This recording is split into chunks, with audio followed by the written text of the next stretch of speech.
Yes, family. Welcome to Reason with Rattigan on Reggae Global Radio and YouTube. And I'm your host, Will Rattigan. Let me. Okay.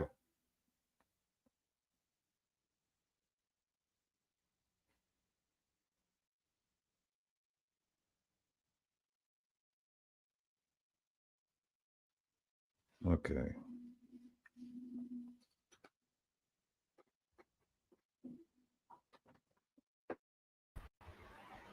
All right, folks. Hey, nice that. Well, go on. Yeah, you tell me. I'm here, man. Blessings. Greetings, everybody. Yeah, people. First, I'd like to thank last week's guest, Roland Rogers. Big up yourself, my brother. Zara Burton. And of course, our outstanding panelists, Herb and Isat.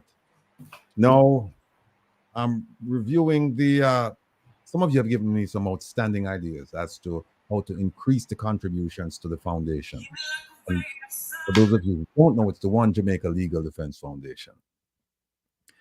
And in the meantime, I'm inviting all of you to submit your ideas to increase the funding because we have several major initiatives on hold.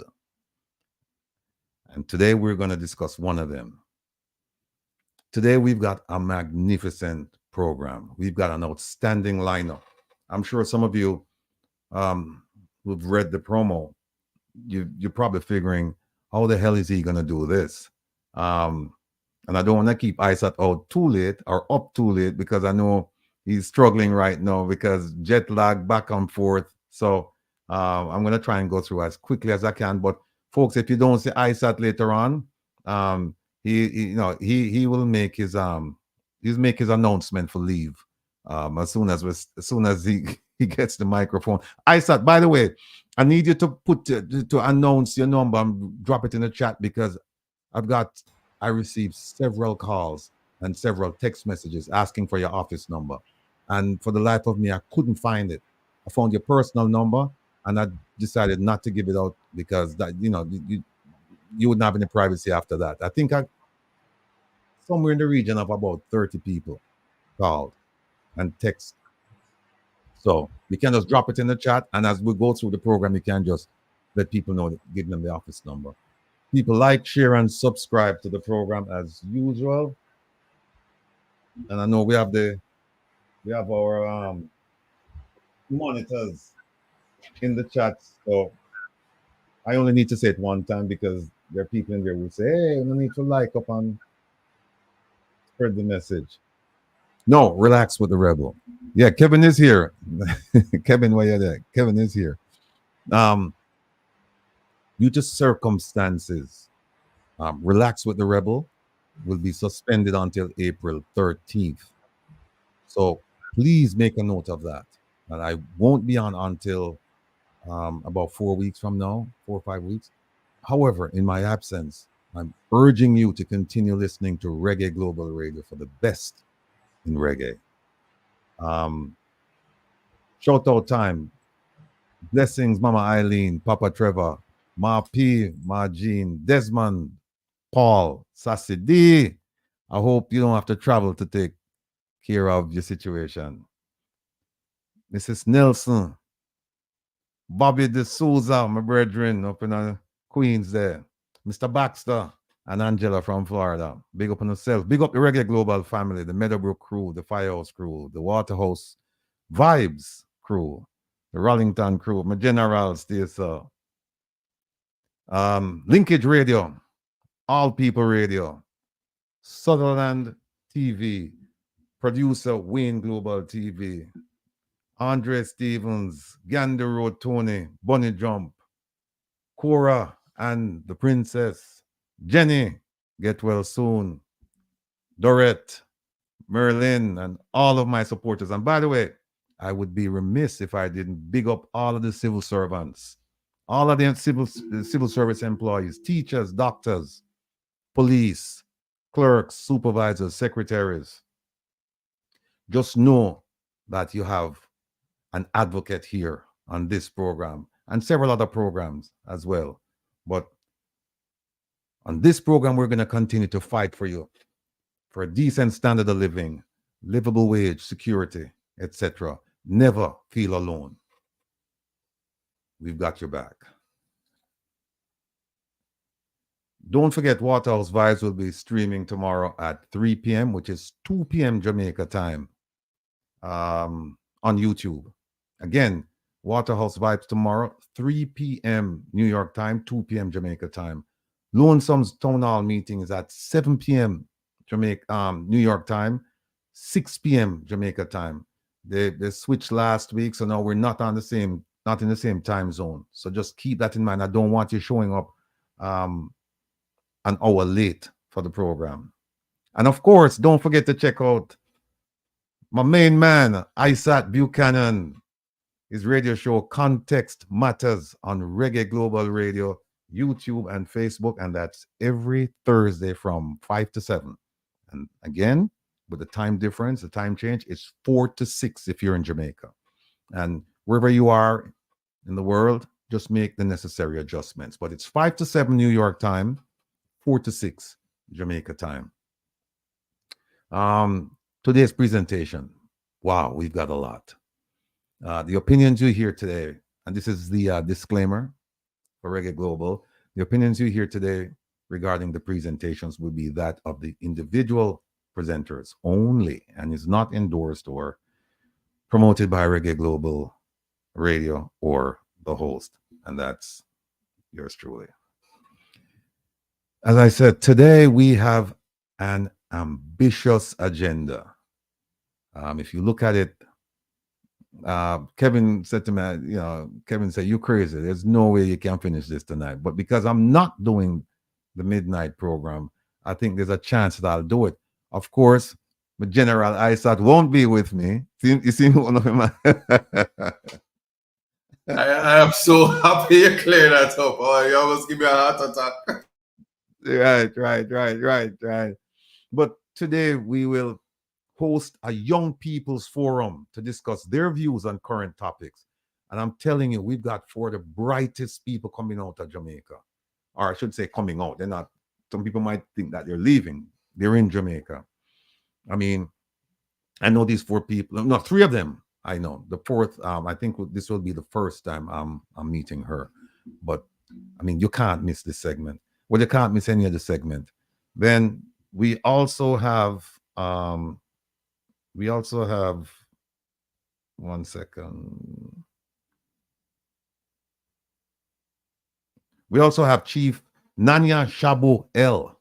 And this man is an interesting man. I had a chance to talk with him a few days ago, and then I watched a couple of his videos, and he has some interesting views. I won't make any determination for you. You listen and you make up your minds. But I mean, he's got some stuff that he's gonna say you've never heard before, and he has his documentary evidence to prove his point. We're also going to identify who went, or that's the quest to identify who went to Kigali at taxpayers' expense and why. Because I'm going to show you that the Jamaican taxpayers ponied up, I think, 42 million Jamaican dollars for this whole trip. I think it may have included the 16 that Minister Carmina Johnson received, but in total, I think it was 42 million. And I'm telling you, folks, when you look at the number of people who attended that from Jamaica, there's no way, absolutely no way, it should come to 42 million. But we're going to take a look at that. We're going to discuss the situation in Haiti and its impact on Jamaica. And I can tell you that we're going to have an outstanding panel. I mean, just this morning, I was talking to one of the panelists, and I learned some things going on about, I mean, almost real time about what's going on in Haiti and the famous or infamous barbecue. I think they almost killed him yesterday or this morning, but you'll hear from those folks. And these people are people in the know. And you won't get this anywhere else. The things that we're going to be talking about today, you won't find these topics being discussed, at least the range, anywhere else. So you have to stay tuned. We're also going to examine the right of the diaspora to vote in Jamaican elections and discuss the launching of a legal initiative that will affect us, our children, and their children. And the man who's integral to this, the man who plays a central role in all of this, he's sitting right there to the right on the screen, and that's Mr. Isaac Buchanan. So we'll hear from him concerning that issue.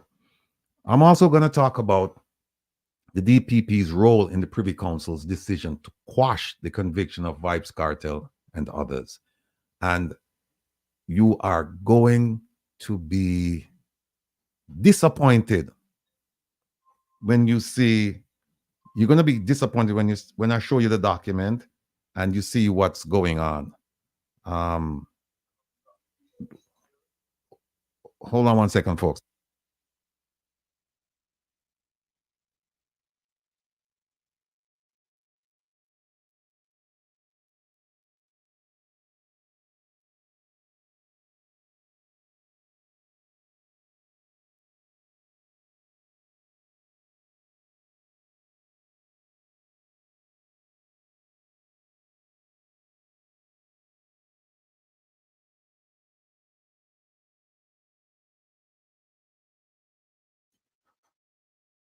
Yeah, just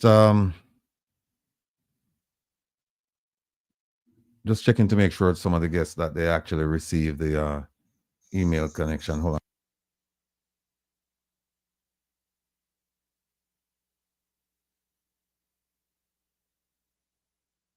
Yes, folks. And we're going to examine the irregularities committed by the government of Jamaica and the Police Service Commission in selecting police commissioners. So we're gonna put that document up, and we're gonna show you how they violated their own rules, and then we're gonna provide invaluable advice to the new police commissioner. And I'm hoping he's listening. He should, or somebody close to him is listening, because he's gonna need this advice. I'm looking for my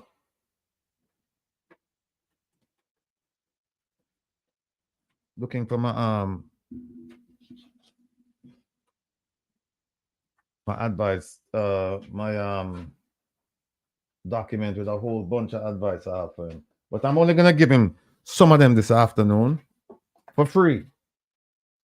So, oh, I found it. We're just gonna give him some of them for free, and hopefully he'll listen and he will learn. Now, let me play a little thing for you. Some of you have seen it. It brand new release, brand spanking new. It was done just this morning. As they say, check it out.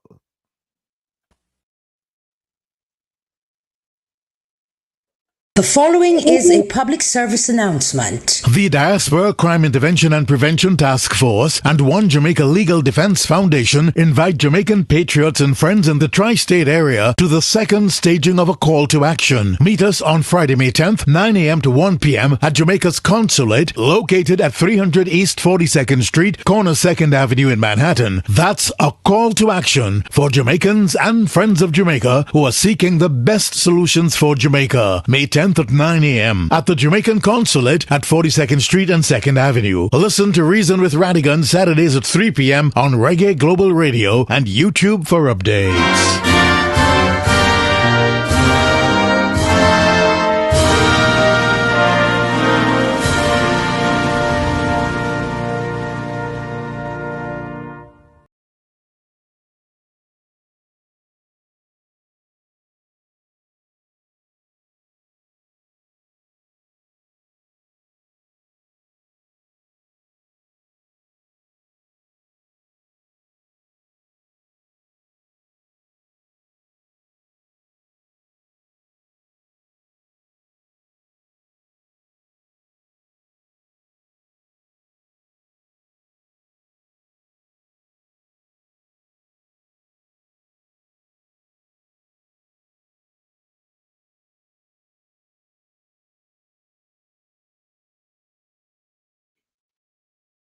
Okay, can you guys hear me now?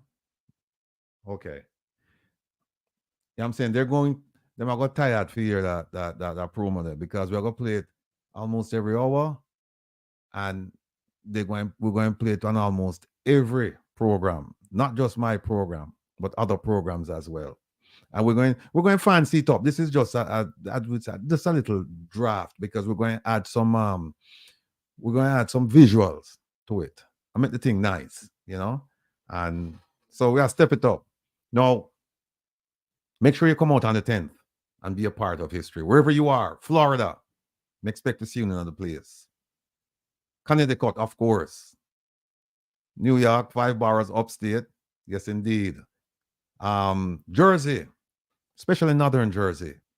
Delaware, Maryland, Virginia, DC, North Carolina, South Carolina, Georgia, Florida, California, and places between East and West Coast. We expect to say all I want to show up that day. And here is one of the reasons why I needed to show up.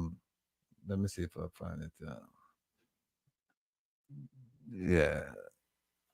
Need to show up because this is what the police, and I mentioned it last week, and I need to just show you to give you a sense of the space we're working with.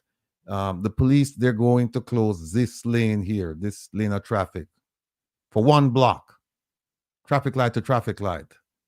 And they say if they're going to be doing roving patrols, and they said if it's determined that we just have too many people, then they're going to close this lane as well to give us 2 lanes of traffic.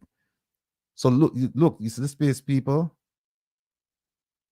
That's the space right here we're working with. This lane and this lane, from this intersection to the intersection right here. And just so you know, parking is available, but you really can't park on the street in Manhattan unless you have commercial plates. So you'd have to park in one of the many underground parking spots that they have. Public transportation is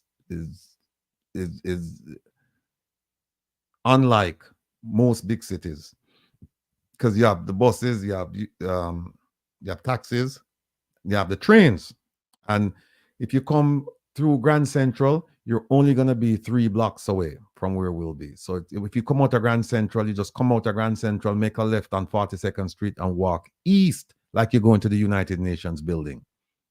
3 blocks away, you'll see us there. If you're on 7th Avenue down by Broadway, there's a shuttle train. I think it's a number. No, it's not the one. It's shuttle. And you take that shuttle will take you from 42nd and Broadway to Grand Central. And when you come out of Grand Central, you just walk 3 blocks. If you feel like coming out at 42nd Street and 7th, you will be about, I don't know, 6 blocks away, 7 blocks away. it's a nice stretch. And it's supposed to be a nice day because it's May. It's not July or August where it's oppressively hot. So, if you feel like taking a stroll, you can do that. If you feel like you just want to get there as quickly as possible and you're on the train and you end up at 42nd Street, just ask anybody for the shuttle train to Grand Central. You get on that. It's one stop. You get out. And when you get out of Grand Central, you make a left on 42nd Street and you just go like 3 blocks and you're there. Again, that's where we'll be. And I'm talking to the police almost on a weekly basis. By the way, the Jamaican consulate is the entrance is right here. So we'll be in front of the entrance. And we're gonna have some entertainment out there. We're gonna have a lot of speeches. I think we're gonna have some drummers. So it should be good. And look at it as like a reunion, because I'm sure some of you are going to be seeing each other that you haven't seen for a long time. You're going to be seeing people you haven't seen for a long time. So look at it as like a reunion. Oh, the shuttle is vibing it's number 7. Okay, all right, thanks. So if you're taking the shuttle from 42nd Street and Broadway, or if you don't want to walk from 42nd Street and Broadway, and you're in the train station, you don't feel like walking, then you get on ask them to show you where the number 7 train is, and it's only one stop. It goes back and forth, and it will take you to Grand Central. You come out, you make a left, 3 blocks up the street, there you are. Again, folks, we are and will continue to speak for the poor and the poverty-stricken in Jamaica, as well as the diaspora members who are fed up with the Jamaican government's bad governance of our country.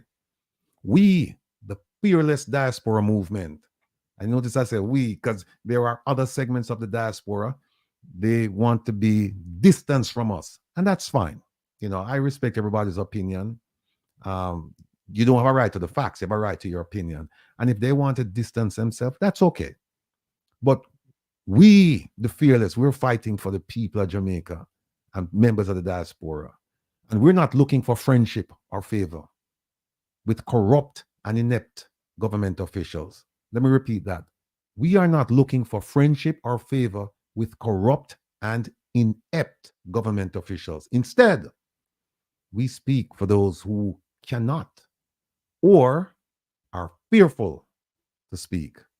We are standing up and protesting for good governance, and that includes service delivery, justice, equality, transparency, accountability, and real prosperity, not bag-a-mouth and promised prosperity that we haven't seen. So please remember that the protest will take place on May 10th, Friday, May 10th. It's Mother's Day weekend. Friday, May 10th at the corner of 2nd Avenue and East 42nd Street in Manhattan from 9 to 1. Now, when you get there, let me remove this. Now, when you get there at 9, it's going to be like a reunion. We're just going to exchange our pleasantries. We're going to go hug up each other and kiss each other and talk about a whole bunch of things, because the festivities, the rally won't actually start until 10. The reason for that is because we've been given, I think, 2.5 hours to use amplification. So the sound system that we have out there, we can only play it for 2.5 hours, 2 to 2.5 hours. And we don't want to use up that time. We want, in the beginning, because we figure that a lot of people will take some time getting there. So we're going to start at 10. And we're going to try to run it till about 12:30, and 1 o'clock we're shut down. All right? So that's where we are. Isat, what's going on? I'm here, I was jet lagged. I'm here. I'm here taking some backlash in Jamaica. And you're not sorry for me. Well, ignore ignorance, my brother. Just, boy, I tell you. They let St. Thomas cut me off, Ratty. What am I going to do now? Well, me can send you some things, Me can send you some things will make you even actually believe it or not, disappear. Me have some things that See, there I say, that man try to tell them, you know. As soon as St. Thomas cut me off, me get a link in Westmoreland. Same time, you know. Got a load. I know me. I say I get your portion to make me disappear. no, me have a Instead link. of barrel come for me. No, I said me have a link from Tokyo. Believe me, me have a link from Tokyo. No set you up. Tokyo. Tokyo, Japan. Never All link. right, we will talk because all Muta Baruka cost me over my ring. Watch them. We have St. Thomas people. Them say, yo, they want to take back anything. Can't me gather him empty. No worry, man. No worry. All yourself. right. Shout out to Westmoreland. No, my West people are gonna deal with me till Rattigan send me a barrel straight from Tokyo with the disappearing portion. Muta Baruka Naga can see me. I feel good now. Respect. Bless up, Jeffrey. Don't you trouble Zion. Indeed, sir. Yes. No, I said, I don't know. I guess coming on and supposed to come on at 3:30. So I don't even know if I want to start this thing because I have a document, you know, and I'm sure you've seen it. Mm-hmm. It's the transcript of the in-chambers discussion between the judge, Mm-hmm.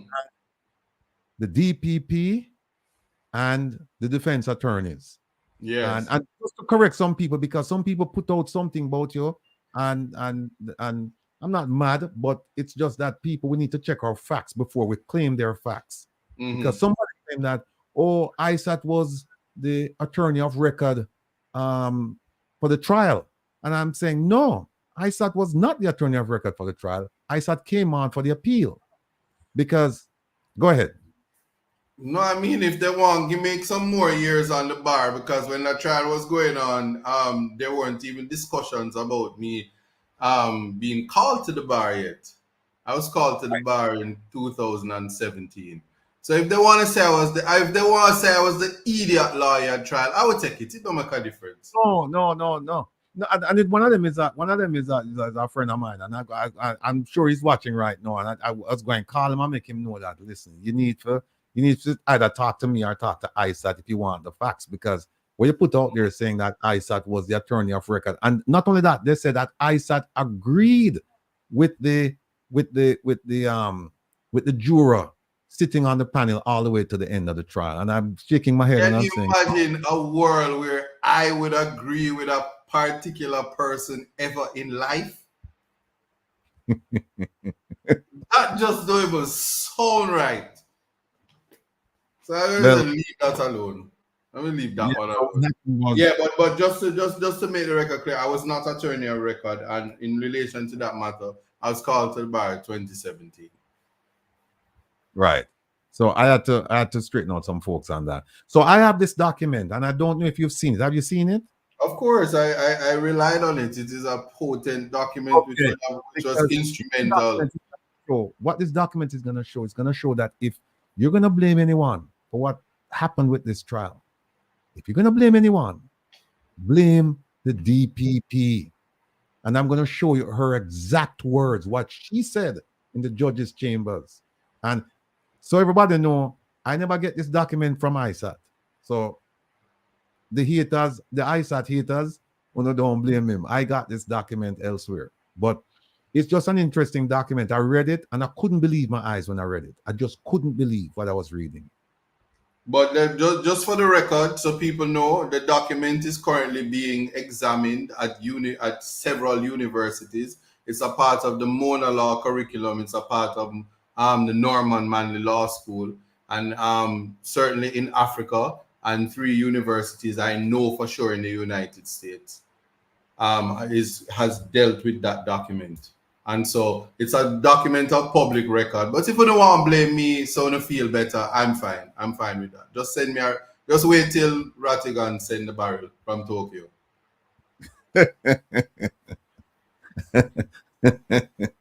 No, but folks, I'm telling you, you really have to see this document. I mean, I just couldn't believe it. And then let me see what else we have up here.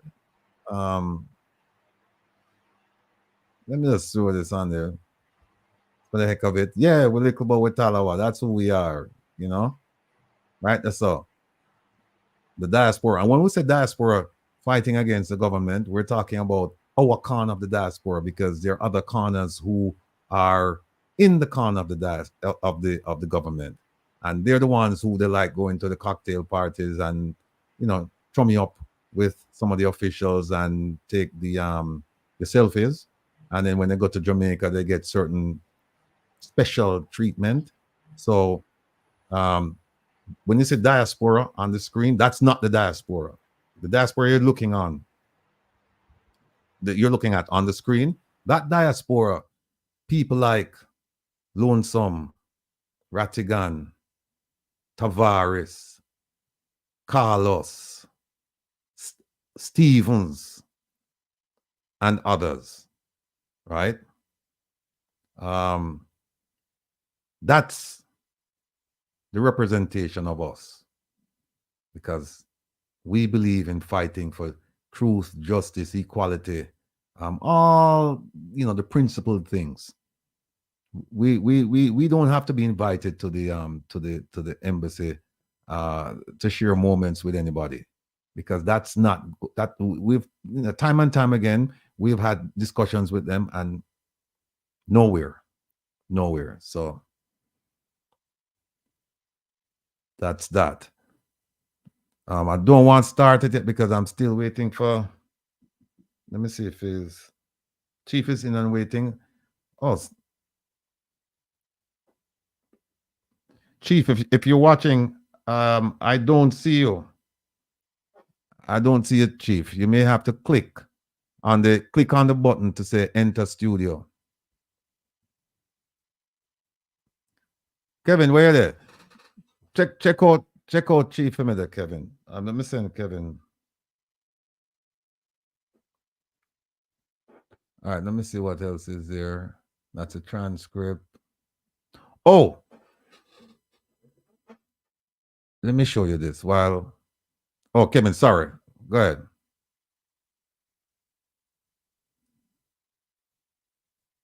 Yeah, Kevin trying to bring the chief on.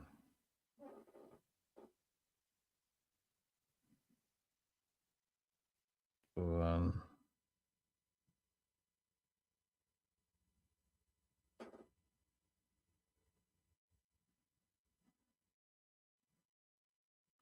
yeah, Chief, I don't see you. So Kevin, if you can reach out to the chief and get him on, because they said that he's in and waiting, and I don't see him on the screen.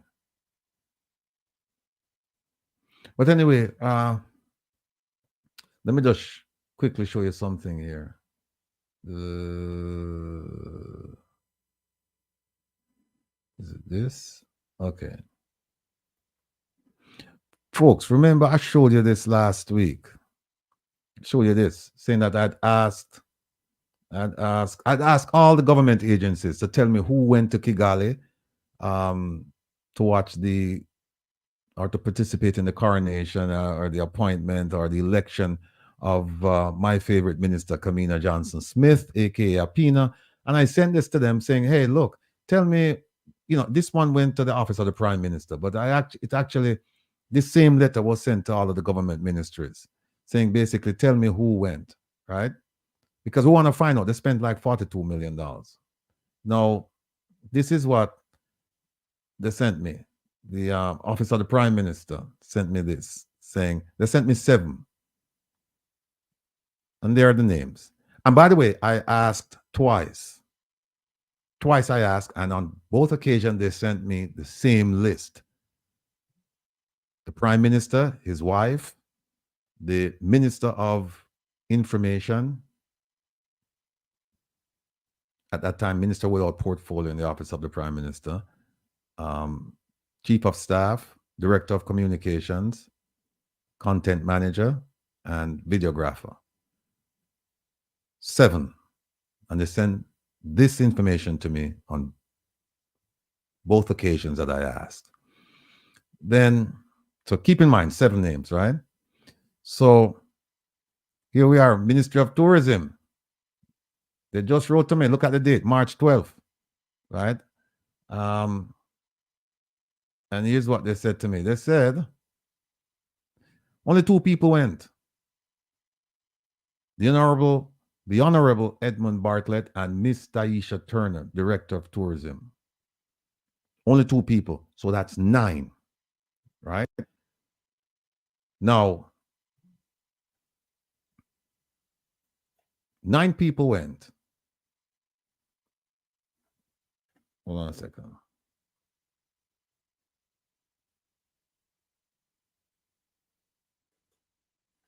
Nine people went. Now, if there's one ministry where you would think that they would have some representation, is the Ministry of Industry,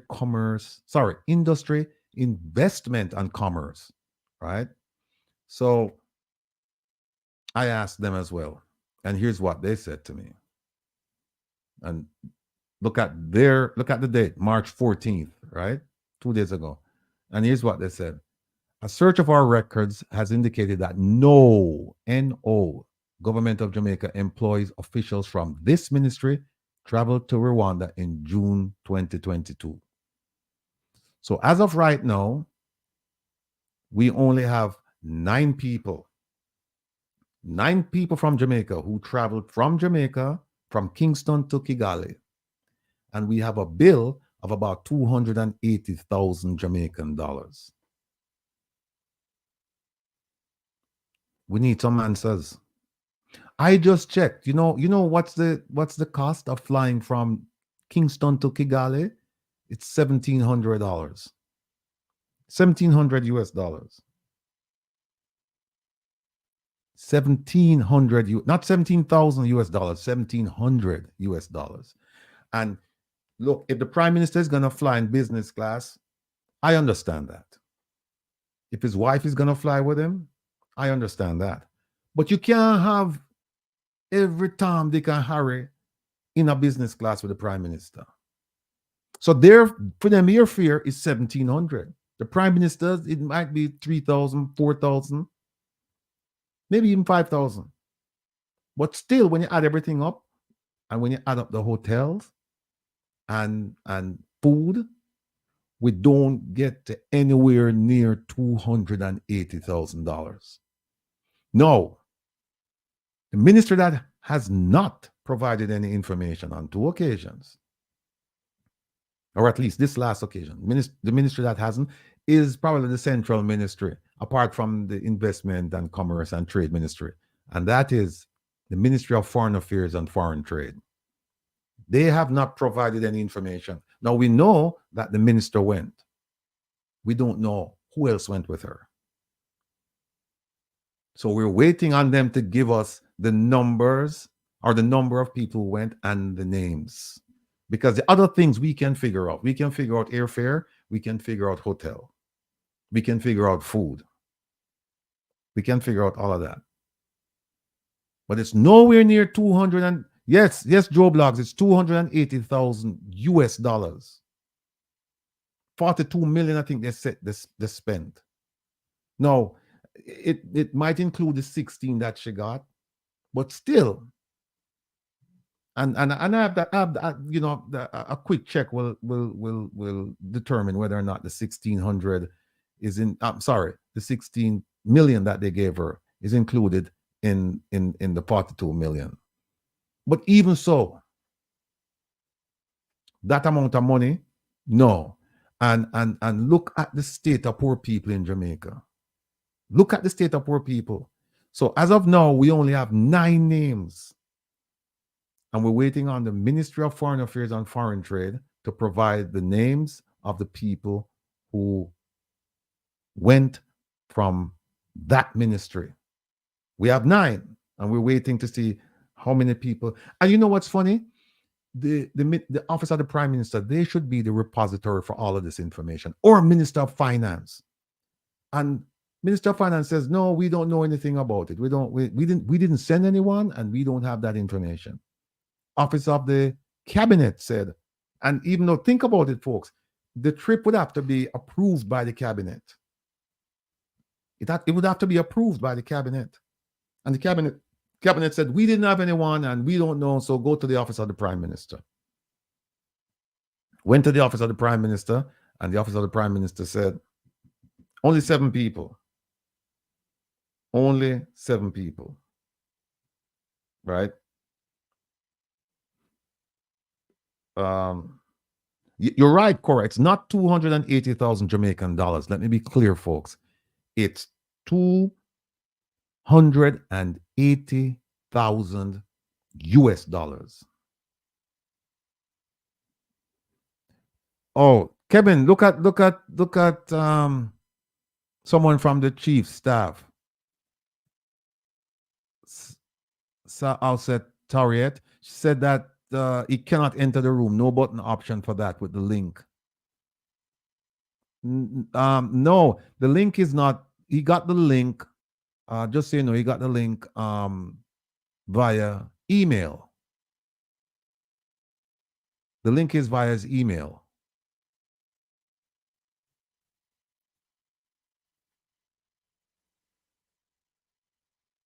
So that's why he's not on. He's using the link for someone who just wants to watch the program. He's not using the link for guests. So let me just link up. Isaac, take over a little bit. Let me just link up Kevin with the chief. Yeah, man, no problem. So as I take over and I'm using Starlink, there will be no freezing and no intermission. Right about now, you're experiencing the crystal clear sounds of Starlink. Anyway, but differently though, it's a pleasure to be here. The comments are usually very, very festive. They must say dog name them suffer when Marky G turn Prime Minister, because accountability going to be one thing for sure. All I have to say is we shall see, right? Yeah, man, we don't take distractions well. We just do what we have to do, and you let the work speak for itself. So Mr. KFC, don't you trouble Zion. Let them know, yeah?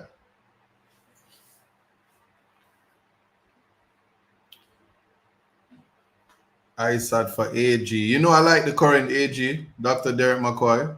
He's a Ratty friend too. Captain J say I must stop going like I don't know you. I sued you before. Have I sued you before, Captain J? Rattigan, is this somebody we sue? Who's that? Captain J. Captain J? Yes. What? Give me the time. I don't know. I just saw a comment that says stop going like you don't know me. So I just figure, you know. All right. Hold on 1 second. I said, ladies and gentlemen, family. We have a gentleman who's gonna join us now. His name is Chief Nanya Shabu L. He's from the Atsik Hatta Nation. And as I said earlier, I had a chance to speak with him a few days ago, and then I went and I watched a couple of his videos as I showed and as he recommended. And you're gonna hear a view about who we are and what we represent that probably you've never heard. We're going to have him on for a short while because he said that, you know, we're going to use this as a teaser because we want to bring him on for a more extended program. And because we're chock full with guests today, we decided, both of us decided for him to come on and kind of like introduce himself to the family and also to listen in a preliminary way on some of his views. So without further ado, let me bring on Chief Nana. I'm screwing up the name, but Nana Shabu L. Here we go. Chief, how are you, sir?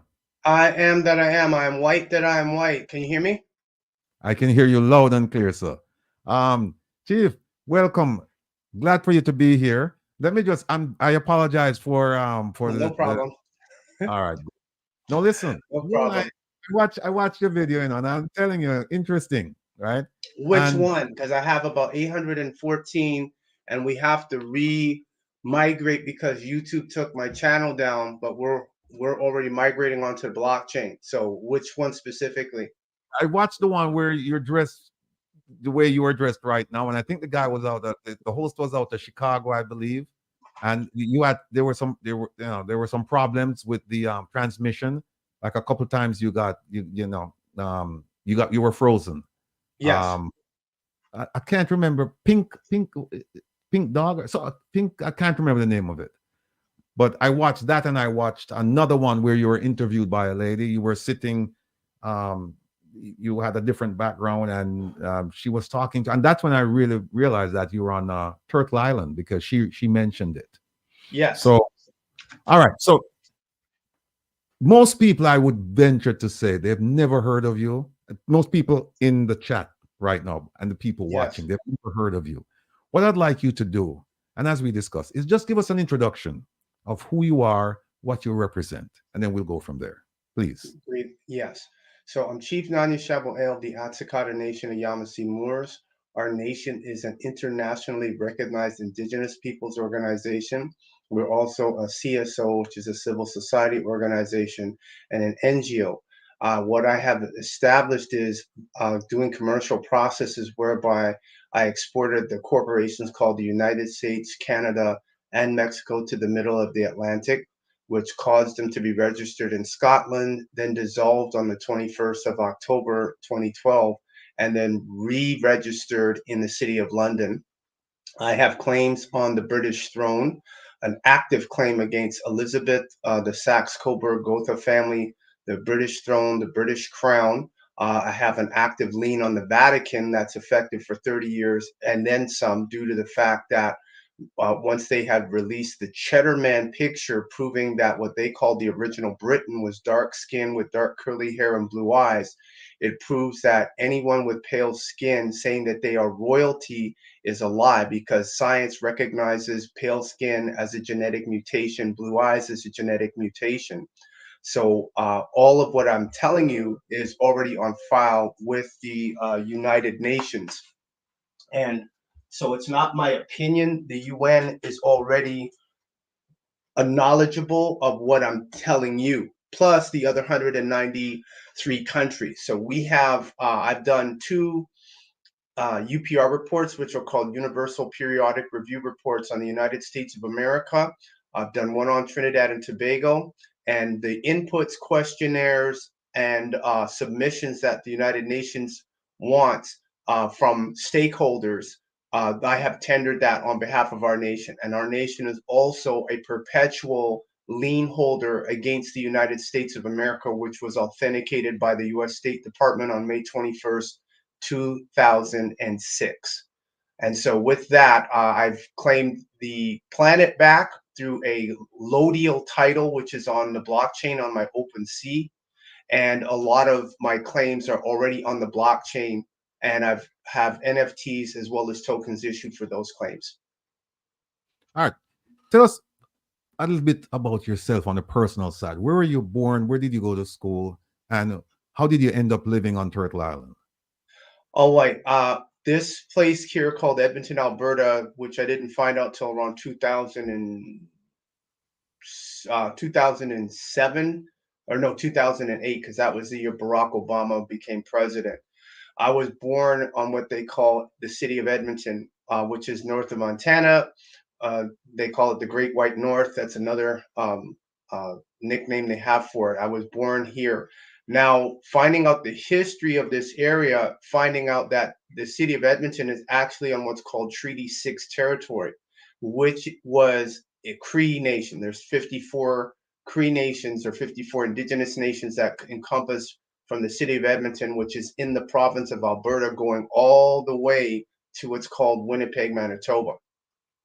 So I was born there, went to school here, went through the educational system here, and then moved out east to Ontario. And then from there, I moved to Georgia. And I lived in Georgia for about 7 years, 8 years. And living there, I learned more about Canada by being down there. And so what I ended up finding out was, because of the treaties that they had created with the so-called First Nations, those treaties meant that the city of Edmonton should not even be here as an Indian reservation. But because they have oil and bitumen and natural gas, of course, the mining companies want to come in. You have Fort McMurray, where they're oil sands and they're extracting the oil from the sand and the dirt. That is the legacy. So upon learning that, that's when further examination, I found out that back in 1931, in what's called the Statute of Westminster, the provinces were already sovereign. They have not acted on it. So corporations with the misnomer, the province of Alberta, have taken over. And so it's corporate rule. What I also found out afterward was, and it's being revealed more and more these days, that the people calling themselves First Nations are not indigenous to here. They're from the Red Deer Caves in China. So they're Mongolian that migrated over through the Bering Strait into Alaska, south down into what's called BC, Alberta, Manitoba, and spread out from there. Yet we cannot find their bones going back more than 2,000 years, if you even get their bones to go back 100 or 500 years. So upon learning that, we also, amongst the so-called First Nations, they acknowledge that what they call Canada or North America is considered Great Turtle Island. Now, this puts what we have been taught in the school system in conflict with what you find anthropologically when you can find pictures of what they call the West Indians, who are dark skinned, dark curly hair. That's the Caribbean, South America. Now, the imagery and these old pictures do not match up with the people calling themselves American Indian, First Nation, or Aboriginal. So upon realizing that, I wrote Indian Affairs Canada and made and my claim and my declaration that I am Indigenous. They wrote me back and acknowledged that because, of course, you know, they're looking at a role being established and having a record. And said, we don't have a record of your family, but we do not dispute your Aboriginal ancestry. I said, that's all I need. I don't need anything else. So upon finding that out, not only are we indigenous to the West, we're also indigenous to the planet. Okay. Before going any further, let me just ask you, what's the significance of your attire? Because people are asking. Fabulous. The significance of it is this. It has been found out probably in the last 5 to 7 years. The Grand Canyon, they have found Egyptian hieroglyphs there. They found steles there, artifacts there, statues in the Grand Canyon. And what has happened is the U.S. has sent the military in to cordon off an area of the Grand Canyon. They even have statues of Buddha there. So what that does is it throws off the narrative that Egypt was only in Africa. Egypt is here. You got the Cahokia Mounds in Illinois. You have the mounds in what's called Macon, Georgia. There's mounds there. You have the Mississippi mounds. You have the mounds in Ohio. You have the mounds. There's mounds out in California. Egypt was here in the West first. That's why the President Abraham Lincoln had coined the phrase Egypt of the West. So now, when we know that the Olmecs were first in what they call the Americas, then the Aztecs, then the Mayans, then the Incas, that means that not only were we first only in Africa prior to continental drift, there was no water going in between the continents, so it's easy to walk over and travel over. Now we find out we're indigenous to the West. So therefore, people who migrate from the Caribbean or from Africa and come to the West, they forsake their indigenous rights, their indigenous heritage to assimilate into a corporate system. And by default, they lose that heritage. Even though we're in the International Decade for People of African Descent, a lot of Pan-Africanists do not talk about that. This is the last year. So if you don't claim that you are part of the original mitochondria DNA, they call her Eve, we know her as Nikeba, from Ethiopia and the Kenya Pithecus Bishopi in Kenya, then you are quote unquote black, you're outside of the civilitas mortuus, you're outside of the social society, they're just an object.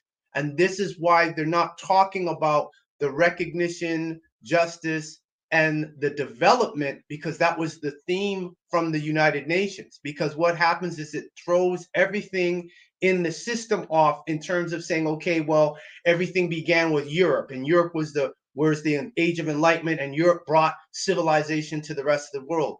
No, it was Egypt first. That's why they'll talk about Christianity, they'll talk about Islam, they'll talk about Judaism.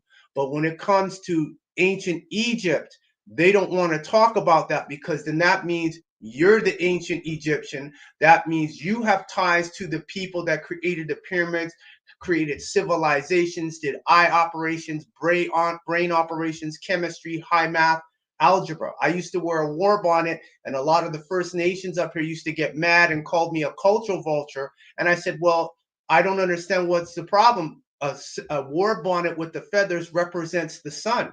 The sun was Hiru. Hiru is what they call in Christianity as Jesus, and that's where they got their Trinity from, as the Father, the Son, and the Holy Ghost. But the problem was they left out the mother, which was Aset.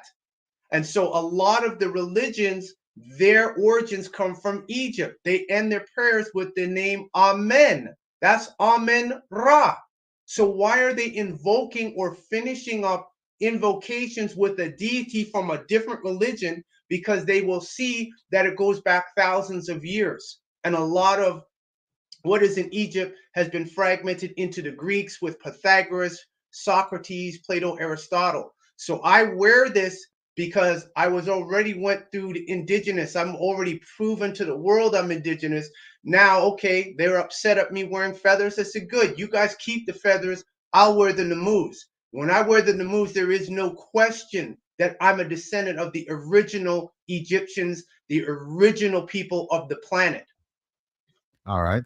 Now, in watching your video, you made a statement saying that some of this, I think you said, I'm open to being fully corrected. Firstly, Yes.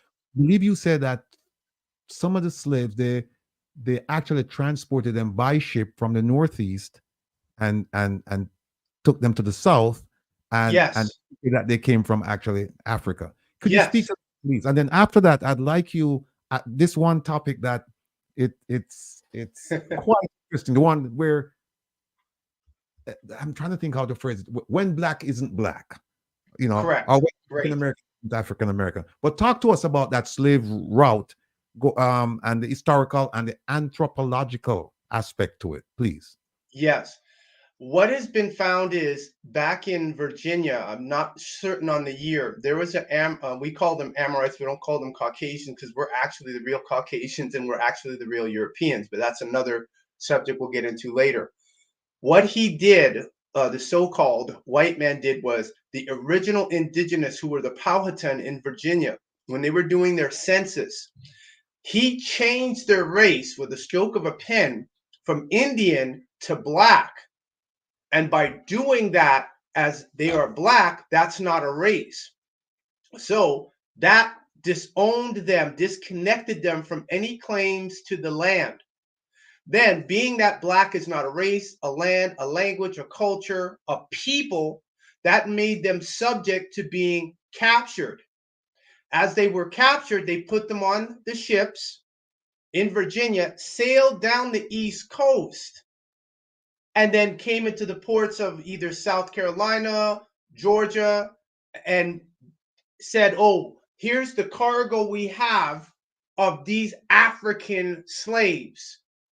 And then shave them, put oil on them, and then throw them up on a slave block and sell them. So it looked like, oh, they actually came from Africa, when no, they were the original indigenous people that were here, who were dark-skinned, copper-colored, curly hair. And that's verified by Professor Rafinesque, who wrote a letter of 1828, if my memory serves correct, where he said that there was no red Indian of America. The only Indians were the dark skin, and they called them the Black Indians, with dark curly hair, thick broad noses, thick lips, ugly, and their hair looked like it was crisp and burnt. Those are the original indigenous people. The people who call themselves American Indians and say that they are red, there never was red except for when they're doing ceremonies or going to war. That's the only time. So it's a lie. Because again, if all races are going to agree that life started in what they call as Africa, then how is it the people who are Mongoloid coming from Asia, how are they saying they're indigenous to Great Turtle Island? And they talk about stories of how they were here, but they don't have no anthropological scientific evidence to show that they were originally here. Yet a so-called white DNA specialist, when they were debunking the DNA fraud about taking a swab and then, oh, we can match you up with an African tribe, they don't have enough DNA samples to match up, and that's BS. And this Amorite said it.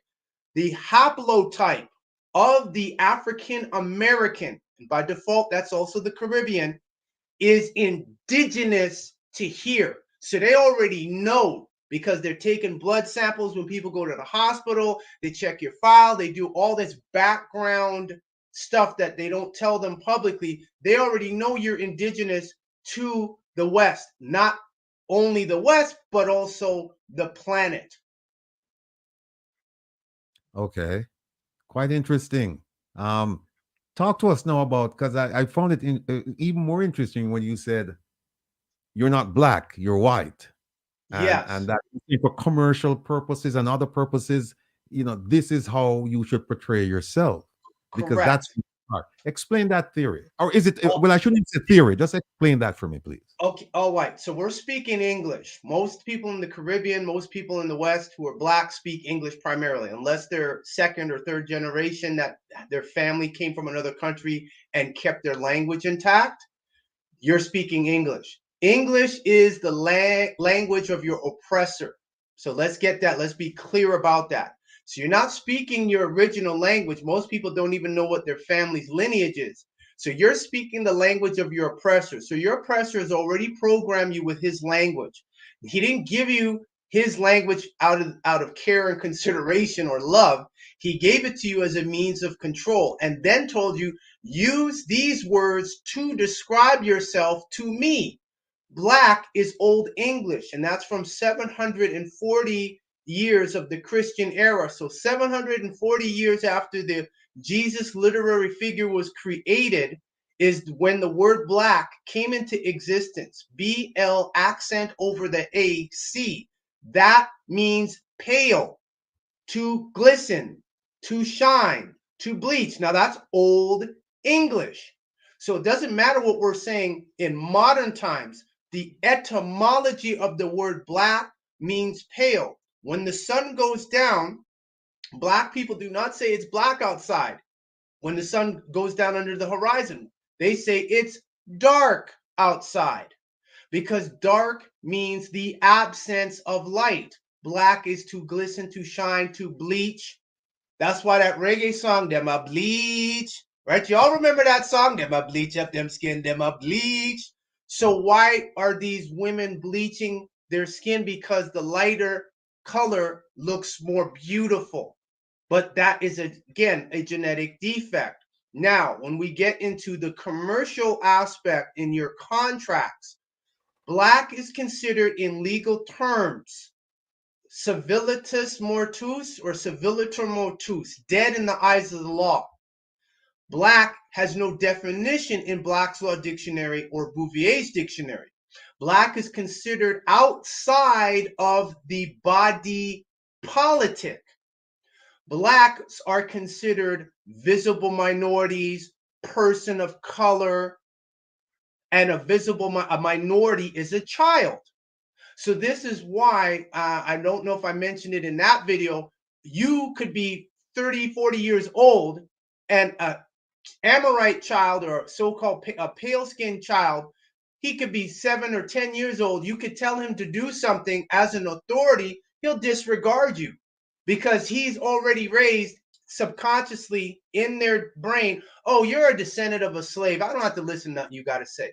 So when they're reared like that, and then they get to being an adult, they're not listening to nothing that black people have to say. And they should not, because the word means pale.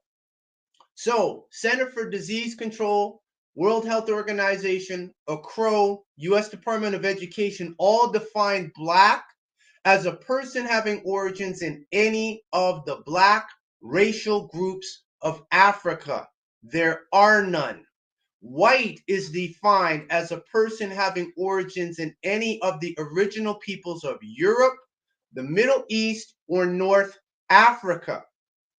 So Europe is named after an Ethiopian princess.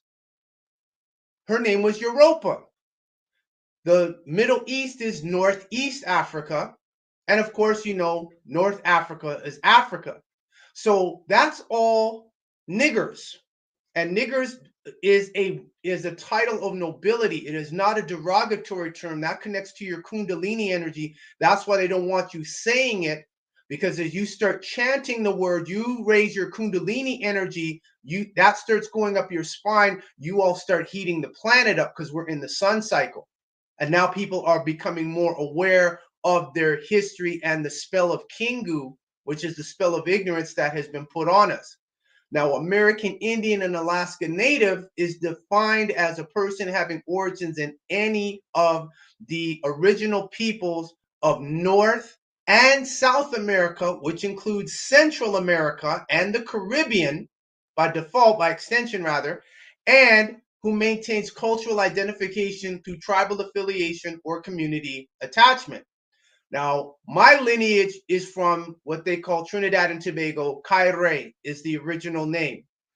And I noticed with Carnival used to be very cultural, and then it got to very scanty. And then in the last 10 years, it has become very aware where people are now wearing feathers and dressing up as West Indian. And I found that interesting. I said, why are they wearing feathers now? So, oh, wow, they're waking up. When I was born, our parents always said, you're West Indian. They never went into no further detail other than to say, you're West Indian. Knowing what I know now I understand why they said that. We are the original peoples, whether not only of the West, but the world, but in the West, we are West Indian. So we're not black. So they didn't associate with the word black. Black is a slave brand.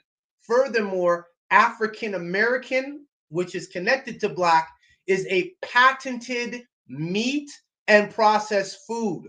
So your viewers and listeners can look up African American. They can go into Google and type African American patented meat and processed food. So when they say the words African American or they say the word black, what they're saying is they are food. So then the entities out there masquerading as humans along with their human workers are saying, oh, there's some food here that we can kidnap, and then the person disappears. So you can't use the word black. I have challenged every black scholar out there. Muta Baruka, I've challenged all these black intellectuals, black legal intellectuals, to defend the word black. Justify why you call yourself black or Afro-Caribbean or Afro-centric or Pan-Africanist like Umar Johnson. They all stay quiet. And I said, yes, I know why. Because now, how are you an educator and you don't have a full command of the English language of your oppressor, where when you say the word black, which means pale, they're the black people. You're white. And we're not talking about skin color. We're talking about caste system. Commercial, global caste system that has been put out globally. So it doesn't matter if it's in Jamaica, Trinidad, it don't matter if it's Antigua. These corporations are everywhere. They're called transnational. And so they are using the terms and conditions and the criteria of how they're going to define race. Now, after they've led the witness or the person to say a word that is incorrect, they step back, and now it's five monkeys. So the next black person that sees somebody that looks like them, oh, you're not so-and-so, you're black like us. Now the slaves will enslave each other off the original programming spell protocol. And then the person who initiated gets to step back. Well, I gave them the definitions and told them they could self-identify, and they still want to identify as black. Great. So now we damage them. So when black people go to court for court issues, they're at the mercy of the administrator. It doesn't matter if the administrator is a Caribbean, if they're from the islands, if they're black. it makes no difference because they've all been trained that black has no standing at law. And that fact was revealed by President Barack Obama on the Tom Joyner Morning Show. So when he said that, you're supposed to drop the word black at all. You can use the word carbon. You could use Nuboon. If you know your Carib or Garifuna or Arawak or Yamasee or Cherokee, you can use all of those, any one of those, because those are definable. You can go to a museum and see the history of those indigenous peoples, the Taino, the Arawak, the Carib. You can find information and artifacts. You can't find no artifacts on black people. That's a game. Cruel game as it is. Look, you've given us a lot to really chew on, and like I said, some of the things you mentioned to me, I'd never heard, and so I felt like, people need to listen to it. Whether they agree or not, that's something else. But I believe that information is out there to expand our horizon, to have us take us to another level in terms of thought processes. So, and I see people in the you have some supporters in the chat, and you have some detractors in the chat. But the purpose of this program, folks, is to bring information to the fore, and then you do with it whatever you feel like doing with it.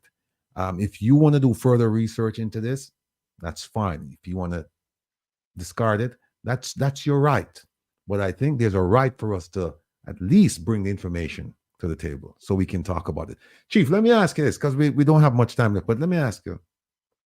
Well, first, before I do that, ISAT, any questions for the chief? I just wanted to know, in your discourse with Muta Baruka, because he doesn't wear shoes, did he ask you to borrow your headpiece? Did he ask me to borrow it? To borrow your headpiece. It's very majestic, and I just wondered if it's something. Oh no, he never. No, he never asked to borrow my headpiece or anything of that nature. This I've made this, so I know how to sew. So I sewed this. I put this together myself.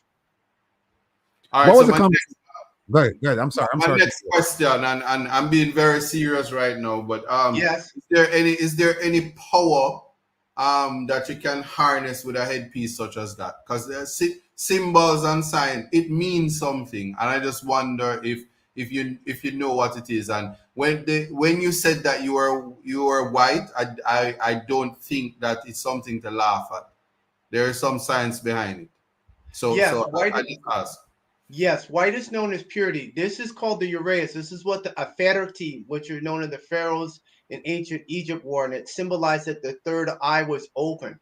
Mm-hmm. You have people who are pale that go and will mimic and wear Egyptian attire. You got the Arabs over in Egypt who really aren't the ancient Egyptians. They're not niggers. They're right. Pale Arabs. And we have a woman, a Tocton white female on our webinar, because I teach Black people how to change their status, claim their indigenous heritage, and then prove they are not lost at sea, because you're talking about a global slave system. So they're looking at the original foundational contract. Now, they're not going to tell our parents. They didn't tell us. Our parents just went along with it. So under maritime law, even if somebody makes a fraudulent claim against you, if you do not rebut that, then it stands under maritime law. So she told us that she used to live in Aswan in Egypt, and the Arabs would come up to her. She was teaching, and they would come up to her and tell her, teach our children that they're the ancient Egyptians, even though that we know they're not. So the Arabs know they are not us. They're not the original. It's a tourism industry. It's an economic windfall, because my first thought was, okay, how come they are worshiping Allah, which is an Islamic religion, which was created by the Jesuits, which the Jesuits admit to. One of the Jesuit priests admitted that they created Islam as a competition against Christianity, because Christianity was a competition against Judaism. And that's where you watch the documentary called Caesar's Messiah, which is the whole documentary is on YouTube for free. So they created Christianity, then they created Islam. So I said, well, why aren't they dressed like the ancient Egyptians? they worship Allah. So therefore, if they're not worshiping or giving knowledge to Amun or Asaru or to Nebthed or Aset or any of the Nitru or the Ogdawad, that means that they are actually the invaders in Egypt, and they pushed our ancestors that were up near Cairo down into Aswan. The people who are in Aswan, I've seen the documentaries, and they keep crocodiles as pets. And they had an Arab sit between them because they're still thinking he's a descendant, but he's sitting in between two men who are Aswan, and they're speaking to each other in their language. He's sitting in between them, and they're asking him, what are they saying? He said, I have no idea what they're saying. So then the question comes in, how are they accurately deciphering the hieroglyphs on the walls when they don't know the language? And the only last remnant are the people in Nubia. They start off at Seti the First, because Seti the First was a Hyksos. That's when the Hyksos, the shepherd kings, came into Egypt. So they like to talk about him. They don't even talk about Ramesses II anymore, because Ramesses II is a nigger.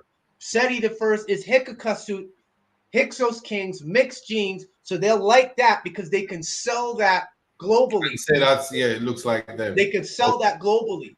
So I have adopted this because I said, this is who I am honoring. I know who I am. I know I am an ancient Egyptian today. That's who I am. I will show others how to get off of that slave contract, get rid of the contract. There's the case specifically for people in the Caribbean called Regina versus Ja. And that case proved that Elizabeth was never coronated. She didn't have the Stone of Destiny. And because of that, anything that's done in her name is fraudulent and can be challenged. And so now when they put the Cheddar Man picture along with that case together, it has to be that the people who are the original descendants of the mitochondria DNA Eve, that they have to come forward, and they cannot use Black, African American person of color. They can't use Jamaican. They can't use Antiguan, because all of those are corporate names. If you do any study, you'll know Jamaica's original name was Jamaica. Then you'll have Kyrie for Trinidad. You'll have Guadalati for Antigua. Then you start seeing, okay, they're taking the language, scrambling it, giving it to people as a new program. People are accepting the program, ignoring the principles of origin and the principles of etymology. So at a certain point, I give, when all the people that I teach on my webinar that I have on Mondays, I tell them 5 minutes. If the person can't handle that, then you move on, talk about some mundane, boring stuff, because you see they're not elevated, they're not ready. And a lot of them, you can see in their eyes. The ones who say they're the most conscious are the ones who are I call them the actors and the artists. They're not serious. They want to be an exotic Negro on the plantation. We spoke with the Black guy who wrote the script for Avatar. We spoke with him because he was suing James Cameron. When he has all his receipts to show he had the script, the registered mail, everything. The moment he filed it, that's when James Cameron stopped the production. That was a $200 million production. That's why it took so long for Avatar 2 to get released. We told him, listen, you got to change your race and ethnicity. We'll show you how to do it, but you're not going to win that case being Black or African American. I still have constitutional rights. I said, listen, man, you're going into federal court. There's yellow fringes around the flag. Constitution is suspended. You have no standing at law. You got to get white. That's the key. He didn't want to listen, and we were sending complaints over to the UN, to the Office of the High Commissioner at the time, which was Zaid Al-Hussein, who's also the Prince of Gordon. So when we sent that over to him, he didn't. That guy the Black guy who wrote the Avatar script, his complaint could have been in there, and that would have created a precedent. All right, but before I'm not cutting you, but you go ahead. On the train to being white. How do we do that? Because I'm having some serious trouble being Black on this end, so I just really. Yes. Yeah. So what happens is, first we're screening. So you have to do a video showing you have not taken the jab. If you've taken the PCR test, you can still do it because you can do a declaration against of fraud against the testing company. The legal maxim is black has no standing at law. So therefore, by default, nobody on this planet, no corporation should be doing business with black people, because the principles of contract law, both parties have to have equality in contract. True? True. Ratty, no, you So know why you don't have standing. because black. you're black, because you're You're black. black. Now, Yes, but they're yes, not yes. going to tell you that. They want the money. Okay, you want cell phone service, or you want this service, or you're filing a lawsuit. They want the money from you. They'll take the money. They're not going to say no, because the money is energy to them. But what is going to happen is they'll give you 200 or give you 100. If you spent 3,000 on a lawyer, they'll give you $2,000 worth of legal fees. Okay, his 2,000 is up, or his 3,000 is up. That's it. And then now I rule against you, even though you have all your evidence, all your facts, and everything. So that's one of the things that I've been bringing up at the UN Working Group of Experts for People of African Descent, where I said, okay, now I need to know who on this committee is an attorney. Because if you're a black attorney sitting on the bench, you are in a conflict of interest, because you have to get called to the bar. Specifically for those in the Caribbean, they go into London to the Inns of Court to get trained, or get called at a satellite in the Caribbean. So their first obligation is to the court, not to the client. Their first obligation is to the British accredited registry, not to black people, not to people of African descent, Africans of the diaspora. That means their contract is fraud, and they are conducting fraud. Benjamin Crump, he changed his race to white, and we know because we got the screenshots, because I was on the same meeting for the Working Group of Experts for People of African Descent, and he was a keynote speaker that day. I was so grateful that I got to speak after him. So after I got to do my speech, and I have that recorded, which we're going to put that back up on the blockchain so people can look at it. This is the problem. You have your black people who are professionals. Case in point, your black lawyers. Then you have another issue. They are also part of the Boule. They're part of secret societies, what they call the Nine Eyes. That's a problem, because then they come out saying we got to help our people, but you're not telling your people that they're not black. That's the starting point. Everything else after that is called fruit of a poisonous tree. The foundation is built on sand. Doesn't matter how strong your building is, I can come push it over with my hands because you built it on sand. It'll fall. So this is the great mystery, the great truth. And I thank Barack Obama, Barry Soetoro, that's his real name. I appreciate him telling that he does not consider himself the first black president, because the word black has no standing at law. So when, what's his name, Byron Allen was suing Right. I was just going to ask you about Byron Allen. Yes, Byron Allen, who was suing Comcast. He was suing two companies. Comcast was the one that they lost on appeal, and they took him to Supreme Court for the United States. I did an interview on an independent radio station in New Jersey. Listen. They tried to get in touch with Byron Allen to discuss that case, give him publicity, but at the same time saying you're not going to win that case because black has no standing at law. They couldn't get in touch with him, and he lost the case. And what they used was the 1865 Civil Rights Act, which is for black people, but they used it against him, because the bar it has to be, in order to get remedy, it has to be that it's 100% that you are black, which is the reason why he couldn't get the TV station licensing.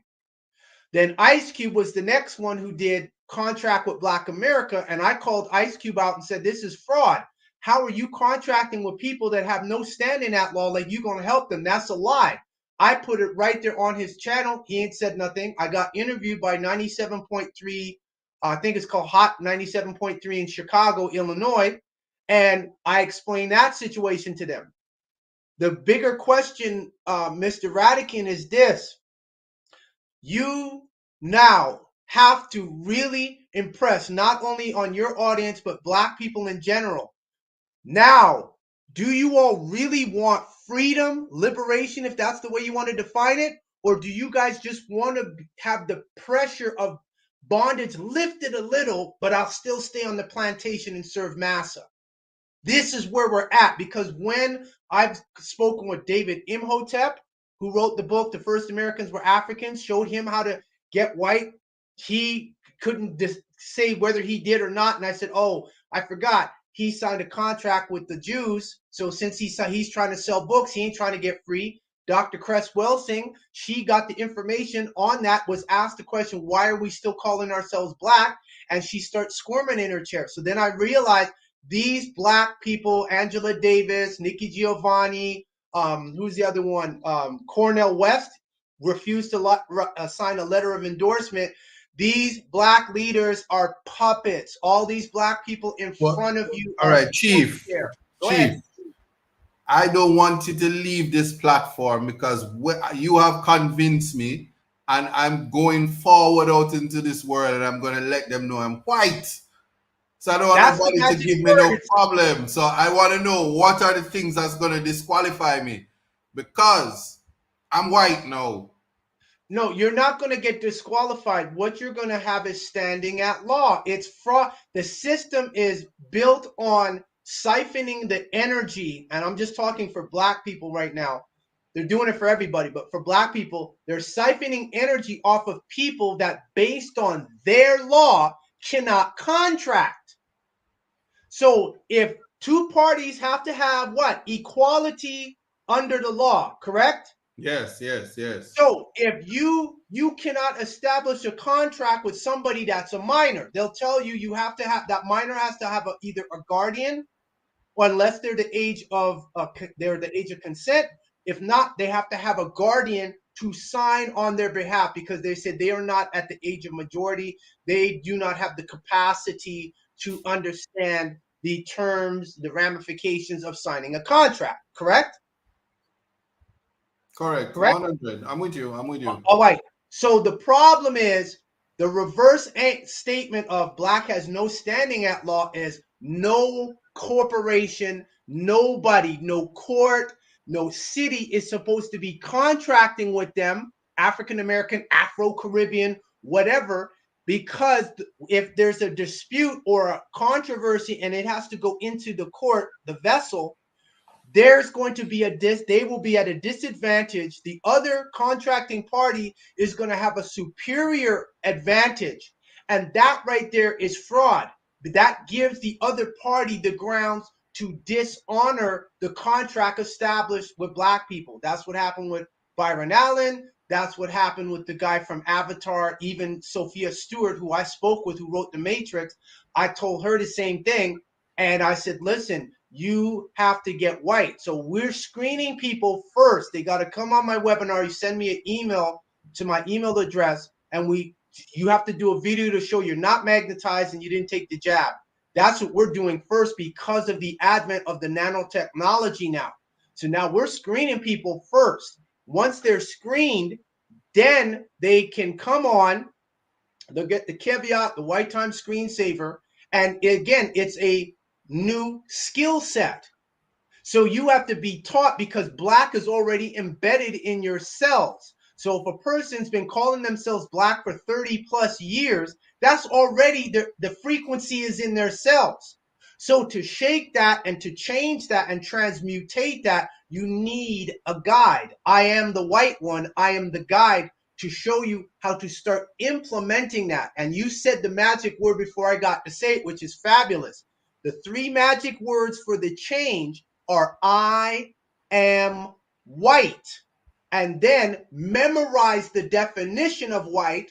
You don't give your opinion. You say, hey, this is the U.S. Department of Education. This is the Center for Disease Control. This is ACRO. These are international organizations who all agree the definition for white is a person having origins in any of the original peoples of Europe, the Middle East, or North Africa. Black has the definition is a person having origins in any of the black racial groups of Africa. So I challenge any black intellectual, any black scholar, any black professor, please name me a black racial group of Africa, and I'll debate them on defending black. So far, there's been no takers on this planet. All right, Chief. We're Yes. gonna wrap. No, but before you go, Yes. there's an interesting comment in the chat. Someone said some very interesting information here, but my children would have me committed if I told them we were white. So The only reason, because hold on, that person who's saying that doesn't have standing at law. That's the point. So she says my children are white. They're going to look at what? The contract. So for that person who made the comment, black people, listen, when you sign contracts, you cannot change them and breach them unless you have something to show that the contract is fraudulent. So and if you don't have that, they're going to hold you to the contract. Even if you're right, they'll say, well, this is the contract you signed with us. You had the opportunity to make amendments or renegotiate. You didn't do that. You just want to carte blanche do that. So I show people, black people in the Caribbean, black people the world over, how to do it properly. That if there is a dispute, then we get to take it back to the beginning, because the word black means pale. That's Old English. Two things before we go. Yes. First one is, what are the challenges you faced in terms of educating people, and them receiving the information and acting on that information? What's other challenges you faced? The only challenge I face is from a technical standpoint of when we're doing our webinar, sometimes I'll get kicked off the Zoom, or we're sending the emails out. People get the emails 2 days later or 2 weeks later after we sent the email out. The reason for Those that? are the major challenges that I get as far as the individuals of teaching people.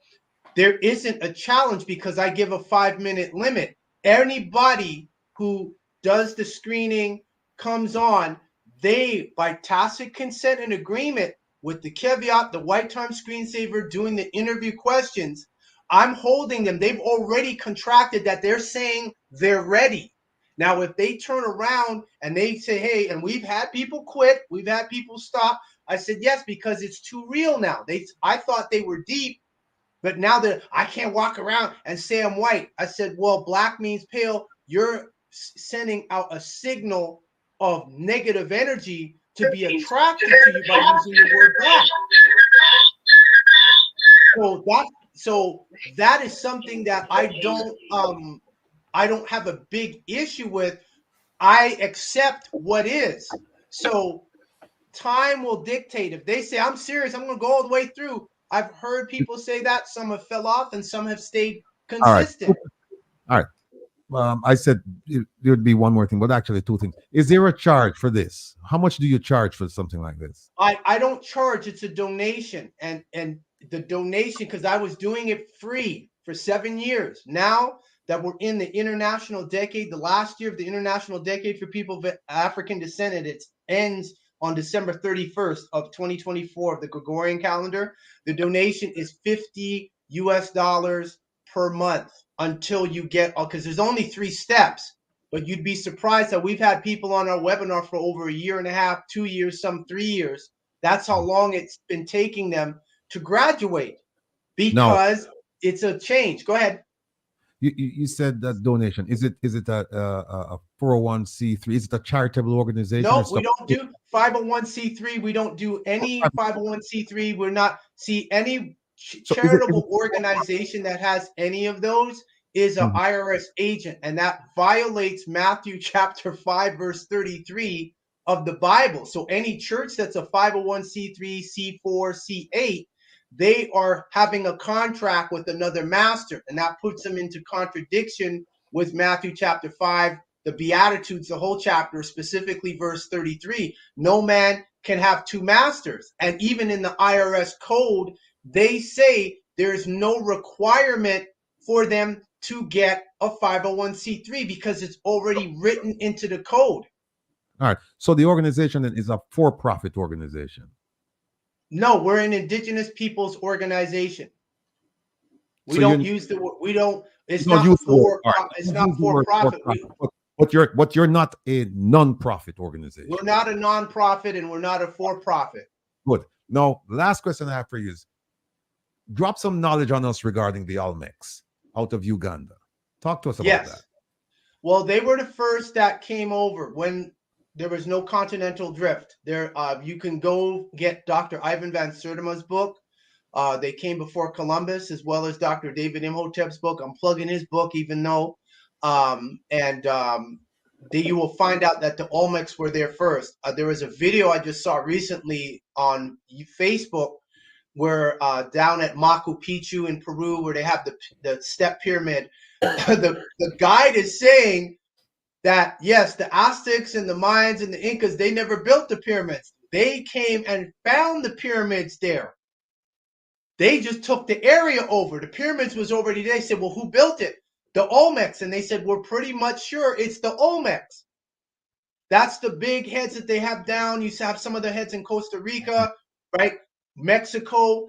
Those are niggers. And so that means that changes the whole American Indian. Were the first that came up through Asia, up through the Bering Strait, and then came down into Canada, then into the United States. All of that is a lie, because I've gone to sweat lodges with these First Nations and the Cree here. They have what's called the medicine wheel that has all the colors of the races. And depending on which lodge you go to, it'll either be dark red, blue, yellow, dark red, white, yellow, or navy blue, red, yellow, white. Any one of those variations. And the dark blue or the purple or the dark represents us as the race, but they don't talk about us, even though a lot of these First Nations are rapping, break dancing. Yes, up here they rapping and break dancing. Up here doing graffiti, they got that all from niggers.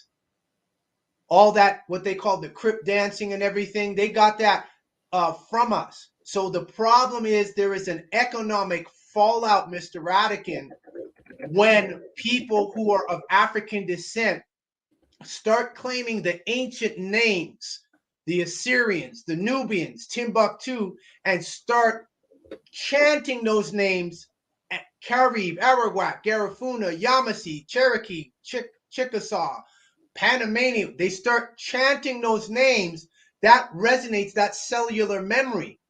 Now, what's going to happen? The economic system, which is built on top of them, that siphons their energy to keep it going, that now collapses, because now they can't siphon off the original people. There was an astronaut by the name of Clark McClellan. He's got a video clip on YouTube where he admits, this is a pale man now, admits that he's not from here. He's a celestial. He's not really, he said he's not religious either. He admits that he is a celestial, and he used the word, the blacks are the original owners of the planet. So I went and claimed the planet back, did a Lodial title, put it as an NFT on OpenSea. I've published it. No one on the planet has said anything. So I've contacted House of Orsini, the Vatican multiple times. I've emailed them and sent them registered mail. They stayed silent. Beautiful. The Jesuit Pope, Nicholas, and then his successor. I've contacted all the top dogs on the planet. And we've also done rituals for the Intergalactic Confederation to get rid of these shape-shifting reptilians. So people who like their Marvel stuff, go watch that series with Samuel Jackson, The Skrulls. And that'll give you an idea of another aspect of what we're dealing with. You know, that I keep saying one more, but I'm looking in the chat, and there's someone here who says, I don't want to know if I'm black or white, because he can't help me right now. And they're talking about survival. How do I pay my bills? Does it make a difference if I say I'm white or I'm black or I'm yellow? At the end of the day, when I get that bill, if I can't pay it, it doesn't make a difference. What's your response to that?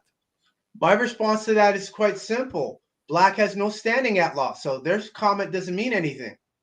No, but here's the thing. The person is saying, even if I say I'm white, I'm still getting that bill, and I don't have the money to pay it. So how does that characterization, black, white, or whatever, how does that help me to survive? Excellent question, and I'll answer it this way.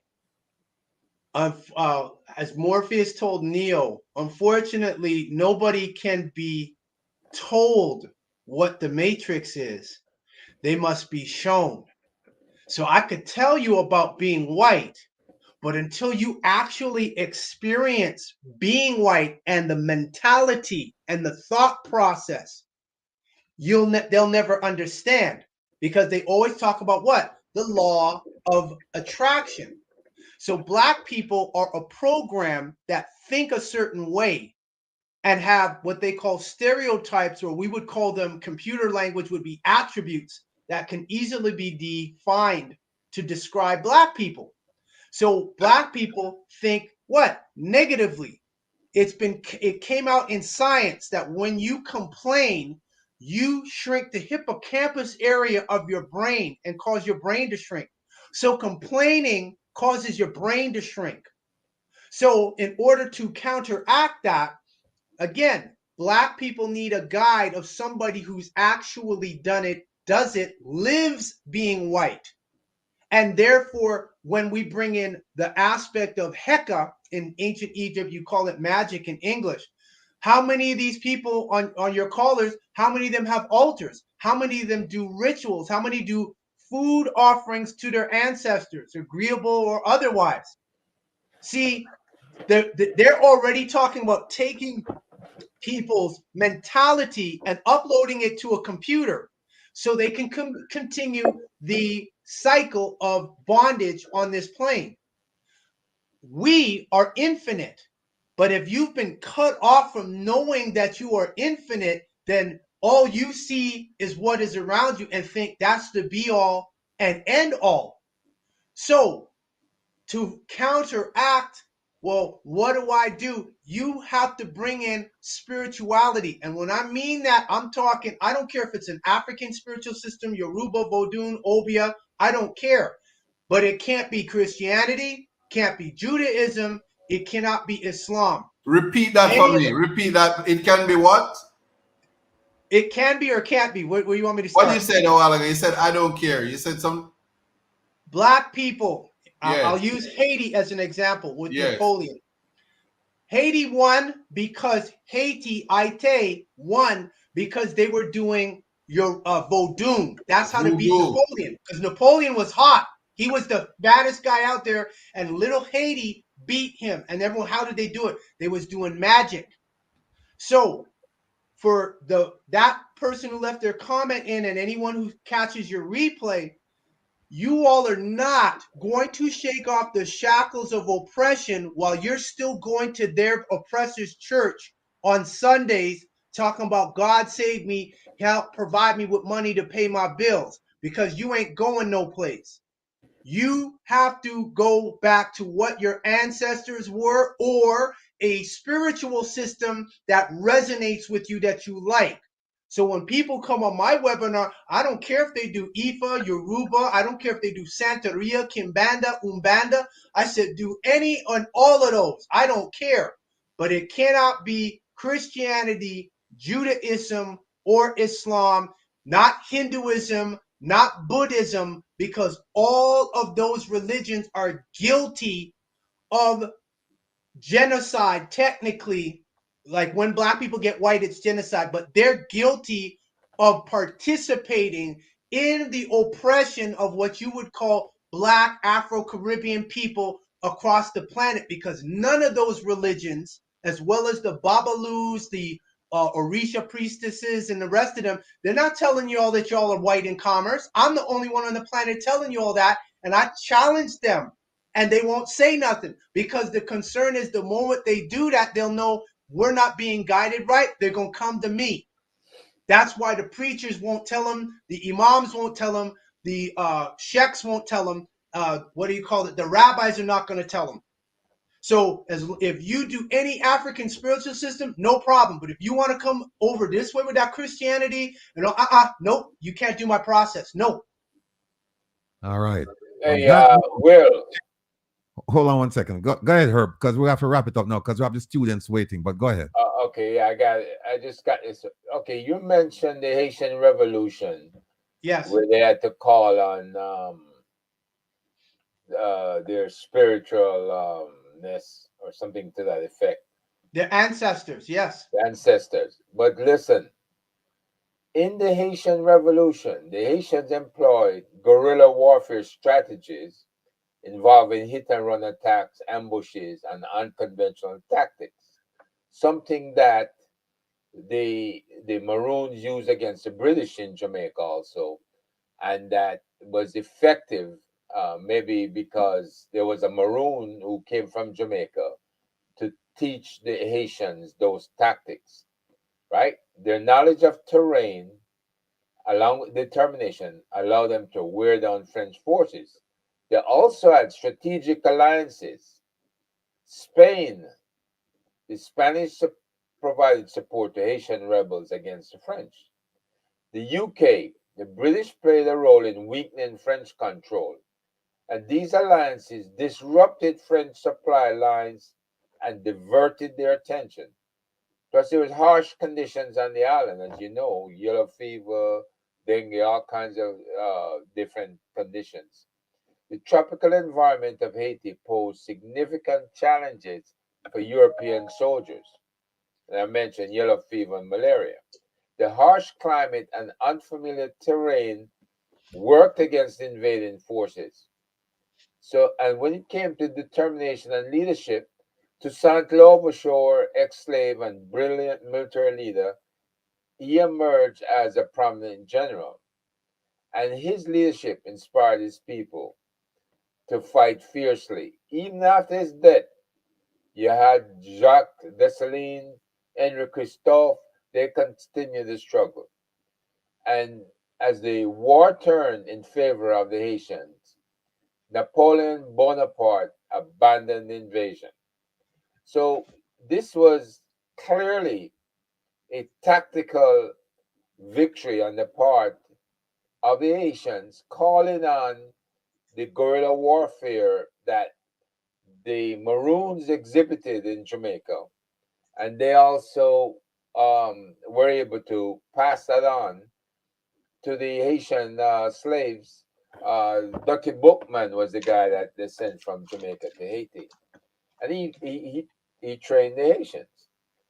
So I don't think it was so much. You might have called on your ancestors to protect you and to guide you, but it's not necessarily um, the ancestral spirit that carried you all the way. They had some help, so I just wanted to point that out to you.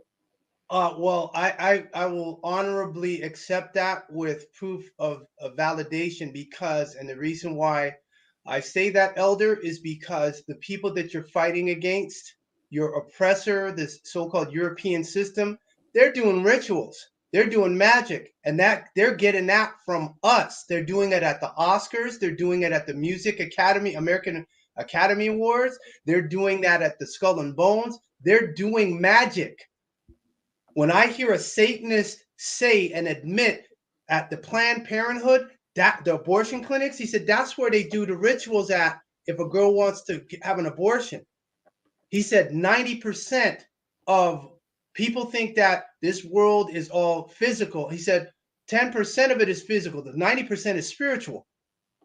So I know for a fact that that's why they did the Pirates of the Caribbean movies, to show they made a deal with a ghost army. Will you help us win? And in turn, we'll break the curse on these ghosts. That's real. Our ancestors are around us, in us, and through us. We've done all the marching. We've done all the protesting. We've done the guerrilla warfare. Where did the idea of the guerrilla warfare come from? It came from the spiritual realm. Most people who are inventors say they came up with the idea either daydreaming, or they had a nap, or they were in their sleep and an idea came to them. We're in the visible light spectrum, which is 1% of all the waves out there. The rest of it's darkness, whether you want to go hot energy dark or cold energy dark. But we're in this visible light spectrum we're in. It's less than 1% of the entire spectrum. All right. Yeah. Chief, look. I mean, if you had more time, No, Will, I would ask. we'll work. I'll talk to Chief. I'll talk to Chief, and we'll work something out. But look, Chief was originally, we scheduled him to come on to do a teaser for 30 minutes. And we've been going at this now for almost hour and a half. But it's been informative, been enlightening. It's been controversial because there are people in the chat who are saying, no, I disagree with him. And there are people in the chat saying, teach, brother, you know? So, and I like this kind of discussion because we're not talking about people. We're not gossiping or anything like that. We're talking about fundamental things concerning our being. And we may disagree, but we certainly do have the right to listen. So, Chief, Yes. final thoughts before you go. And I want to thank you for coming on such short notice and also for staying as long as you have. Any final thoughts before you go, sir? Only final thoughts. Again, Black has no standing at law. Black is a program from the Matrix, and you have to drop Black or African, Pan-Africanist, and embrace what your family lineage is. And if you don't know your family lineage, then claim a lineage that you have an affinity or a resonance with. And so for those that want to get white, you come on my webinar that I do on Mondays.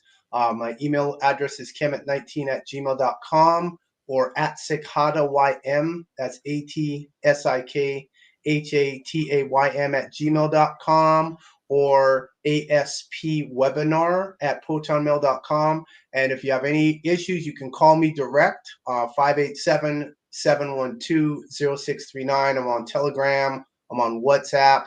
I'm on Facebook. And get in touch with us, and then we can assist you in getting white. All right, Chief. You know what? I mean, there are so many questions in the chat I'd love to ask you, but we got to go. It's been a pleasure. I understand. Look forward to to continuing in 7 days. So let them know. I'll be back in 7 days. We'll talk soon. Take care of yourself. Be well. Much appreciated. White power. All right. Take care now. All right. Quite an interesting discussion. I told you guys that the Chief is going to say things that some of you have never heard, and it's going to be controversial. But at least it's thought-provoking. At the very least, it's thought-provoking, you know, because you're hearing things for the first time. And the thing is, he's not talking off the top of his head, because he said to you, pretty much like I do, go ahead and do the research yourself. I'm just a vessel. I'm just a guide. I'm telling you where to look. While I'm giving it to you, I'm saying, go look at it yourself, and then you can make up your own mind. So quite an interesting discussion, and I look forward to having more discussions with him. And just based on the chat itself, there's a lot to be discussed with the Chief. So, Chief, thank you again. Take care and be well. Now we have some young people from Jamaica, and these young people, I can tell you right now, these 4 people that I'm going to put on the screen are 4 of the brightest minds in Jamaica, and I say that seriously. Is any of them white? All right. All right. You know, Mr. Rattigan, I'm not stopping your intro. You're being blinded by it's if I'm a find out that all the diaspora are black and they don't have standing, and we are trying to get to know the white papers, and they just fight out the whiteness.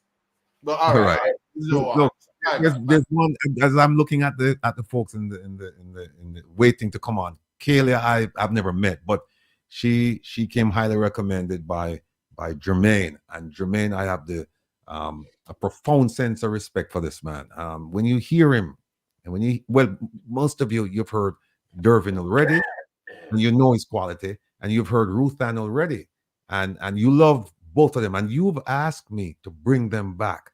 But I heard Jermaine on another program, and I said, I have to bring him on the program. And I asked him if he could have someone with him, particularly a young lady, because I've heard the complaints that your program have too much man on it, and it's true.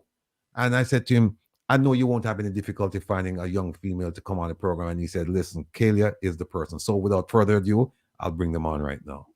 Here's Dervin, here's Jermaine, Kalia, and Ruthan. Ruthan, we can't see you. We don't know where. There she is. All right. Welcome. Now, Jermaine, my family, which is also your family, but this set of the Yeah, they've never met you. They've met Ruthann and they've met Dervin, but they've never met Kelia either. So what I'd like you to do is just go ahead, tell us who you are, and then you can just pass the mic over to Kelia, please. All right, thank you very much. Are you hearing me? Yes, loud and clear. Excellent, excellent. Thank you so very much for having me on. And I want to extend a very special thanks to and welcome to your audience.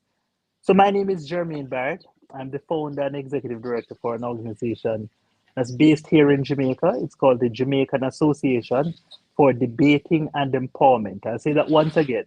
It's the Jamaican Association for Debating and Empowerment. And the acronym for that is JADE. JADE, all right? And we are an organization that promotes debating, critical thinking, effective communication, particularly amongst young persons, because we know that if you are able to empower people with information and capacity, then the world becomes too small for them, quite frankly. And so that's a lot of what I've been doing over these last few years. I'm looking forward to engaging in a conversation to share more about what we do and why we do what we do. And I'm going to now throw the mic over to Kayla Henry, so she can say a thing or two about herself. Okay, so I'm Kayla Henry. Am I being heard? Yes. Yes. Okay, so I've never been particularly good at introducing myself, but I am Kayla Henry. I am a member of the Gold Club, and this is just a debating academy that Jermaine and his other people at Jade had put together. I am a new debater. I'm pretty new to debating as a whole, but I'm very seasoned as it relates to public speaking. And I'm also aspiring to be something within the media field or media realm. I'm looking forward to this conversation because I really like controversial things. And I was listening before to the previous conversation and I was enjoying it very, very much. Had a lot of ideas and comments and opinions. I'm just hoping that this can go forward and we can have a good conversation today. All right. Thank you. Thank you. Jermaine, can you just tell, how did you end up being the executive director of this debating organization? It's so interesting. You should start with that question. It's really, when I started university about 20 years ago almost, I started with a firm commitment coming from high school that school is far more than academics. School should fashion you into a well-rounded citizen, a citizen that can be truly productive for your society and the world at large. And so I went to university and wanted to become involved in an extracurricular activity.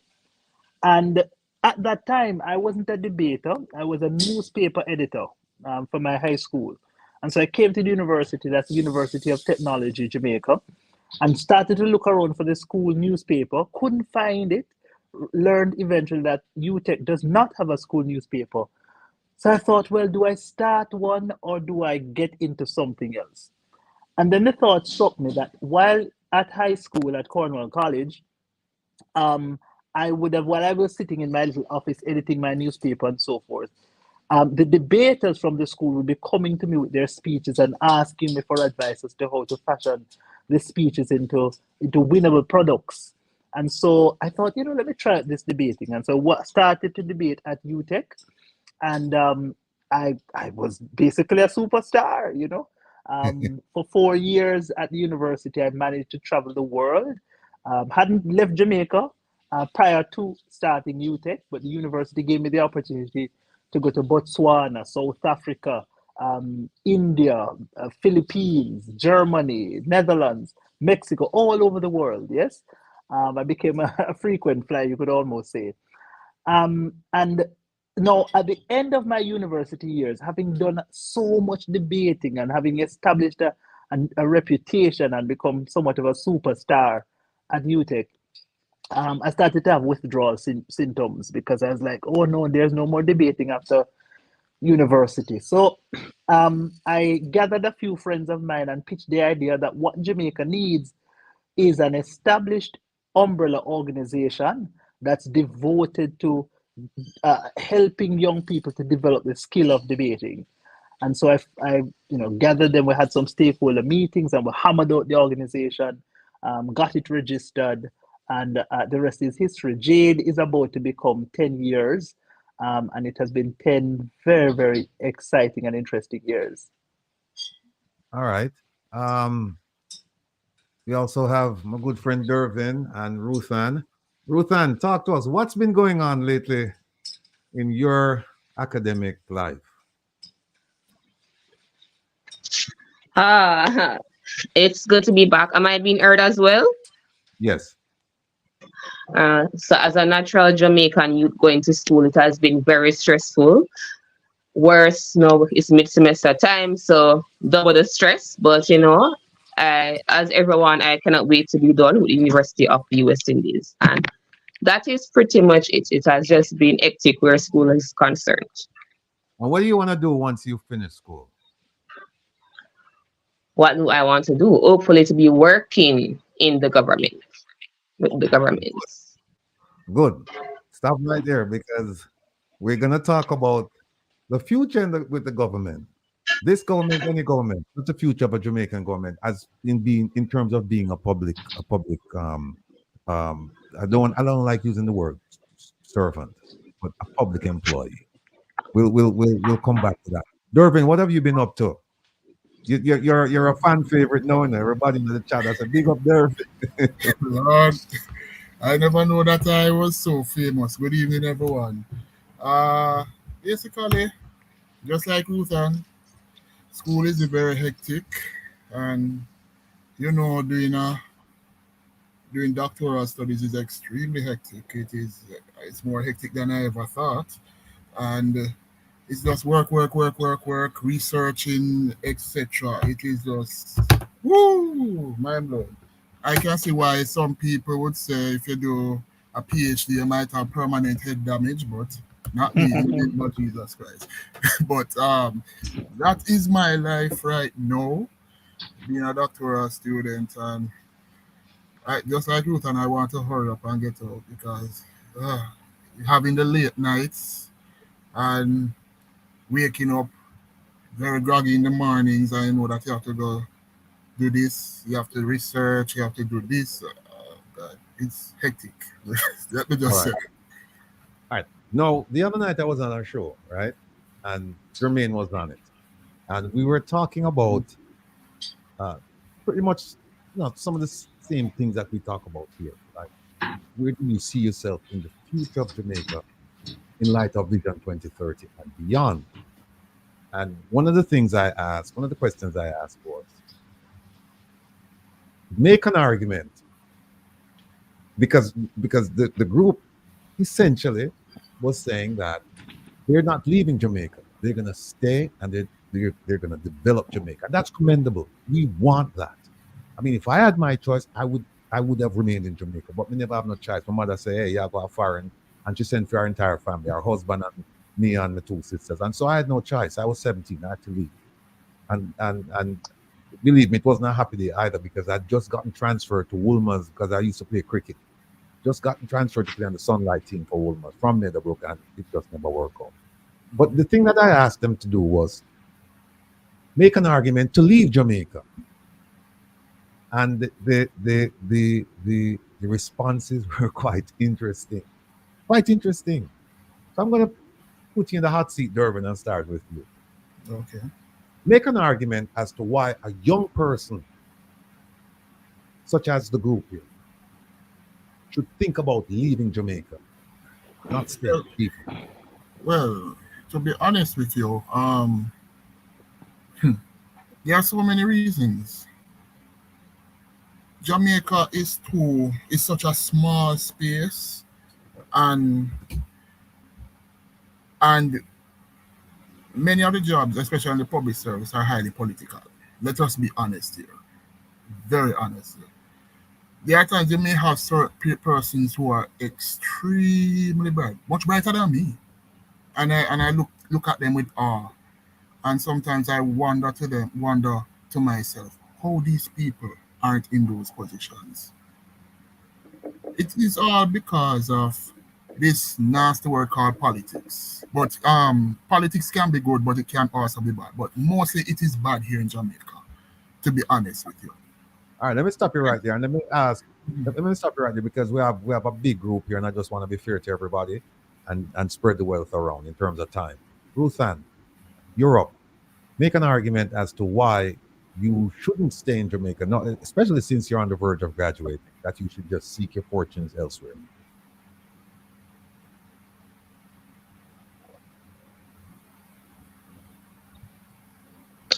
Thank you for that question. First, I must say that I am not planning to leave Jamaica right now, and I encourage every young person who is a Jamaican to stay and develop our country. And even if you like go abroad to study, come back and invest that human resource in the country, right? So that we can one day hope to become a first world country, or those countries that we look up to so much. But make an argument to leave Jamaica. I would say when you look at it, there is more opportunities abroad, and I cannot deny that. And I feel that you probably have more versatility as it relates to education, right?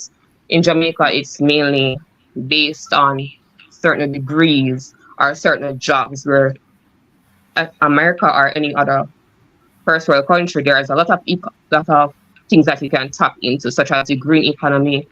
There's a more expertise. So I would say for that case, if you want versatility, I don't think Jamaica is the place for you. But don't just leave, come back with those capabilities and those stuff that you have learned to help to build our country. Well, I tell you what, Ruth Ann, that was the answer I got essentially with Jermaine and his group, and I was blown away by it because I was asking them make the argument to leave, but they made the argument to leave and return, which is an outstanding thing to have said. Remarkable. I love it. And I would encourage every person who's planning to leave Jamaica, every young person who's planning to leave, if you have to leave, leave, but always keep in the back of your mind that you want to return to develop that island. We want to reach our fullest potential, and we need every person on deck, we need every person on board, because otherwise we're going to be a failed state. Now, Kalia, you're a debater. I'm going to ask you to make an argument for either staying or leaving. Okay, so as a slight rebuttal, right, to the argument before, I think that is coming from a sense of patriotism of saying that, oh, we're going to develop Jamaica. I don't think Jamaican people have a culture of being patriotic. And so therefore, the idea of leaving to come back and develop Jamaica, I don't think Jamaicans have it in them to want to genuinely develop Jamaica. I don't think that's a thing that we have. That's a whole different argument, though. For me personally, I would make an argument to leave. And it's not just to leave and come back and to develop Jamaica, it's to leave so that all of the titles and labels that I have been awarded in Jamaica that may hinder my personal development are no longer attached to me. And I don't mean labels as in, oh, brown or lower class or anything like that. I mean labels being, oh, you come from Knox College, which is a rural school, or labels being that, oh, you are this, or you came from a community that no one knows the name of. I don't want those labels to be attached to me anymore. And if I go abroad in a different country where while Cane Saint Anne doesn't matter, I no longer have those labels limiting my development. As what Durbin would have said, something similar, which is where it's very political in Jamaica. What you can do, and not necessarily what you can do, but how things are structured, they're not structured for everyone. And that is because we're not actually patriotic. If we want to develop something, you develop it completely. We don't develop Jamaica completely. UNICEF comes out, and I'm not going to speak against them. They say, let's work on the environment. Where are you working on the environment? Kingston, Mobi, all of those places. In my community, there's not a single garbage truck. And so therefore, since we're not genuinely patriotic, I don't think as though we can genuinely say that we're going to develop young people and develop the country. And so therefore, that's why I would leave for myself and for my personal development. Okay. Jermaine, you've answered both questions already on a different program. Pick one, pick a side and just answer. And then after that, I'll turn it over to her because I see he's chomping at the bit to ask a bunch of questions. But go ahead, Jermaine, make an argument. Indeed. These are charged issue for me, because I've devoted myself to serving my country. And I consider myself a patriot. But I have to be real that, you hear politicians oftentimes band a slogan. They say, they're about promoting peace and prosperity. Those two things. And I think At the core, that is what every single Jamaican wants. Jamaicans want to be able to, as the Prime Minister said decades ago, or, years ago, to sleep with their doors and windows open. Yes, want to be able to walk in the beautiful tropical nighttime. Unafraid, unconcerned about our safety. But that's not the reality. There is no peace. I'm a blind person and I live in an apartment, and every single time I hear a knock at the door, I panic. I'm frightened because I don't know if somebody is trying to break in to harm me. There's no way to live, yes? And the fact is that there are parts of the world where you don't have to live like that, because statistically, you stand an infinitesimally small probability of being harmed in a violent way. So that's one reason to leave. Another reason to leave is the lack of prosperity. Jamaica ranks, but just one country from the bottom. Haiti is at the bottom, and then Jamaica in terms of our gross domestic product. Yes, $7,000. You have countries like Trinidad and Barbados that are having gross domestic products in the region of $20,000. Yes, and so it just goes to show that life in Jamaica is hard. It's a struggle. It's so difficult. And every single one of us, listen, we might spout patriotism all we want. The fact is, we want what is best for ourselves because we have a finite amount of years in this life, and we want to maximize the benefits for ourselves. So leave and go and maximize those benefits and go and achieve and find peace and prosperity elsewhere. Thank you, sir. Herb. Okay. Europe, I see you. Go ahead, Herb. Folks, I just wanted to say, congratulations on your achievements and welcome to, reality here, because we're going to check some realities. Limited economic opportunities, education and professional growth, healthcare and infrastructure. If you have all of those secured, raise your hands, let me see.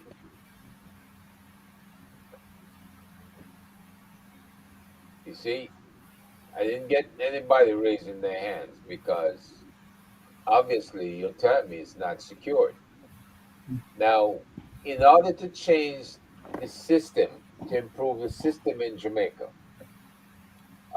studying abroad, not necessarily America or the UK, but you can study other systems abroad that the UN uses in Africa, for instance, or Asia, right? How do they get water into areas where there's no water? How do they get farming started where there's no farming, where there's no water to supply irrigation for farming? So when you learn all of these things overseas, it would be a good time to come back and to pass the information along. But the problem I find when I talk to people down there, just as recently as 2 weeks ago, is that nobody is listening to them once they go away and train and come back, and they want to make changes. They're not in a position to make change. It's that simple.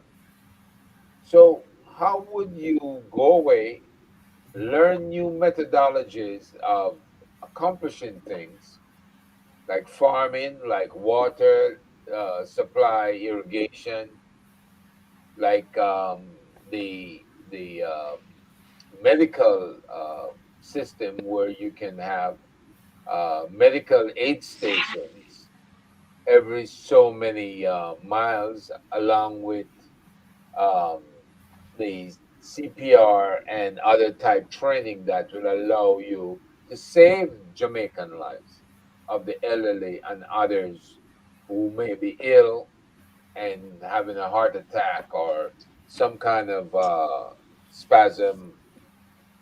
How do you apply that if you don't have a government willing to allow you to come back and influence change in the ministries of agriculture and fisheries or Ministry of Health, right? How do you make that change? Give me some outline so that people listening your age and who want to go away and change their skill set to be more productive. How do you make such a change in a country where you're not allowed input? Who wants to take that? Jermaine? All right. Thanks for that question. So I think the challenge really is it goes on both ends. It exists at the end of the Jamaican who has gone overseas and equipped him or herself and Yeah. are now wanting to come back and contribute. I find that sometimes, not always, but sometimes the way the engagement is had leaves the Jamaicans who are living at home feel as though there's a degree of condescension or like they're being patronized. And Jamaicans don't like that. We don't like to be made to feel as though we are worse than anybody else, even if it is that we are saying all the time in public conversations that things hard. Yes, we don't like to be told that. And so, for example, I give you a quick example. Recently, the US made some adjustments to their travel advisory, ranking Jamaica as being third, ranking us at a 3 on a scale, and basically giving some information to say, our health sector is in trouble, therefore, U.S. citizens, be warned, be exercise due diligence before you're coming here.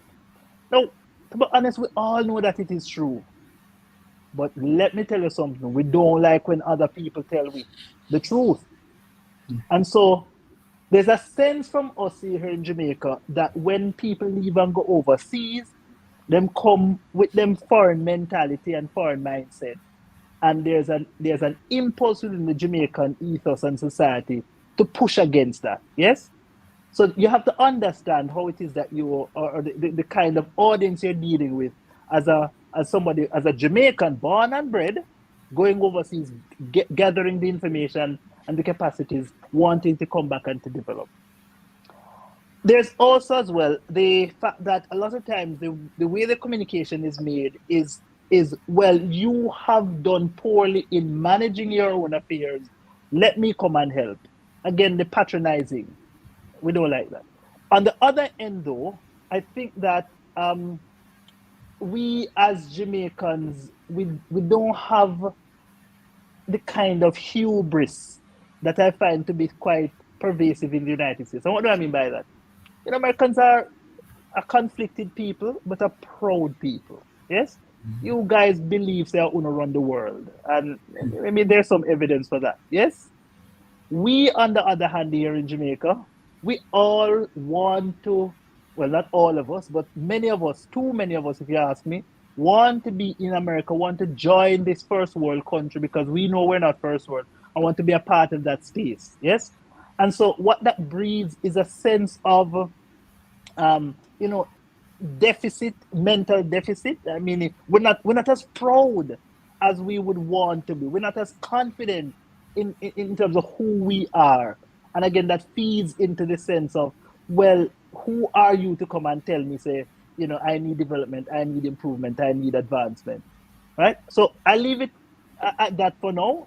I know there are many persons here, so I'll throw the mic over to somebody else to give their 2 cents. Rutan?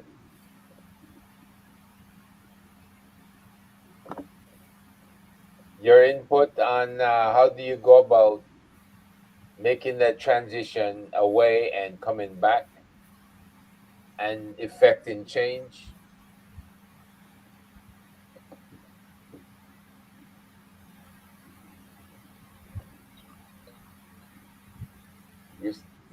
You're still muted.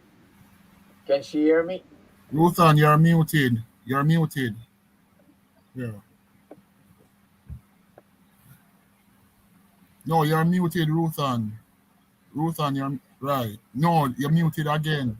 Right. No, I'm unmute now. Yes, Yeah. Herb, could you please repeat the question? I didn't catch the last part of it. Okay. Well, what we were doing is outlining the people who felt like leaving. They would go away. They would learn new methodologies for farming, for providing water, for providing irrigation, for providing, modern methods of whether it's fish farming or, food for food security. And then they come back. How do you make the transition back in if there's resistance to you as a learned person coming back to give your professional opinion on what should be done? How would you make that transition in? Um, First, you got to convince the government that you should have the job in Ministry of Agriculture and Fisheries or in some other ministry where you make a direct impact. How do you go about then convincing the people, the farmers, the people around you that you should be using, they should be using your methodology versus what they're doing? Okay, got you. All right, so I definitely feel like mechanism should definitely be put in place for persons, or Jamaicans who go abroad and they have acquired the necessary skills to come out into the workforce. But at the same time, we have to understand that everything cannot be solely blamed on the government and thrown on the government. The onus is on each and every one of us.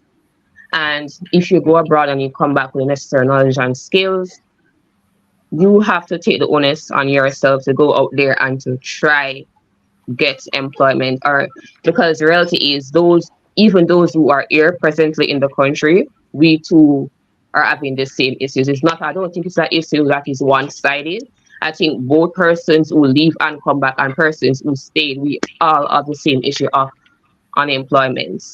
So I don't think it is something that, oh, it's definitely them who go overseas. I think it's everybody's issue. I don't think it's one-sided at all. But I definitely feel that more mechanisms should definitely be put in place to cater for those persons. But I believe that unemployment is a big issue, one of our most critical issues right now, and that we really need to start tapping into some different emerging economies for work at this time, especially the green economy. So to answer your question, I don't think it's one-sided. I think that we're all suffering from unemployment. Speaking for unemployed persons, I don't think it's solely those who have went away and come back that we are not affording employment to. It's not one-sided. Okay. Kayla? Okay, I think I have a similar perspective as what Jermaine has. But pretty much what I will say is that I think you need to speak to people in a language that they understand. I don't think that Jamaican people have anything against learned individuals. I think they have something against the culture that is commonly associated with those individuals that are considered to be learned, right? So a Jamaican person won't have an issue with you having a certain level of education. What they will have the issue with is when you use that level of education to try to intellectually oppress them. If you cannot speak to a person in the language that they completely understand, they will never approach you with the energy that you want them to approach you with. And the fact is, we're a very offensive group of people. We are ready for the battle, and as soon as the war come up and you draw your sword, we are going to draw full sword too. And so therefore, if you approach a Jamaican as a person who has left Jamaica and you're coming back and you're trying to employ certain changes, then, or even if you apply and you're in the government and you're trying to mechanize these changes, you can't do that in a manner that doesn't befit the language of the average common Jamaican person. As well as the fact, I think the question also makes the assumption that when you go abroad, you will learn all these new and innovative methods to apply to Jamaica, where I think we've glamorized abroad, and we have made it seem as if Jamaica can't, the things that we have now can't be used to boost our own niche society, because how our society is constructed is very different from, say, for example, the American society. And so it's therefore that's why we have a difficulty adapting these American methods to Jamaica, because we simply cannot. That's like taking a dress and trying to put it on a assack. That not gonna happen. And so when you do those, when you go abroad and you take these new knowledge, you take this new knowledge and you learn these new ways of addressing certain things like the health sector, so forth, so on, agriculture, and you come back to Jamaica, I think what needs to happen is a reanalyzing of what you learned and shift it and mold it so that you can therefore fit it into the Jamaican context and ensure that when this is being communicated, it is being communicated in a language that me, Rutan, Dervin, everyone can understand. Okay.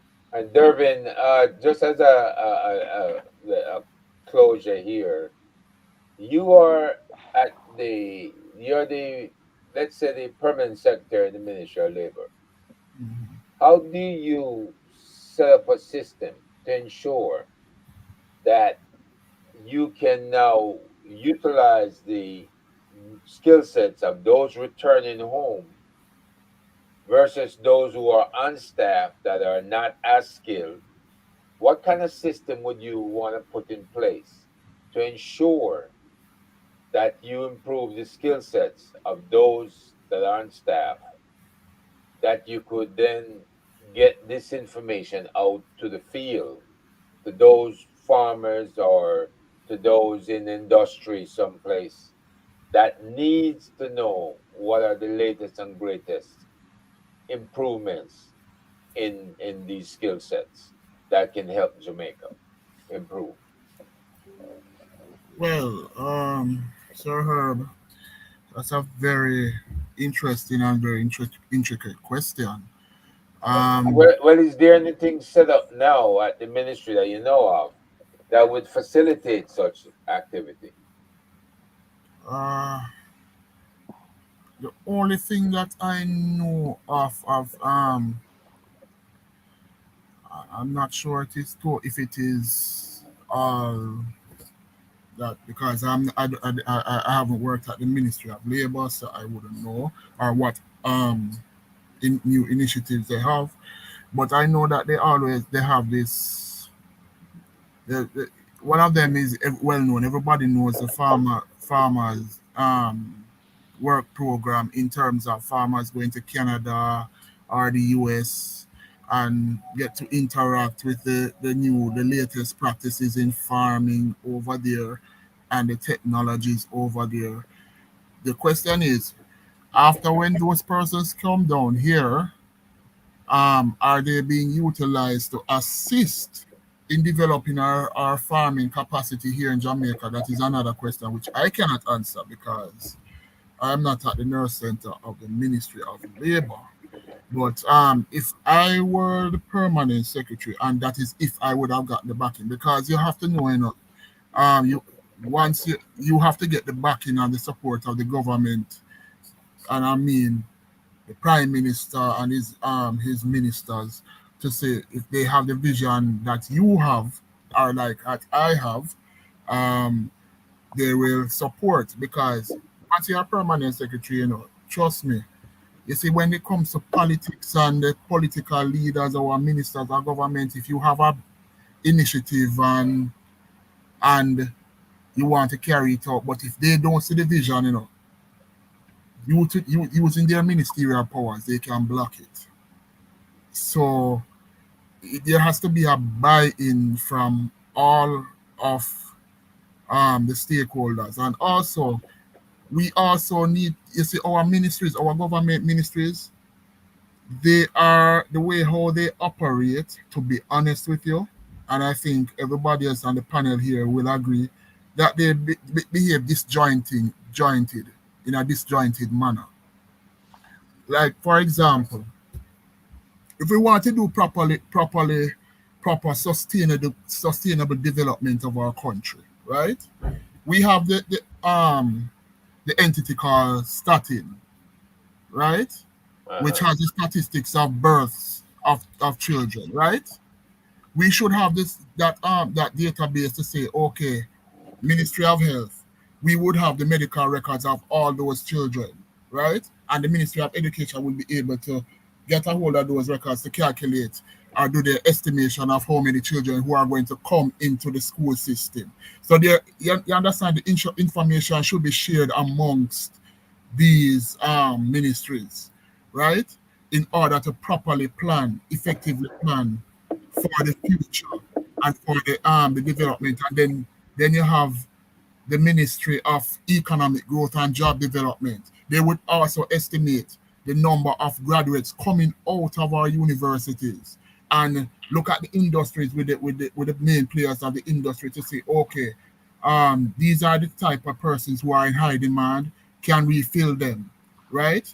And if we have that number, then if we don't have that number, then we liaise with our universities to say these are the jobs that are in high demand. And we need to encourage our populace to take advantage of these jobs because there are some jobs that are oversubscribed. And it is best for you to get into a job which you can get into employment as quickly as possible and to generate income for your livelihood and your sustainability when you eventually have a family.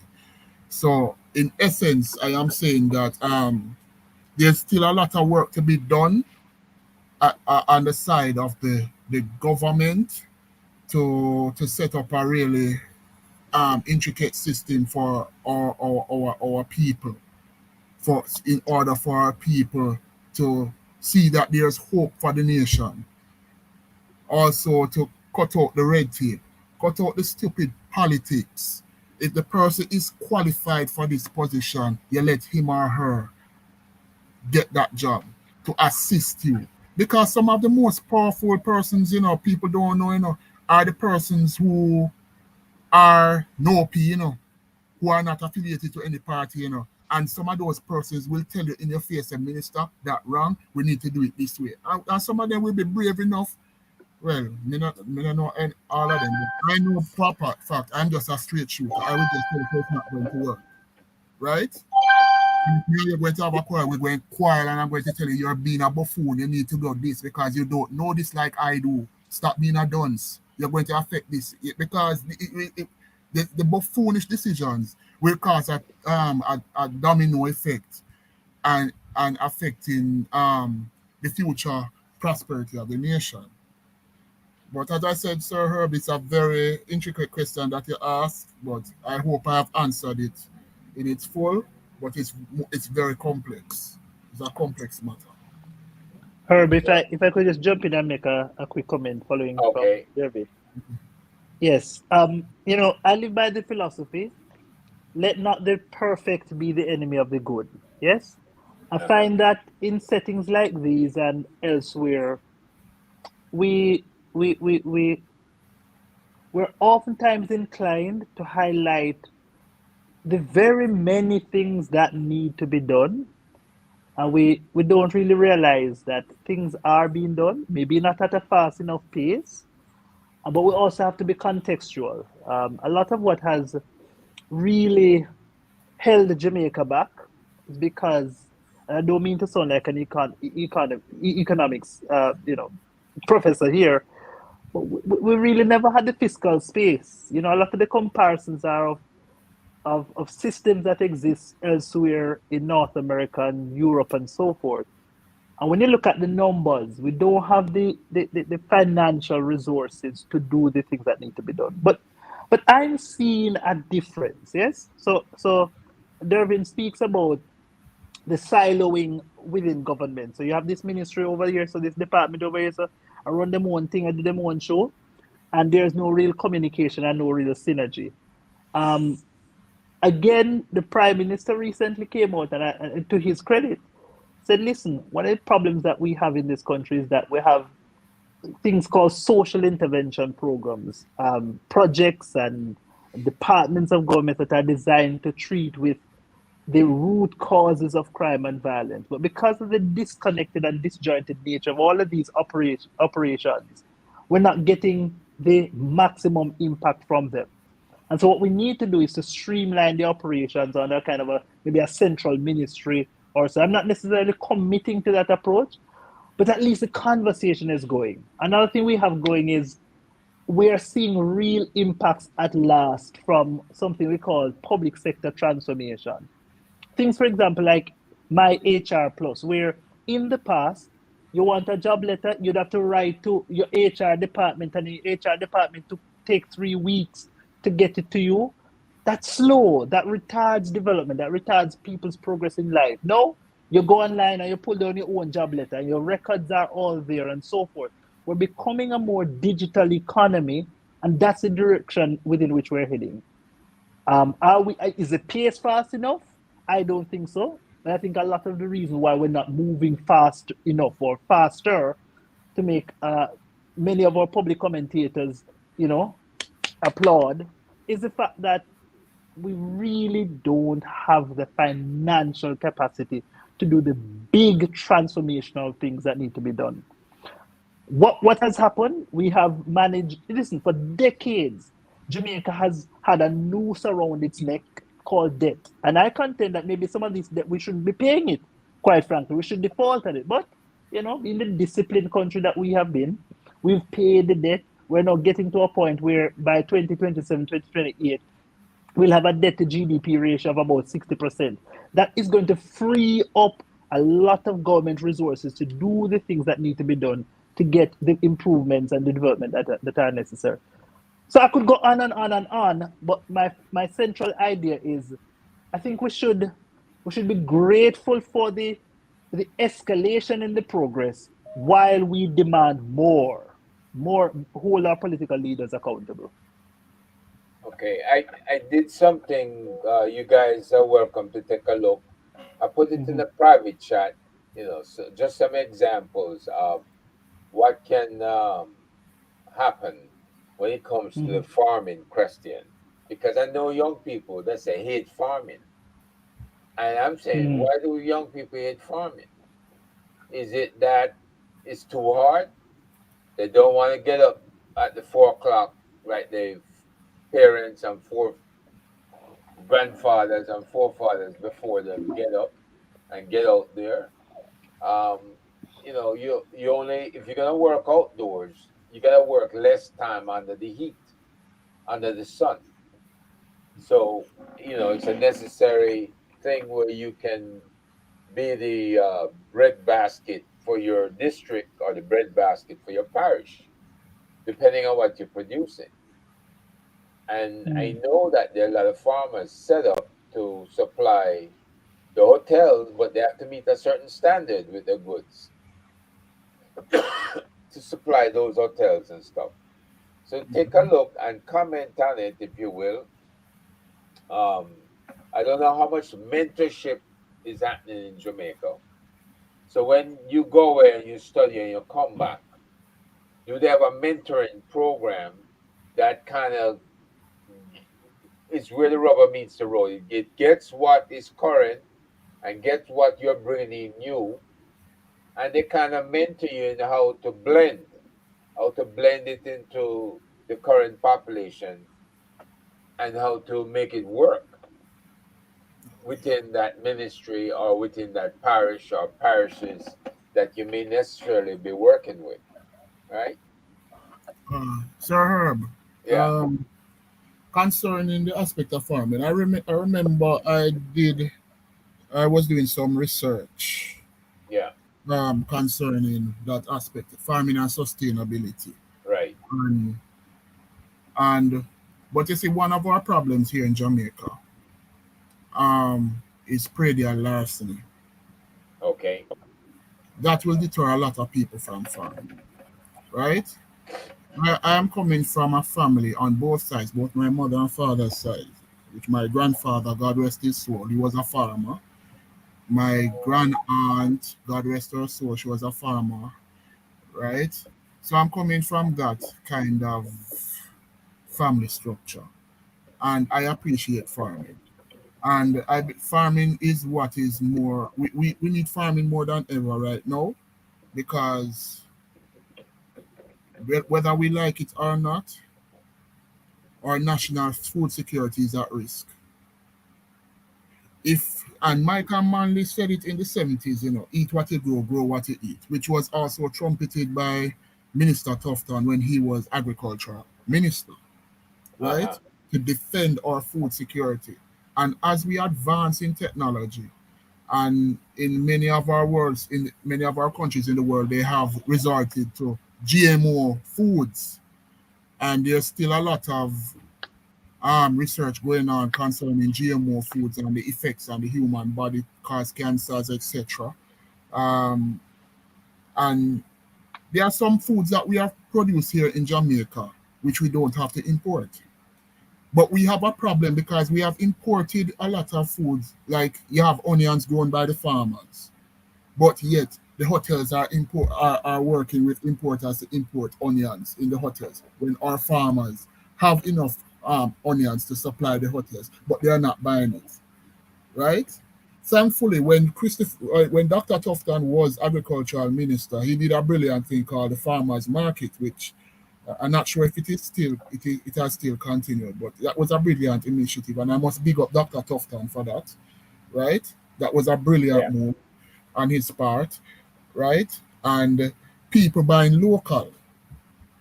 And I know of farmers, young persons in St. Elizabeth who build them big mansions just after farming. But one of the biggest deterrents is predial larceny. You know how it feels when you have, like you start with one goat, one cow, and then you have a massive pasture full of goats and cows, and people come in and steal your things, right? That is one of the things that will hurt you as a farmer, and that will discourage a lot of people from going farm. Because trust me, sir, let me tell you something. I'm going to tell you straight up.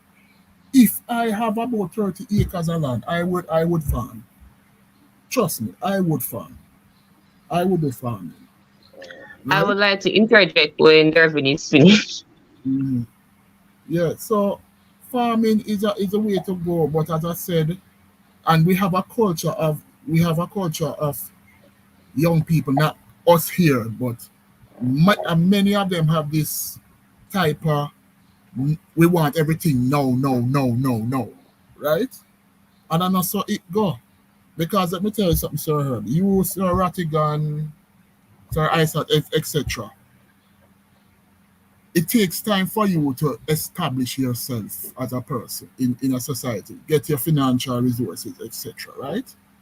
And when you have this, and that also spawns a culture now that we have scamming culture. The young people them scam the people them have them millions and talk about reparations for slavery, the stupidity they're talking about, and not believing that it is hard work that gets you your resources.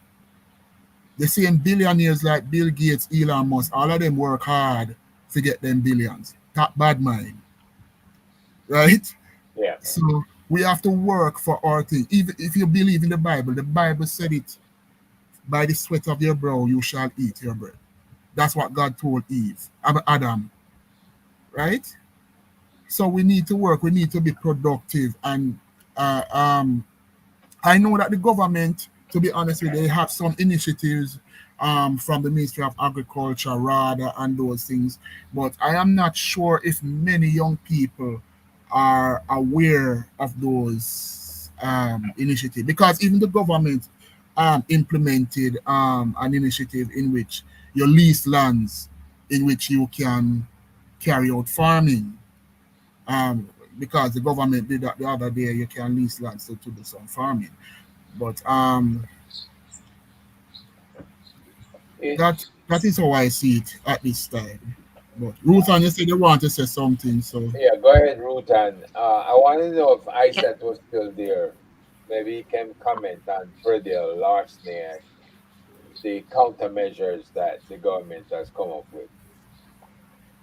Yeah, I just wanted to add to what Devin said and share some insights as well, and also a different perspective. The reason I believe why not young people, Jamaican youth on a whole is not so abreast or impressed by farming, I think it's literally the way how we were raised and how we were socialized and heavily dependent on our culture, because growing up the emphasis from our parents, and tell me if I'm wrong, was on being doctors, lawyers. Those were the careers that were pushed. So that's the aim for majority of Jamaican youth, to please their parents, to become doctors, lawyers, teachers, and those are the careers that have been pushed from we were young. to know. So I think definitely why we don't, well, some young people don't really gravitate towards farming is because they didn't really see it as something viable from then to now. But I think a lot more persons are becoming involved, and I am grateful for that because we are the land of wood and water. I think farming should be right up there with the rest of careers. Also, I don't think that the ministry is doing enough to market farming in a way that will appeal to our young people. I think that social media is our best and worst friends at times, and we can definitely use social media to market farming in a way that gravitates to our youth, especially the financial benefits of farming, because I know a lot of farmers making far more than persons in office or persons who are teachers, doctors, and so on. So I think if we really market farming in a way that they can say, hey, this is actually something I can make a living from. This could even be a side also or something that I would love to do and to let others know.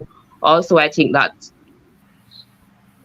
the opportunities that are currently here in regards to farming are kept in a bubble, that if you're not a part of a particular bubble or organization, you would not know about these opportunities and resources. So I think that's on the ministry again to market these resources, to market these opportunities and these scholarships and so on in regards to farming and agriculture on a whole. So I think that's the reason why it doesn't appeal to a lot of Jamaican youth because really and truly, we don't know. We really don't know. If we're not in that particular bubble or niche, you really would not know. Okay, now you brought up an interesting point, and thank you for your points of view, folks. Predil larceny has been a scourge to a lot of people. As a matter of fact, down in Texas, I think it was last 2 years ago, they ended up killing a guy who was stealing cattle. So I'm not advocating that the government arm farmers and they go out and pull guard duty on each other's property and kill anybody trying to rustle their cattle or something like that. But guess what? Modern methodologies today has changed a lot of things and changed the way we do business.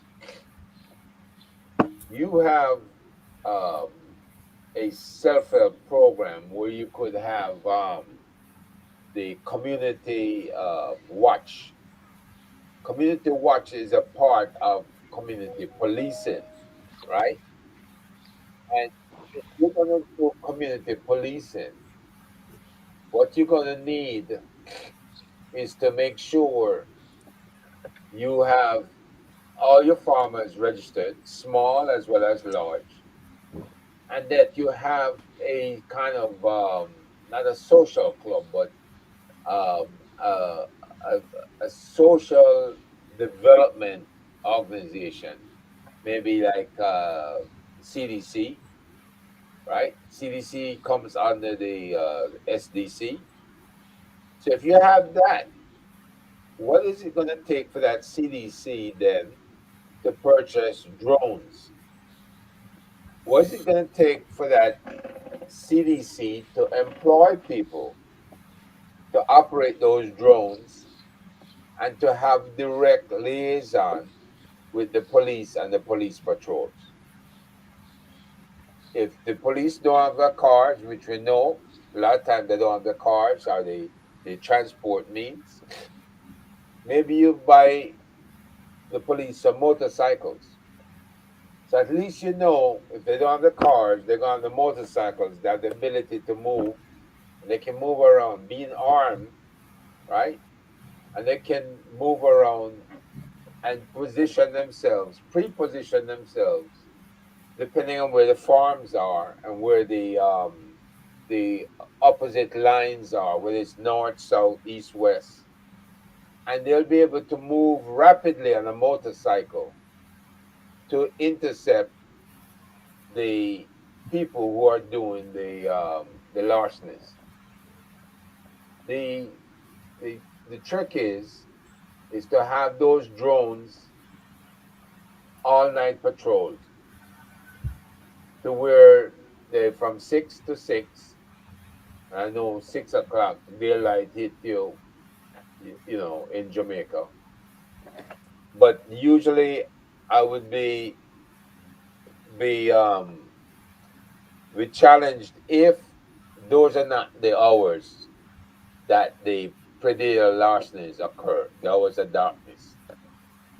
And if those drones are up in the air and they can spot a larceny about to take place or a group of people moving, the drones are very quiet. So you can track along with people moving. You can look at what they have in their hands, cutlasses, knives, whatever. And you can then notify the local authorities that you have a problem and you need them to intercept these people. So there are modern methods of law enforcement that could bring about effective fighting stances against predator larceny. Prevention strategies are sent to you guys. Farm and trader registration. Identifying legitimate actors in the agricultural sector helped track transactions. So, in other words, if somebody's selling and they're not on a list posted that they're legitimate farmers who has this product, then you ask questions. Transportation limits, regulating the times when products can be transported, reduce theft opportunities. Right? Those guys with 2 dozen sheep, I mean, goats rather, in their car transporting them. And they don't have an explanation or no bill of sale showing that they own the goats. Receipt issuance. Traders are required to issue receipt, keep copies, promote transparency. Traceability. Efforts to trace stolen goods, enhance accountability. Predator larceny offenders registry, just like the rape registry or the predator registry, which you should have. You maintain a registry in aids in tracking repeat offenders and a hotline, just like you have the what is it? The hotline where they pay money when you give a tip, right? If they say here that Jamaica is losing $5 to $10 billion annually in predator larceny. So if you are giving away, say, 10% of the value of whatever you can prevent from being stolen. If you have a package that you recover, right, that is valued at say 200,000, and you can have 10% of that money as a reward, that's 20,000 if I'm not mistaken, right? So you have to go with a plan that incentivizes and monetizes what you're trying to stop. And Sir, it's not that difficult. Sir Herb. I see Willis got who's somebody calling to me? Yes, sir. I just Service, wanted to yeah. also add, I am not sure, but the government has to form a serious partnership with our universities as it relates to carrying out further research on the latest developments in farming. And I am not sure if the government has ever had that serious partnership with our tertiary institutions to carry further research. And that is what I always believe in, sir, that we have our consultants here who are at the universities, the professors who are heads of those faculties that are related to agriculture and some national security, because UA has a master's in national security strategic studies, whatever, for the police force. We have CASE, College of Agriculture, Science and Education, which is the premier tertiary institution that deals with farming, right? And UWI, they have their own professors that deal with economics, the social sciences. So if we could have have a serious partnership with those persons for us to sit down and say how we are going to make this thing right, how we are going to be self-sustainable. Because suppose one day, because right now, we have to consider this farming thing very seriously. Yeah. Looking at the war in Ukraine and the US and Russia in a back and forth. I just read earlier in the week that President Putin was warning the West that he's willing to go nuclear if they continue to interfere, right? And this is a very troubling state of affairs. So because suppose if you have a nuclear event, right? Yeah. Between the US and Russia, and we get a lot of our food stuff from the US, right? And if our leaders are not sitting with the universities and say, no, we need to go sort out this, because if push comes to shove and there's a nuclear war between these two countries, how are we going to feed our people? How are we going to feed ourselves? Right? We are basically in a second Cold War. If people don't believe, we need to believe it now. But this Cold War has 3 axis powers: the US, Russia, and China. Right? And both China and Russia have formed an alliance to go against the Western hegemony led by the US. And the Chinese have developed technologies that I don't think the government has any idea that they have. Maybe the CIA, maybe the FBI learn about those things, maybe, but we are teetering on close to a nuclear Armageddon, and we have to think about our country's national food security. Hence, there has to be a movement afoot to promote farming more than ever, and to raise the status of farmers to be the most important first responders in a national, or should I say international, crisis of great proportions. Yep. Could I interject for a second? Yes, you can. Go ahead. All right. So I think what is crazy, right, is that we have associated farming with the poor for very long. So the culture of poor is a culture of farming. And then long since we know so we need the food, but then we say no, farming is for the poor. Farming is for people that don't have the money to go to UE and get an education. Now we want to completely flip that on its head and be like, no, guys, we need farming. We were completely wrong. Throw away the doctors and the teachers. We need the farmers now.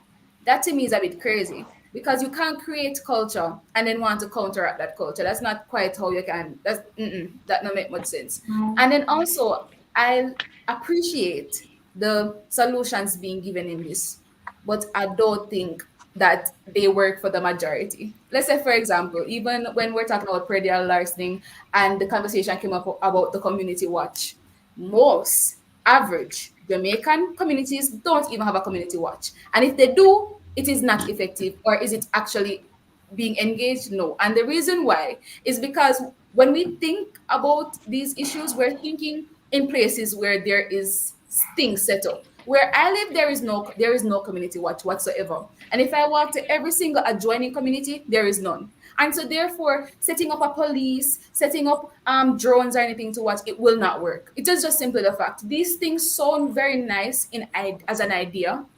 They sound so nice. This modern approach to our issues sound very nice. And it's true that we need to combine these modern approaches. But the fact is they will not work. And I'm saying that as a person that knows that they simply will not work.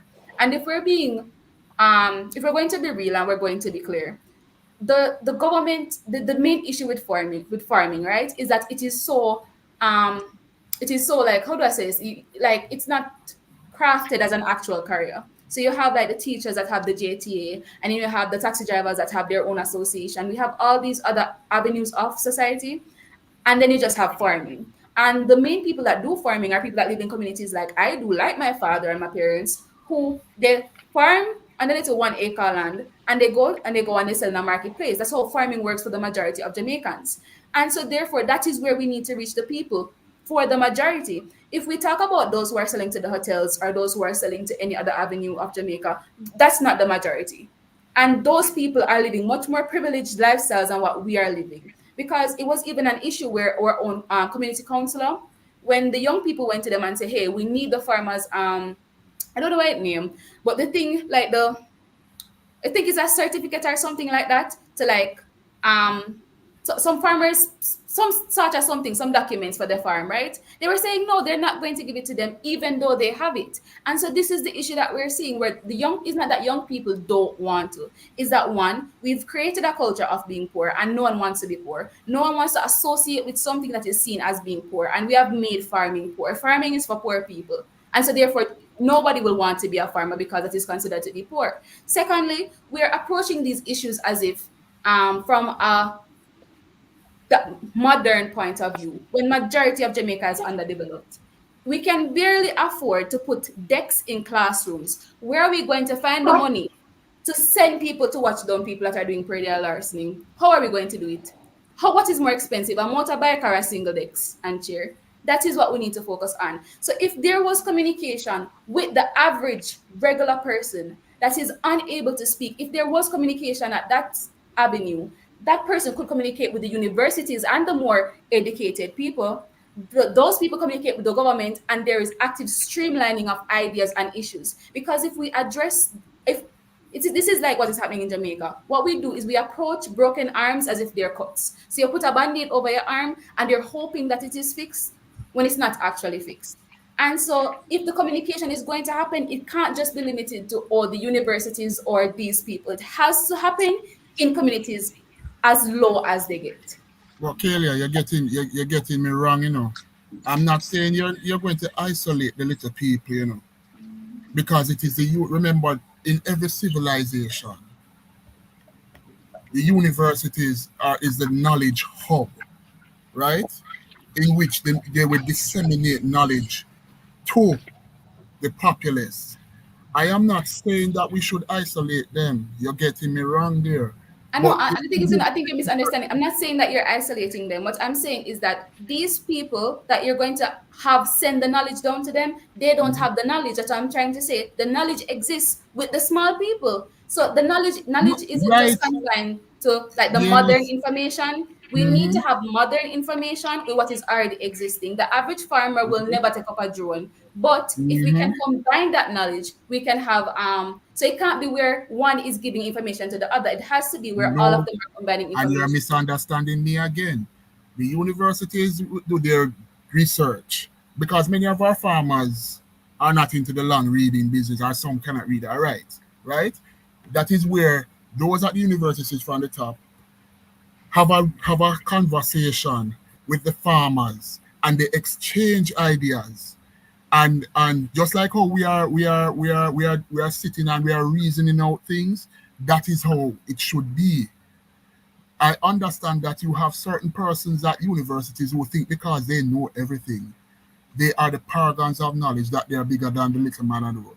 You see me? Yes, I'm at university. I'm at the university. I'm a doctoral student. But you see a lot of people who I interact with, they know say at the same deriving this, we're just down to earth and chat pure foolishness, laugh, and we just sit down and we reason things and we just sit down because they know that me not behave highfalutin like them, right?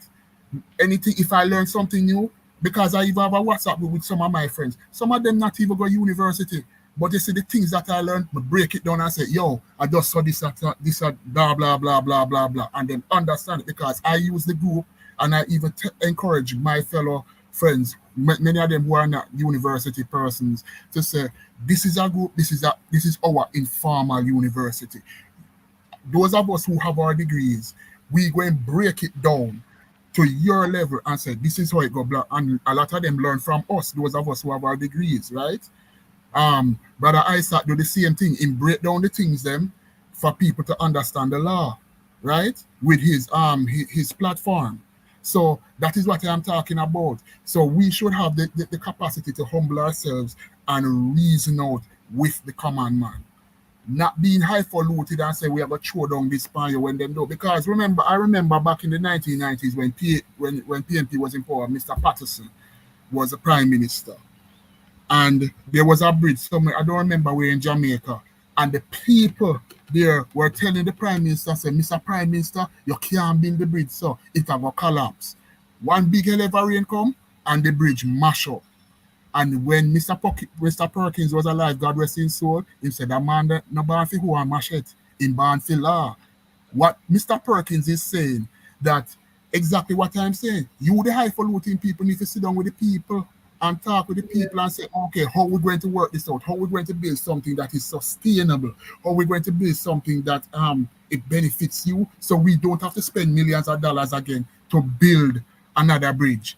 So we can move the money to other things, like, okay, you have bad roads, we can use that same $1 million now and pave off the roads them now. That is what I'm talking about. So we must have dialogue with each other. Nobody is higher than anybody, but we have a myopic way of thinking as a people, that those who are at universities, you're more educated than them. So these people are dunces. When in truth and in fact, the only dunce in the room is the person who doesn't humble themselves to sit down and listen to the person. Because usually the little man would know something more than what you know, but what you don't know, he knows. Yeah. Right? So that was a classic example. And that is what we need. I agree with you. I apologize for misunderstanding what you were saying, but my frustration comes with the fact that when we have these conversations, I think that people like to think of the most politically correct way to answer a question. And so you think of, say, for example, random farming or climate change, and you think, oh, we put in place this thing and this initiative and we have this school, that's not going to work. And the reason it's not going to work is because it's not for the majority and it's not for the common person. And another thing, people don't understand that. You see, when you have people who think they're highfalutin and they think they're better than others, you don't realize that you're dividing again. You're dividing us as a people. Marcus Garvey always speak about it. We as black people should not be dividing ourselves. Oh yeah, but Jamaica is out of many one people, because it's not only black people in Jamaica, but we have the Chinese, we have the Indians, we have the Syrians, this and that. But the majority are we are black people. The majority we are descendants from the slaves, the house slaves and the field slaves. And it happens to be some of the very same descendants of the house slaves and field slaves and the positions of power want to rub shoulders with the Chinese, the Indians, and people, and no offense to them, but let me give you a little snippet. You shouldn't call yourself black. Where you rub shoulders with, technically they are racist towards us. Yeah. Black. And I love how these people like to justify and behave. You always hear these people come and they be like, oh, we came from humble beginnings, and the mother was a teacher or a nurse. Oh, and they try to like cosplay as if they are relatable. And oh, even though I know all these big words, I can tell you all these statistics and I know all about economic, I am just like you. And I am so calm and I'm so humble.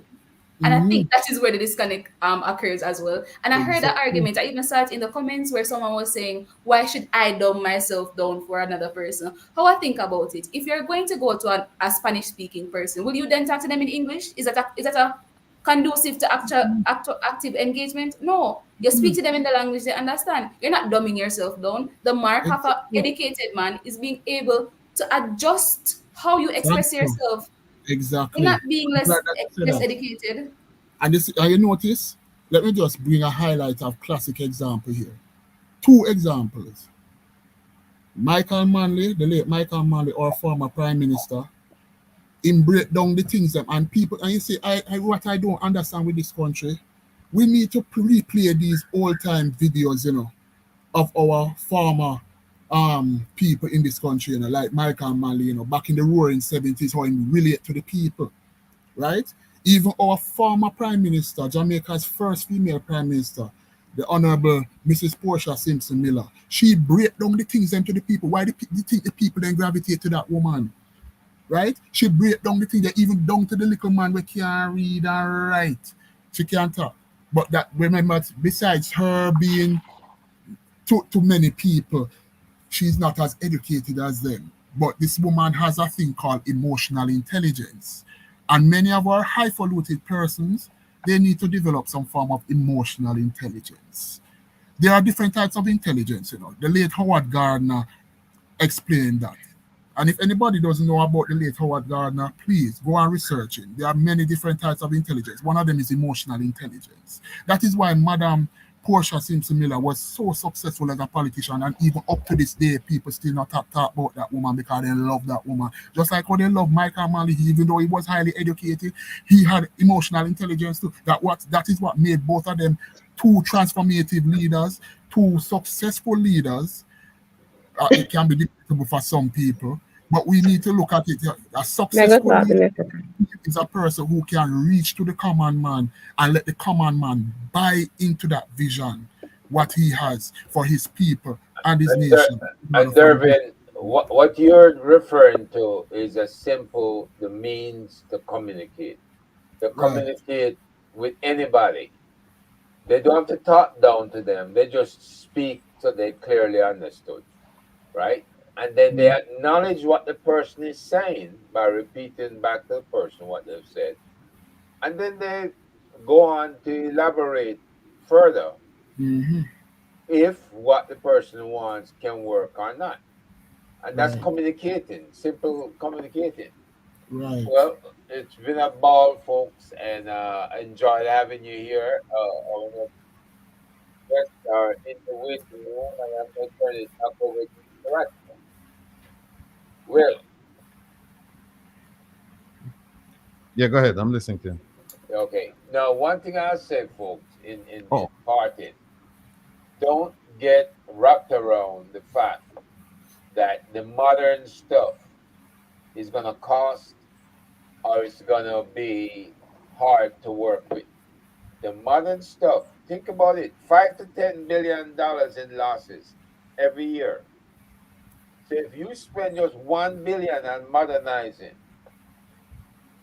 and you can save what, $5 to $10 billion a year, would it be worth it? That's the question you gotta ask yourself. You have to change with the time. You can't say, "Oh, I can't just go out and spend that money. It's ridiculous." No, but you'd rather lose 5 times to 10 times that amount. You gotta change with the times. And as young people, you gotta be able to educate your elders on that, because when you go away and you learn more about security and food security and all of these things, this is what you're going to be told. They have to use modern methods of stopping the stealing, the cattle rustling. These are all old time things that happen, But you have to use modern methodologies to handle it. Yeah. Another thing, sir, let me just add one more thing, Mr. Rattigan. We also have a problem with stray animals on the road, right? There, especially in Westmoreland, where you had couple accidents with unfortunate victims who ran into cows and those things. And for the life of me, I don't know how come the government, and I wish the government, I hope somebody from the government is listening, can transmit it to the Minister of Agriculture and even the Prime Minister, to put a policy in place. If people don't pick up them stray animals, we're going to cart them off to the butcher shop, or cart them off and give those animals to people who want to farm, to give those animals to those persons so they can care for them and put them into the system. Because we cannot have stray animals running up and down. I have careless people letting stray animals running up and down and putting us at risk. Us, the drivers, not only drivers at the road, but pedestrians at risk. Right? This is what we need. And I hope somebody is here from the government is listening to what I'm saying. Please put in a policy for that. If people don't want to pick up their stray animals, you, the government, need to have some department at RADA along working the police and cart off them stray cows and stray goats, carry them somewhere and give them to persons who really want to farm as a gift for them. That is not a reason to put GPS trackers on your livestock, right? So that if the animals are stray, the police scan that tracker and can tell who the animals belong to, and then they can if there's a issue of law, the police can charge them, and the courts can find them. So, but again, that's modernization we're talking about. Right? All modernization. Yeah. We have the next set of guests. They're here, but I apologize for being away. I had an emergency I had to attend to. But let me just say regarding the farming issue, and I don't know what context it came up in, but we're going to discuss this later on, maybe another 2 hours from now, 8 o'clock. We're going to have somebody come on to talk about the tourism sector. I've looked at the stats from Statin for the last 2-3 years, and there's a steady decline in the number of farmers that we have um, in Jamaica, and it doesn't bode well. The future doesn't bode well, considering that they just lifted GCT on raw goods coming into Jamaica, right? Which you're talking about produce, and the tourism sector, large hotels and the resorts, they generally they don't buy from local farmers. They do, but not enough. They import most of this, most of the produce they need and the vegetables they need. And I'm aware of people with licenses in Jamaica who can import some of these things, scallion, onion, and thyme. They can import it and sell it for far less than a farmer in St. Elizabeth or send it elsewhere, for it to farm and sell. So I expect the farming industry to be completely decimated in the next 5-10 years, considering where we're going. So, and there's no, so for me, that's all the more reason why a young person would even think about farming, because you can't, you have to eke out a living in farming. You can't make a living in farming. And therein lies difficulty. But look, I want to thank all of you for coming on. But before we go, I want to go around and have each person just give us some final comments. Who wants to go first? I hate picking on people. I'll leave it up to you guys. Whoever wants to go first, just be my guest. I'll go first. Could you please repeat the question? Something was passing. No, I was asking who would like to go first, because we're just gonna do some closing remarks now and then close up this segment.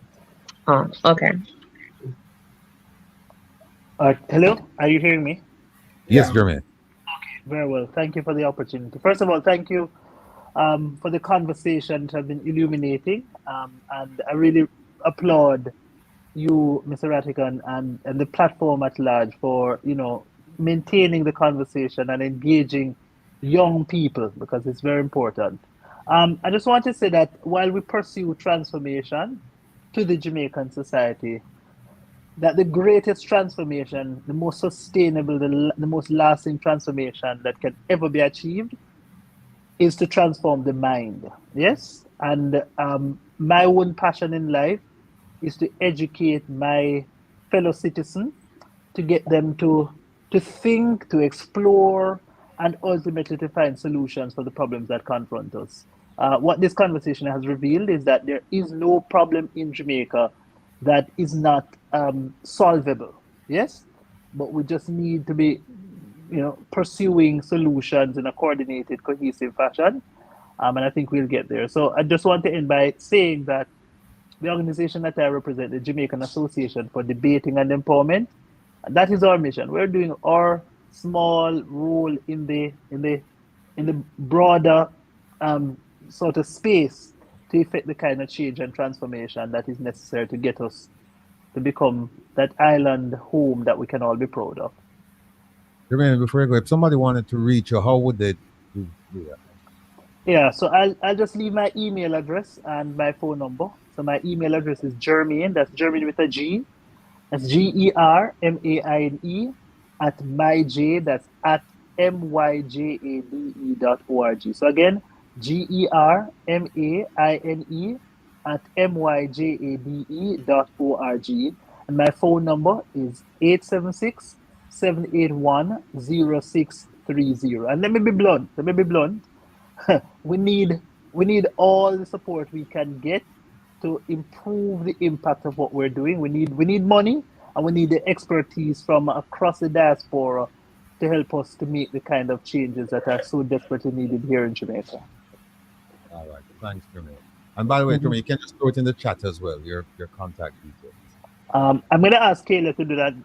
Just Okay. reminding you that I'm blind, so it's a little Yeah, difficult. no, I thought you had the mechanism to do that, but that's fine. It's a little challenging. I could do it, but it's hard.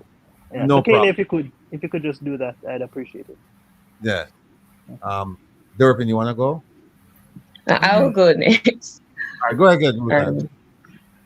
All right. Thank you for having us again. I really enjoyed the conversation. Very thought-provoking, very riveting. Enjoy the audience as well, as their insights is equally as important as the feedback that we give as well.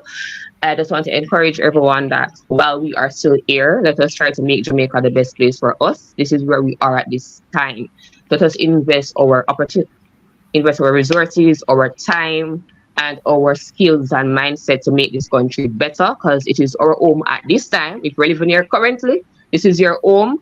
Help to make it a better place so that probably we can achieve our vision 2040, because 2030 is not looking very feasible at this time. I also encourage all of you that everyone cannot be a lawyer, doctor, teacher.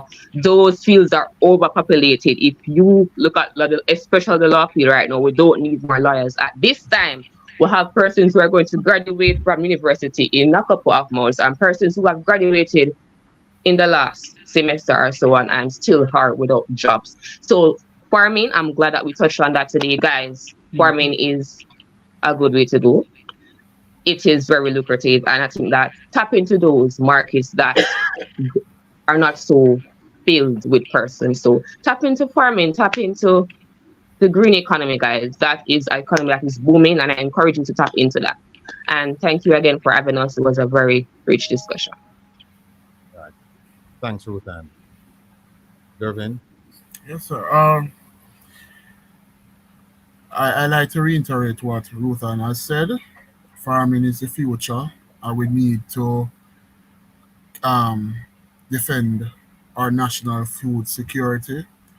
We are in perilous times now, and we have to take the necessary measures for our survival as a people. We cannot always depend on the first world country in many things.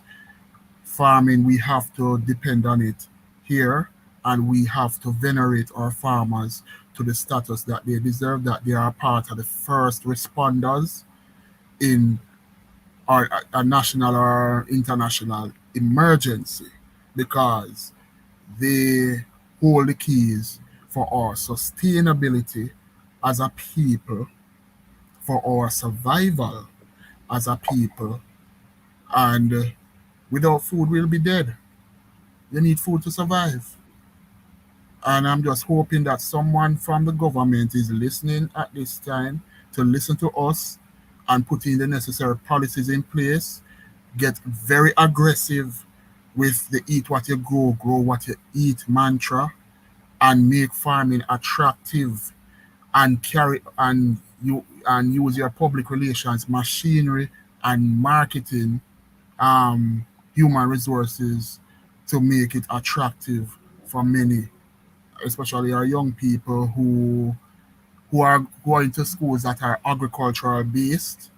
Expand the capacity of the College of Agriculture, Science and Education case, and also our universities to have a partnership to conduct further research and to break down that knowledge to the person and break it down for the little man to understand, have dialogue with the little man. We must always remember that we as a people, we depend on each other. We cannot survive. One man is on island, down. All of we depend on each other. And farming is a profession which is just as important as the lawyer, doctor, Indian chief. And we as a nation and as a civilization, we need to survive, and we need to venerate our farmers to the position that they deserve. That's what I leave to this panel this evening. Thank you, Sir Rattigan, for having me on. I'm humbled, and I know the rest of my fellow colleagues on the panel are also humbled. Thank you. Right. So Kayla. I'm having an issue with posting the comment, and I was asking if someone else could possibly post a comment. Post in the Jeremy's contact information. all right. All So right. if you Give me. want me to recite it, do you want me to repeat it? Yeah. So Let me it's type it in. Germain spelled with a G. So G. GERMAINE Mm-hmm. at MYJADE. That's my M Jade. J JADE E .org. .org. That's my email address, and my phone number is Okay. 876 Mm-hmm. 781 Mm-hmm. 0630. And Sir, Gervin, if, I sent it in the private chat, sir. I don't know if I should say. I don't know. you can Are put it you? out you can put it out in a regular chat. And for everyone, if you'd like the folks to get in contact with, because I'm sure when we get off, people are going to ask me, hey, how do I get in touch with Kalia and Roseman and Gervin? If you don't mind, if you want to put your information in the chat so that people, if they so choose, they can reach out to you, then that would be fine. But we're running short on time. So Kalia, go ahead, please. And by the way, Kalia, take as much time as you want. I'm just saying we're running short on time because I want to prolong the conversation between me and Gervin. But go ahead. It's okay. I don't have much to say. Pretty much, I'm just very happy that we had this conversation today. I'm very happy that platforms like this exist, that we can have these conversations. Because even what Jeremy did also mention was a major part of Jade is empowerment and innovation, and what that has is innovative thinking. And we can't have that kind of thinking and that kind of empowerment without these conversations. And I think so. Therefore, having this platform is very, very important, and I think that it needs to like continue to sorry, there's noise in the background. All right, it needs to continue, and we need to continue to have these conversations, because what we're realizing, as what Jeremy was saying, is that we have these issues and we can always highlight them, but we can also highlight solutions, and these solutions can only come about if we talk in this manner. And so yeah, it was really good to be here, guys, and I really enjoyed it. All right. Well, look, I'd like all of you to consider this home. So don't think you're just going to be strangers and you stop by and keep moving on. I expect to see all of you again real soon. All right. So until Thank, then, thank, take care of thank you very yourself. much. One more thing, sir Rattigan. I'm trying to post it in the group, but it's not. So maybe either you or Sir Herb can copy and paste it in the The group. private chat and I'll take care of it. Yes, sir. It's in the private chat. All right. Okay. All right. All right. All right. Thanks so So much. good evening. Thanks, guys. It's been All a right. pleasure. All right. All right.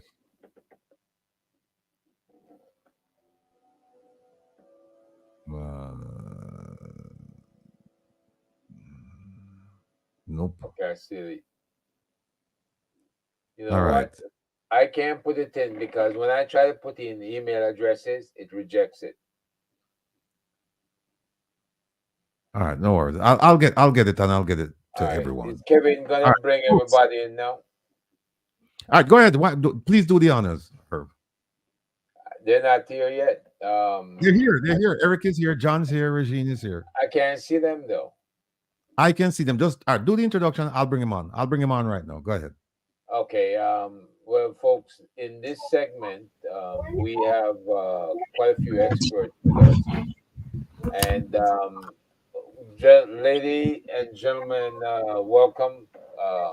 This is Reason with Rattigan. We've got ladies first, Regine, the Bruce. Regine, where are you currently located, if you don't mind me asking? Hi. Yes, You don't I'm want to give it connecting away, from that's Miami. in Miami. Okay. And John, you are in the U.S. Of course. Yes, I didn't get stuck in Haiti. You know, the airports have been closed lately, so I'm in Miami.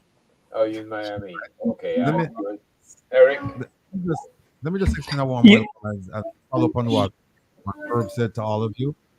This is Reason with Rattigan, and it is reason. We don't argue, we don't fight over here. It's just a civil discussion. We have a very active, very lively, very sometimes controversial chat, because people they take opposing views, but we're fine because we disagree without being disagreeable. This topic, though, I don't think there'll be any disagreement about this topic because this topic concerns the future of Haiti and the impact it will have on its neighbors, particularly Jamaica. Um, this panel, ladies and gentlemen, this panel I think knows more about Haiti than any other panel you could ever assemble, and I mean that. I truly mean that.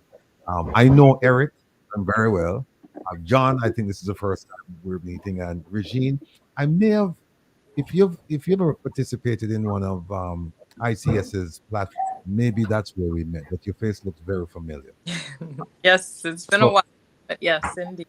There you go. Okay. And I should thank Herb for that, because every year he drags me into this thing, kicking and screaming. He says, "No, you have to come and you have to chair this He's a subcommittee." good guy. Yeah, Herb's a good guy. Well, hey, my head is all swollen now. I can't speak. So what we're gonna do tonight, folks, is that we're gonna hear from these three folks and Herb as well. I'm just gonna sit back and listen and absorb all of this, because the Haitian crisis is very current, and it's impacting the entire Caribbean, but particularly Jamaica and the Dominican Republic, and that's partially because of proximity, but also because of some geopolitical issues as well. So what I'd like to do at this point is just open the floor, and I'll ask Regine, because I don't think anyone in the chat has ever met any of you. So I'll just go around and just ask you individually to just kind of like introduce yourself and just tell us your connection to Haiti before we delve into the full discussion, please. So let's start with Regine. Okay, I wasn't sure. Okay, perfect. Thank you so much. Good evening, everyone. I'm honored and humbled to be with you all today. My background, so I'm Haitian American, born and raised in New Orleans of Haitian parents, and have been living in Haiti for the past 13 years. A former U.S. diplomat, involved in the best part of the embassy post-earthquake, which is cultural affairs and public affairs. So I really got to meet with some brilliant minds in Haiti and experience the culture and very closely. And since then have remained engaged in civil society. I was the president of the American Chamber of Commerce in Haiti, and have really been doing a lot of work for equity in the economic development sphere. And most recently, my level of extreme engagement is for systemic transformation in Haiti, for social transformation in Haiti. And this is where I choose to remain involved, remain engaged, because there are great leaders in Haiti doing great things. But unfortunately, they're overshadowed by a lot of the bad things happening in Haiti. And with the insecurity, do not have the space to really rise to the occasion. So I'm very much involved and engaged to create space so that they can do the work that we all know that they can do. And now that I'm doing a lot of work in Miami as well, I'm heavily engaged with the Haitian American diaspora, with the leaders in the diaspora, with the leading organizations, to create a more unified approach to work on behalf of Haiti. So those are my two main levels of engagement today. It's with the leaders for systemic transformation in Haiti, as well as with the Haitian American diaspora for a more united voice, for more united action to get Haiti unstuck. All right. Thanks, Regine. For those of you worried about ISAT, you don't see his picture up. ISAT is doing well. Trust me. I'm on the phone with him. He's fine. He'll join us whenever he feels like. John, you're up next. Please go ahead. Introduce yourself to the listening and viewing audience, as well as to me. Sure. Well, you probably don't remember Mr. Rattigan, but a few years ago you gave me some pretty solid, prudent advice. But I am Caribbean American. My family is from St. Elizabeth, and like a lot of people from I remember you now. Yeah, okay. I remember. I'm getting old, man. Yeah, and like a lot of people from the parish of St. Elizabeth, my family has strong ties to a lot of the different islands throughout the region, Cuba, Panama, and also has always been appreciative and knowledgeable about Haiti. So over the past few years, I've had the opportunity to support various groups and entities doing work in Haiti, such as Samaritan's Purse, Partners in Health, as well as other entities trying to support public health initiatives and the like in Haiti, and have also gotten a chance to get on the ground. And so in the coming years, Lord willing, I'll have an opportunity to provide more of that support. But as somebody who knows the very strong ties historically between Haiti, between Jamaica, between Cuba, whether you're talking about duty bookman or you're talking about other things, that's kind of my connection. I'm still working to support organizations who are trying to get people in and out of Haiti. And so that's where I come. But yeah, Jamaican heritage and Pan-Caribbean philosophy and perspective. All right. Thanks, John. Good to see you again. Good to see you, Next sir. up, Eric. Yes, my brothers. Good evening, everyone. My name is Eric Walcott. I'm a St. Lucian American, but I must say that I have worked as an international peacekeeper with the United Nations OAS, dating back through from 1998 to 2000. Subsequent to that, I worked with the Special Envoy, Career Ambassador Terrence Todman, as an unofficial advisor, senior advisor to Terrence Todman, trying to work on the political impasse there. History repeats itself. Since then, I've been with the National Academy of Public Administration, where I was a senior advisor for the National Academy, which is a congressionally chartered think tank, where I actually spearheaded the piece on Haiti. Coming out of that was a book that's called Haiti in the Balance: Why Foreign Aid to Haiti Has Failed and What We Can Work and Do About It. I wrote the foreword to that book. Ambassador Palmer with the afterword on it. I believe there's still some actionable stuff that we can learn from it. Thereafter, I actually led a team into, after the 2010 earthquake, to look at the Haiti Reconstruction Commission and seeing how that was unfolding. I brought a two-star general with us, Major General Arnie Fields. Of course, this was done in close contact with, at the time, retired Colonel Joseph Baptiste and others who cares greatly for Haiti. Since that time, I have continued to work on Haiti and continue to work on Haiti right now, speaking to members of the opposition, obviously speaking to government on behalf of the Institute of Caribbean Studies, where we, with the Diaspora as our lead, we really try to see if we could play a facilitative role, where we've had several conversations with State Department, NSA, some with VP's office, and we just continue to engage. Recently, in fact, as early as yesterday, engaged the MSS, at least our Kenyan partners, just on their thinking in terms of where things are. We constantly have our ears to the ground, so we're speaking to folks on the ground. And I just want to say, as from a diaspora standpoint and from the Institute of Caribbean Studies standpoint, our link with Haiti and the region is through the U.S. Caribbean Engagement Act, where there are several pillars, and one of them is police and security. We consider this instability in Haiti as something that should not be happening in our region, not in our backyard. And we continue to engage and implore, request, and demand that our friends at with the U.S. government and Congress really answer the call. Haiti has supported the United States from its inception, dating back to the Civil War, and I don't see any reason why we cannot support Haiti now at this critical point. So this is a wonderful panel that has been assembled. I see a number of friends and look forward to some meaningful engagement. I want to say one thing. In as much as I've worked on Haiti for the better of 25 plus years, I do not consider myself on Haiti. I continue to be a student of Haiti. The landscape is always changing, and we just want to be supportive and be helpful where we can. Thank you. All right. Thanks to all of you for your wonderful introductions. Now, let's just start out the conversation in a very simple fashion, because a lot of people, they don't want to hear the highfalutin language, diplomatic speak. They just want to know what's going on in Haiti. I'll start with you, Eugene. What's going on in Haiti so that people can understand, because people don't. Here's what we hear. We hear about barbecue. or barbecue, as we call them, right? And we see these excerpts on CNN and other news outlets, and people are still trying to figure out what's going on. Now we know that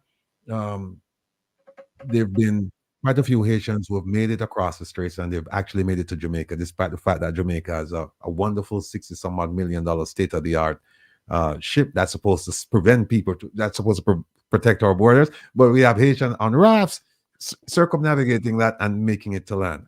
So, having said that, please, what is going on in Haiti? What if you had to give a primer on Haiti to somebody who doesn't know, what would you be saying? I'd say there's a lot going on, and at the same time, nothing at all. A lot going on in the sense that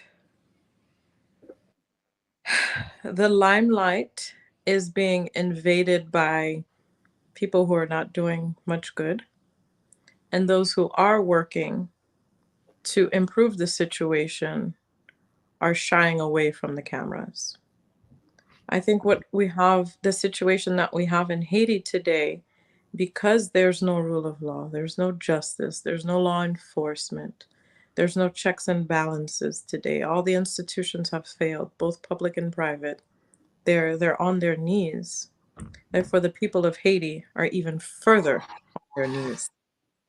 You don't have a society without institutions. And so everyone is kind of fending for their lives.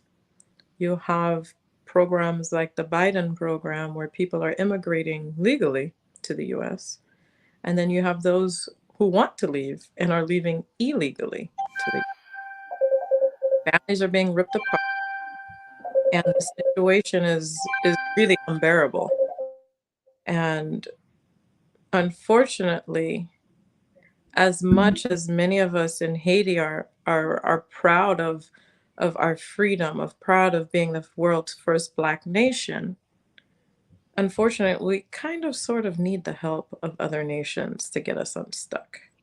The situation has just really become unbearable.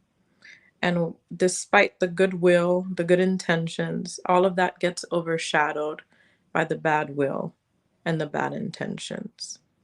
As I mentioned earlier, I've been part of a leadership team who's fully engaged, who took a step back from all the urgencies and the fires that we have to deal with on a daily basis to think nation, to put personal interests aside, to think the collective interests.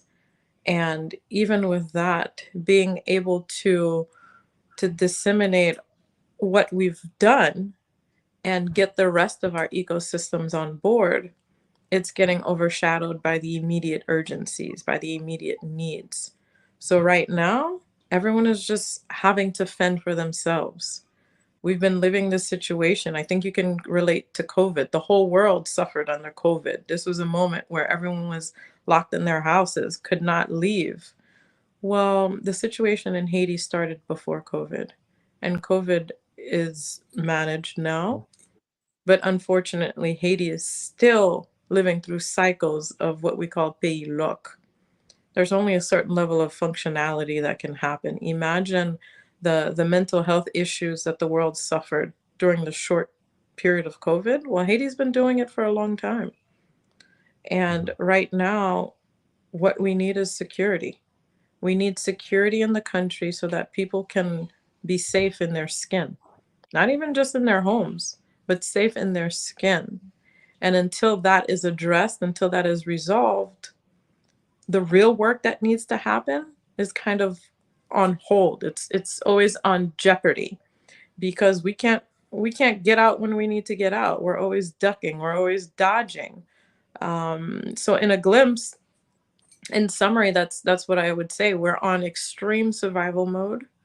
There's an urgent need for security forces to come through and enable us to breathe a little bit, to get the real work done. The real work isn't coming in and taking care of the guns and the gangs. That's one part of the work. But the real work is rebuilding our systems, rebuilding our institutions, allowing professionals and youth and everyone to be part of rebuilding our society that has been crumbling for a long time. Okay. You mentioned that in Haiti presently, there's no rule of law, lack of justice, or checks and balances, failing institutions, wherever, in instances where you do have some semblance of an institution, no security. Now, Eric mentioned that he's affiliated with groups that are involved with law enforcement and so on and so forth. So I'll take your concerns and I'll throw them on his desk. Eric, you've heard Regine. What's the plan? Well, I think Regine, to a large extent, is right. There's a lot going on, but maybe not enough going on, and some of the work that's taking place is somewhat being done in the dark hours of the night. Last night, I believe, as you saw, there may have been an attack, I believe, on Barbecue's home. And this was led by the chief of security of the palace. Yes, the police, they're outgunned and outmanned, but you see that there are pockets of very organized and disciplined action being taken by the police. And by the way, one of the success stories have been the Haitian army that has, it's a shell of an army, but they've been able to provide security to the airport. And so the airport has not fallen yet to a certain extent. Now, there is a sense of urgency. And this is where I say that the Haitians must get their act together in terms of having some agreement on resolving the political situation. This is one of the conditions that the international community has placed on actually bringing in the multinational security support mission. It's always the case with Haiti. There's always a condition, false conditions, and these are barriers sometimes to providing them with the just-in-time support that they need. This was actually looking at an accident about to happen, the semi-truck coming down the road, and a number of us had sounded the alarm years ago, if you would. So I will say this has been a colossal failure of the international community vis-a-vis Haiti. Haiti deserves far better. My good friend, Assistant Secretary of State Brian Nichols, and I saw him recently at a talk, and very capable individual, and he has had many success in other countries in the region. He and I served together in Haiti with the International Peacekeeping Mission. But I do say, whatever constraints we put on ourselves, however, they're not the right ones. So we need to go back to a new construct when it comes to Haiti. And part of that is really building, listening to Haitians, number one, because Haitians had said for a while that they wanted a change in leadership. They didn't believe in this leadership in terms of Ariel Henry. And I will say, I believe it was one of the last semblance, or if you would, of continuity of government. So there's a need to probably keep him in there. But we also had a political class who was not going to agree under any circumstances to anything that would, in their minds, further empower Ariel Henry. So they preferred the gangs. And we have to actually have a conversation separately just about the proliferation of the gangs. And why is it that if you speak to the average Haitian on the street, or you speak to the Haitian elite, they will talk about making certain distinctions between who should come in and provide support and who shouldn't provide support and when support should come, rather than saying security is our number one issue. So let's agree to disagree. But for now, whatever it takes to bring in support, whether it be invested in capacity building of the Haitian diaspora, we have some forces that are being trained in places like Mexico, in El Salvador. I've heard in Costa Rica, in Panama. These are Haitians who want to come and support. Why isn't the U.S. doing more support of former retired or Haitian nationals who want to go back and assist their country reestablish order? To the extent that we have a barbecue, the extent that we have the G9 is because of, I believe, the lack of leadership on behalf of the international community. But I will point my finger as a veteran of the United States military. There's no way that we can allow this type of nonsense to take place in our background. The State Department, Department of Defense, they need to speak directly to gang leaders and let them know you either put down your arms and you rehab yourself into some type of member of civil society to help in the reconstruction of Haiti, or you'll have to pay a hefty price. So I'm not of the mindset that we need to tiptoe around that issue. I believe Haitians need a secured environment right away, and this can be done with just leadership on the part of the United States. Yes, Kenya is ready to come and help, work hand in hand with the Haitian people, but I think the U.S. has to send a strong message, and they cannot lead hiding behind the skirts of CARICOM nor MSS. All right. John, same question to you. What's going on in Haiti? What's your take on everything that's happening? So I couldn't agree more with Eric's assessment of what's going on in terms of the need for leadership. It has to come from stakeholders that understand the region and know it, whether it's diaspora, people that speak Creole. But what's going on right now in Haiti, and I think this is where a lot of media is missing the story and the coverage, is that the situation has deteriorated significantly since 2021. When you look at the data, when you look at the proliferation of gangs, when you look at the deterioration in terms of rule of law and order. And so I think, unfortunately, Haiti suffers from the proverbial frog in hot water situation, where the temperature is steadily rising and rising and rising. And then next thing you know, the frog is completely boiled. So I'm just going to actually share some data, if you don't mind, from ACLED, which is a very respected organization, institution in terms of conflict prevention. And hold on a second, let me see. Conflict prevention and analysis. So I'm going to share my screen and let's see if I can. It's becoming increasingly complex. Let's see if I can do it. Share. Okay.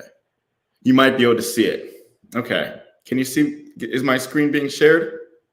Yeah. Hold on 1 second. Let me put it up. All right. Yeah, there you go. All right. So this is, as I said, this was done from a researcher courtesy of Dr. Pellegrini from ACLED. And so this shows you how gangs have multiplied in Haiti. Hold on 1 second. ACLED, so that everyone can.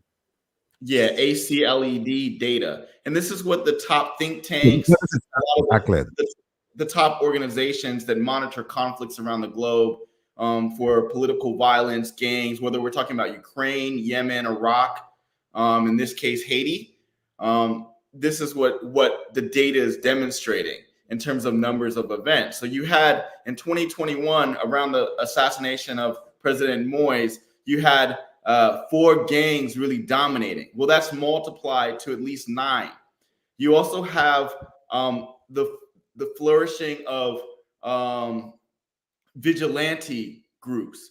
And so specifically a group that's been mentioned before is called Bois Calais. And so they ended up engaging in a large-scale massacre of gang members that killed several dozen in the spring of last year. And so these occurrences and events are not necessarily, unique to Haiti. This is going on throughout the whole region, whether we're talking about the challenges that other countries are facing.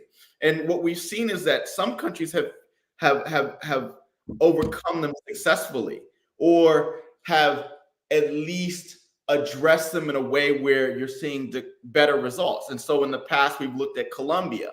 Colombia has been able, compared to the year 2000, the security situation in 2024 Colombia is a lot better in 2000, where you had rebels outside of Bogota engaging in armed conflict with the government, and it looked like Bogota was at risk.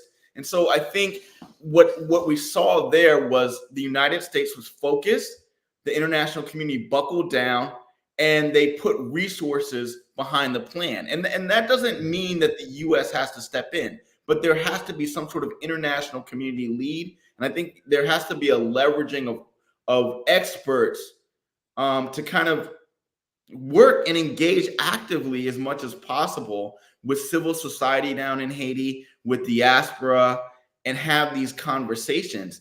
And right now, what we've seen is not only this growth of gangs, and this happened after the assassination of Jovenel Moise. This wasn't before. And so we already knew there was a problem in Haiti. I mean, at least the people that were watching Latin America and the Caribbean did. But the inaction has allowed it to fester and get worse. And so you see guns coming into Haiti. A lot of these guns are probably coming from the United States, because the United States happens to be one of the largest manufacturers of guns in the world. And so until these issues are addressed of how the guns are getting into Haiti, you know, how the Caribbean waterways are being secured, and what the United States and other countries are doing in partnership with CARICOM through the Caribbean Basin Security Initiative and other objectives, I think we're going to see these problems continue to fester. And right now, from what we're seeing, the gangs are in charge. And if it's not the gangs, it's the vigilantes partnering with the police to defend what they consider their communities. And I think there's a lot of risk here until you try to get security in, and then go back to what Regine talked about, which was once the security part is in, then you can start doing the hard work that needs to be done, which is reestablishing trust in civil society and institutions. All right. Hey, Mr. Rattigan. Go ahead. Yeah, go ahead. one thing I want to say, because I think it's important for us to kind of put some information out there to let people know what is taking place, right? So you know that there is a transitional commission or a council that has been set up. And this is, as you saw, with the resignation of interim Prime Minister Ariel Henry, it was a conditional resignation, that is contingent upon this transitional council being set up. And so a criteria was established for those that will actually be able to be nominated and approved to be on the commission. So that is very important. There were 7 different entities that were approved to be on that commission. I call it 7+2 because there are 2 observer status that was given, one to civil society and the other one to a faith base. But the major political parties were given a slate. So as we speak, initially, this was done, I think, roughly around Tuesday. The political parties were given 48 hours with which to name whoever the representative would be on that transitional council. And so far, there have been about 5. There was one that was actually nominated, but she had not gotten a clearance because she has served in government. And so we're hoping that by the end of this weekend, the latest Monday, there will be inauguration of this transitional council. Once that transitional council has been set, then they will actually caucus and they will be involved in picking who the interim president will be. So to a certain extent, that is progress. I think Regine mentioned something, and I think it probably may have gone over the heads of most who don't follow Haiti very closely. And you could ask her to elucidate on it some more. But what she has said is, those same actors, the ones who have actually led us down this road to where we are today in terms of that chaos, are the same ones that are given the light of day in terms of given the opportunity to be on the transitional council. And that is probably part of the challenge, because we really, and Colin Powell, I believe back in about 2003, 2004, thereabout, when we're trying to resolve the political impasse, having gone to Haiti and tried to resolve the issue himself, came up with this whole adage that, having spoken to just about all ends of the political and social equation, I have found none with which I can find common ground. Therefore, I believe we need to go a few generations below the political class. And therein lies the future of Haiti. And I think we still have that same type of situation in Haiti. We really need to try to embrace a new leadership in terms of young folk that are not so possessed or so, how should I say, dominated by old political wounds, political and social wounds, that they cannot come to yes. They cannot get into strategic partnerships in the interest of moving forward with Haiti and building their institutions. So again, this is I'll stop there because I think other panelists can add further on it, but it's something that we need to talk about for sure. And then lastly, Mr. Rattigan, I want to say the U.S. and the rest of the region share a huge responsibility as far as, especially those coming from Miami, as far as the arms trafficking, the tremendous burden of arms trafficking and narco trafficking, but arms trafficking, because you now see the big arms, weapons that you've never seen in Haiti, now exist in Haiti. So complicates things. This is not a minor disarmament issue, as we talk about going forward, that will be necessary. But man, I'm telling you, it's going to be a significant burden on Haiti to try to disarm the current gangs. Thank you. All right. I was trying to find Herb, but I think he dropped off. I'm sure he'll rejoin us. But look, here's one of the vexing issues that I've heard over the last several weeks and months. It's this: until Haiti is fixed, what does that mean for Jamaica? What kind of threats does Haiti pose for Jamaica? Regine, are you there? Oh, there you are. Yep. Did you hear the question? I did hear the question. What kind of threat does Haiti pose for Jamaica? Yeah. I think it's sad that Haiti is seen as a threat because we aren't a threat. You're not under attack by Haitians. What you see is the results of instability, of not enough people putting the nation's interests at the forefront. And I'm talking about Haitians as well, Haitian leaders first, putting the common interest of the nation first, and then all of our neighboring countries as well. And I think the focus needs to be on people controlling what they can control. The US, for example, shouldn't be controlling anything happening in Haiti. What the US needs to control is what's happening in their borders and what's coming to Haiti. Haiti does not produce arms. If the US really cared, why aren't you controlling the arms that are coming from the US into Haiti? How did those arms get into the hands of the criminals? That's something that the US can control. You look at Jamaica, what's the dynamic between Haiti and Jamaica? That's where the questions and the analysis needs to go. What is the existing relationship between Haiti and Jamaica? Historically, it's been a positive relationship. Yeah. Today, on what basis do we interact? Politically, socially, economically? That's where the focus needs to be, so that this threat that you guys are calling a threat, which is a threat of migrants, no longer happens. When there are negotiations around the table with CARICOM, with the international community, what are people really negotiating? Are you negotiating your personal interests only, or looking for a win-win scenario? That's the challenge that needs to be out there in reality.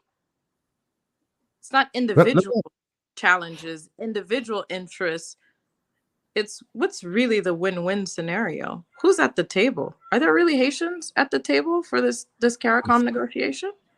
I was about to ask you that because there was a meeting in Yes, Jamaica yes, last yes, month. there is. Yes, there are. There are representative of the political parties. They're all there.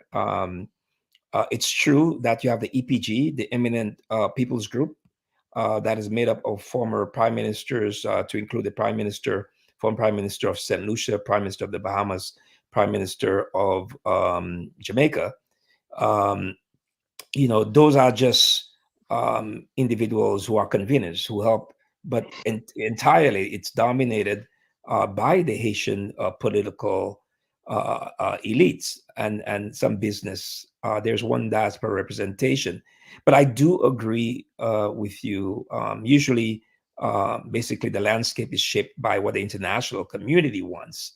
But Regine, I must say, this is one instance where you have had U.S. State Department saying this has to be a Haitian-led solution, right? And had created in their minds all avenues for that to take place. Yes, there have been failures on the part of Ariel Henry, but when you look at the manner in which the opposition has not really been honest brokers in terms of coming to the table and being realistic about negotiating, trying to get to yes, they are not partners that you or anyone else could have negotiated with. And I say that knowing some of them, engaging with some of them, because their first priority was to get rid of Ariel Henry. And Ariel Henry was the interim prime minister. They never really respected his position as such. Where I saw that there was major failure, Ariel Henry was not a communicator. He was trying to also identify some of the bad actors, those who have been historically involved, the oligarchs, as well as others who have been involved in narco trafficking, who has been in arms trafficking, who in fermenting discord in the country, and who basically have information on them that should be indicted and should be extradited back to the United States. That was one of his major charge. And so that's why he was getting a lot of support from the US, because he was working to try to get to a deeper some of the deeper issues that we will ultimately have to deal with. But let me be clear on something though. Dating back to 1994, if you look at a letter that was written by Strong Thurman at the time to Majority Leader Gingrich, basically on Haiti, you see that to a certain extent, the U.S. had decided to not give any direct budget support to Haiti, which means that there were underinvestments in its institutional capacity. So you cannot really control the borders because you don't have funding. You cannot build police because you don't have funding. You could not really manage the affairs of government. So that was creating a perfect storm. And guess what? Succeeding administrations has continued with the same failed policies of Strong Thurman, dated back to 1994. It's amazing. Whether or not it was Republican or Democrat, they made the same disinvestment into Haiti. Right? So schools failed, health systems fails, public works failed, everything failed. And CARICOM sat by and never really supported. They embraced Haiti into CARICOM, but they too, and when you ask the question in terms of the security, and should Jamaica fear Haiti? It should be the other way around, because guess where all the narco traffic is coming? Guess where all the arms are coming in? A lot of them is coming from Jamaica into Haiti. All right. There's a lot of exchange of guns for drugs and all types of commerce. We need to actually seal that border there too. So I don't think you have anything to fear of Haiti. I think it's the other way in terms of I don't think we should fear each other, number one. But yes, I think that we need to actually deal with that trafficking of arms to Haiti from Jamaica as well. Thank you. All right, let me while Regina is still sitting in the chair, right, the big chair right there. Let me ask her this: the idea of Haiti being a threat, it's springing from primarily two sources. One of them is immigration, and the other is economic. Because when you listen to the ordinary Jamaican, when you listen to them speak, they're saying yes, our borders are porous because Haitians are streaming over, right? And it's affecting We can't even take care of ourselves, right? Much less take care of these refugees. And here's a part that I find rather strange. Instead of affording the Haitian refugees who make it on land the privilege and the rights under the Geneva Convention, the government is just scraping them up and then sending them back to the situation where they're fleeing. And some Jamaicans are having difficulty with that. They're saying, look, if they're here, you ought to give them a modicum of international law, right? You ought to provide at least certain services for them, including an interview to find out what are they fleeing from, instead of just scraping them up and sending them back. So where do you stand on that? If a Jamaican says to you, look, I'm concerned because, you know, the borders, of course, they're flowing in and they're affecting the commerce. And also there is a strong sentiment in Jamaica right now that, look, we can't take care of our own problems. This is what they're saying. We can't take care of our own problems in Jamaica. There are over 200, almost 300 gangs in Jamaica. Jamaica is one of the highest homicide rates in the world. Highest homicide rates in the world. And they're saying, we can't take care of this. We can't even, 75% of Jamaica earn slightly above the minimum wage, below. The poverty level has increased. And they're like, we've got tons of problems here. And why are we getting involved in this quagmire that the Americans can't solve, the French can't solve, the Canadians can't solve, and God knows the Haitian people can't solve? Why are we getting in there thinking that we're going to make a difference? Make the argument as to why Jamaica should be part of this and why you believe that they would make a difference. Well, I think the simple fact that, considering all the challenges that Jamaica is already facing, to put the blame on Haitians is unbalanced. It's unfair. I think as Caribbean brothers and sisters, I think it's important to better understand what's happening and not acting upon assumptions, not acting upon prejudices. And it's kind of like racism against ourselves, because we're all the same. Every island, we're all mixed blood, right? We're all a combination of things, and that's why we're great. That's what makes us wonderful. And I think we need to go back to being ourselves, which is good brothers and sisters that care about each other. So all the Jamaicans that are fearing this, don't view the Haitians that are coming in as a problem. Look at them as your brothers and sisters, and let's work together to solve the challenges. All right. John, you still there? Oh, Herb. I haven't heard from you in a while. Herb stepped away. Okay. Can you hear me? Yes. I'm on my cell phone because somehow the internet failed me here. Okay. What was the question? Sorry. No, we're talking about Jamaicans viewing Haitians and the Haiti situation as a threat. Okay. To their borders, to their economy, to their social structure, to everything. And they're saying that, look, Haiti is a problem that should be fixed by Haitians. Jamaicans cannot go in there and fix this problem for Haitians. We'll provide whatever we can in terms of the diplomacy and all of that. But in terms of putting boots on the ground, as the Jamaican government is committed to doing, it's a mixed bag. Some people are saying, yes, we should go in, like Regine is saying. Some people are saying we should go in because, after all, we're one. There are brothers and there are sisters. But then on the other side, you have a sizable portion of the Jamaican society saying, no, we shouldn't. We can't even take care of our own problems. Why are we going over there? Well, if I could add something to that, when the Africans, let me just get rid of this. When the Africans were having problems in West Africa and East Africa, the U.S. forced them to come together in a coalition, which today is known as the AU, the African Union. And then they had to put together rapid deployment forces to do interventions in Africa. Now, that was unheard of. Why? Because the Africans were always overthrowing their governments and they had nobody that intervened and stopped them, because they all got used to doing the same things over and over, and nobody spoke up within Africa. Well, today it's a different Africa. Why? Because now wow, now they're kicking out the French, right? And they're kicking out anybody else who comes in and interferes in their country and leaves the place worse off than it was before. So let's take a look at the African Union that has declared that the Caribbean and the USA and all black people outside of Africa are region 6 of the African Union.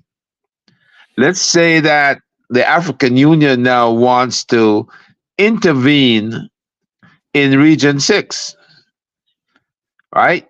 Do we tell them, no, this is the Caribbean?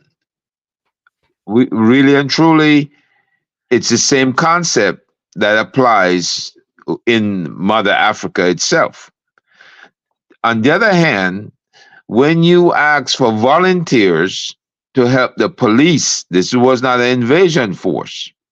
This is nothing like the UN force that occupy, rape, and spread cholera and all kinds of diseases in there. This is supposed to be a police force that will work hand in hand with the Haitian National Police to reestablish law and order. So, as a law and order person, and the person responsible at ICS for law and order, I can only say that that concept is as old as time, and that it really and truly needs to happen, right? If we can establish policing, any kind of community policing that stops the violence within Port-au-Prince, and maybe you should put up a map of Haiti and show Port-au-Prince, where a lot of this stuff, I would say 90% or more of this stuff is happening, right?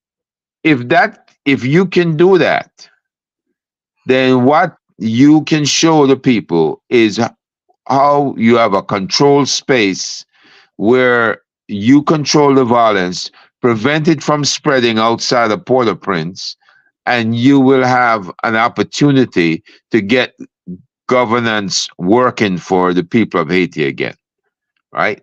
So that basically is the concept, and that basically is what we're saying will work here. That's what the US has said will work. That's what we know has worked in different regions of the world, especially Africa. And now that it's our turn, meaning the Caribbean's turn, to be on the receiving end of the AU acting and CARICOM acting, we've got to figure out how to do it and do it effectively.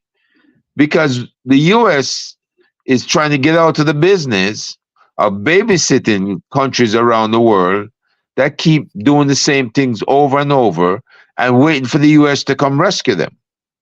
Because at first you had a lot of people crying out, oh, we need the US in here and the US need to get in there fast. No, you don't need the US in there. The US has screwed it up repeatedly in the past. They no longer want to do that anymore. And so we have to allow them to allow us to fix it ourselves, right? And this is what we need to endeavor. We need to learn. This is our learning curve. Hold on, Herb. Yeah. When you say us, are you referring to CARICOM? Are you referring to the AU? Or are you referring to Jamaica? Is there a difference? Keep in mind what I explained earlier. The AU has responsibility for the Union. We are a part, meaning the Caribbean, are part of Region 6 of the African Union. So if you take it in that light, they are assisting us, the Caribbean area specifically, to realign things in Haiti as a police force, not as an invasion force, as a police force. If you can get law and order restored, what you saw last night are most likely forward support troops, special operators, most likely, that struck at barbecue and struck at what's the other guy's name again? GPEP, I think it is. Oh, Guy Philippe. Guy Philippe, yes. All right. And that's where you take out your opposing leaders. This is where you put them down. And if you can strike at them and strike fear in their hearts, they're going to run and hide. They're going to put their tail between their legs and run and hide. But here's now, when the main force gets there, you won't have a problem with these guys because they already are aware that a force is in place, and they're going to strike at them again if they raise up. Here's the issue I'm having. Yeah. If the AU has declared the Caribbean as Region 6, yeah, why reluctance? Because if you know, you're aware of this, that the Kenyan troops or the Kenyan police, the 1,000 plus, they were supposed to be there months ago, and yet the government, the Kenyan government, or factions within the Kenyan government or civil society, they're saying no, our constitution doesn't provide for that, and so I don't see a. And also, let me say this before you answer that.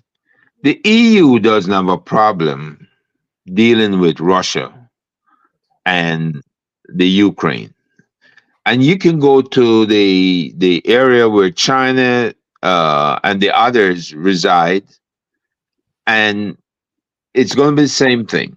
It's going to come up in all these regions. Now, in all the regions of the world, that region has a responsibility for containing these uprisings or these insurrections, or to contain the wars in that region, right? So the U.S. wants out of that business. And this is the U.S. way of saying, okay, AU, CARICOM, coordinate. This coordination started 2 years ago when there was a CARICOM AU conference across the ocean, and we started having flights coming in from Nigeria and Ghana down to Jamaica, and other things being coordinated. So we are going to have to learn how to deal with conflict in our region, because this is basic 101, conflict 101. And the 101 conflict is contained in Port-au-Prince. So let's keep it in Port-au-Prince. Let's make it simple. Let's reinforce the HNP, which is supposed to be 20,000 strong. I think it's only about 12, 15,000 active. But let's get them reinforced, and let's contain the conflict in Port-au-Prince, and let's get the local and national elections back on track. All right. No, the point it's that simple. No, the point I was making is that we don't see an enthusiasm on the part of CARICOM to jump in. I mean, I think it was like last year, the year before, when Jamaica made its commitment. There were only like 2 or 3 countries who said, yeah, we'll send a force. But that force appeared to me, based on the numbers and their populations, to be a token force. So we didn't see that cohesive, cooperative, collaborative effort on the part of our own immediate community members. And then when you go to Africa, I didn't see an outpouring either. It was Kenya, and then the court stepped in, and then that was that. Now we're hearing Benin is also, might be in play, and we still don't know where CARICOM is as a group, whether or not they're going in. CARICOM is a trading bloc, right? They have not learned the art of quelling insurrections. Go ahead, Eric. Yeah, no, I think at this point we have to say that CARICOM has exhibited some good leadership You saw Wholeness, you saw Mia Motley, you saw even Infran Ali of Guyana, basically employing and really saying to the Haitian political class, guys, let's resolve our issues here.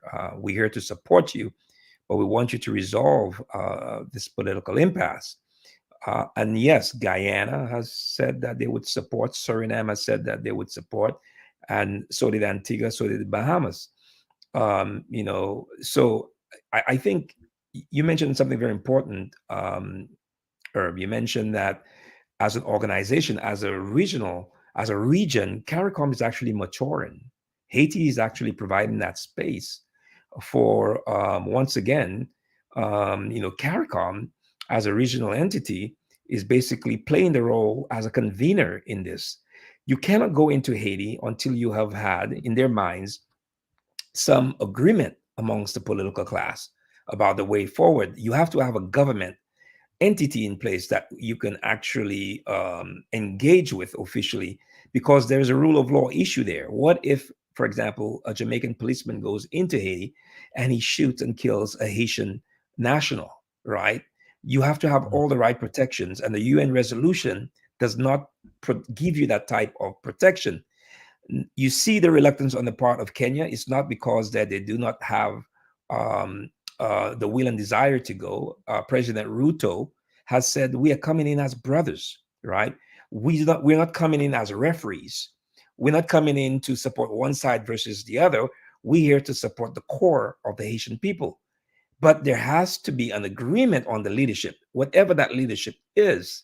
And I just had conversations with some of my, Ambassador Amayo, and individuals who are the focal point of the Haitian mission. And they're saying again, that we here to engage with the Haitian people to provide the support. We are still firm about our commitment. And once given the green light, meaning the council is set up and they've elected, this is the conditions under which the engagement is. And again, Jamaica is providing basically the venue for this type of talks to take place. So there is leadership there, and we have to applaud them for that. Some of us would have liked to see that they make the condition that, first of all, we need to establish peace and security in Haiti, so we don't allow there to be any further, because things are getting worse, right? But they may have to get worse before they get better. Unfortunately, in that sense, Haitians are their own worst enemy in that regard, in the sense that they are actually being very picky about who comes in, when they come in, and how they should come in. And because it's been a conflict-ridden environment, you cannot blame them for it. However, you would think that you have a leadership that says, you know what, kidnapping is wrong and we want to stop it.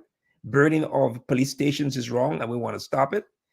Burning of public spaces or affecting the supply chain, where you're burning down the depots, at the ports, that is actually a line in the sand that should have been set up. There is no line in the sand in terms of Haiti, So I'm not sure what it will take, but we have to draw a line in the sand, and we have to do that behind or with the support of the Haitian people. They have to establish that for themselves, and the diaspora too have to make those calls and speak directly to the gang leaders and let them know that we will not accept any more of the civil, of all this unlawfulness that's taking place in the country.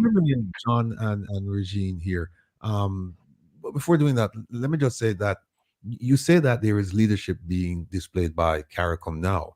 And my argument is, where was it when it was needed 2 years ago? Because if the leadership we're seeing now, if that had been exhibited back then, if pressure had been brought to bear back then, if the collaboration and the communication and the cooperation you're seeing now, if we had it back then, we probably wouldn't be in the situation where we are now. And now it's desperate. And I think that desperation is the calling, is the clarion call for them to come to the table, because they see what's going on and it's spiraling out of control. I think at one point they said, look, let Haitians deal with this. They can deal with it. Let them deal with it. Well, that is first of all, John is well positioned to answer that question, but I will say to you before, others were thinking in the region, it's a U.S. manufactured problem. Let them solve it, right? And lo and behold, the U.S. is saying, not only do we do not have the appetite for it, but we are distracted in Ukraine and elsewhere, right? And we're gonna turn it over to our regional brothers in CARICOM. And by the way, you solve it. and finally, it creates an opportunity for us to go through our evolution in terms of our own growth and development as a region, where we're now looking to ourselves inwardly to solve the issues. But we're still looking for Uncle Sam to foot the bill, and that's part of the challenge.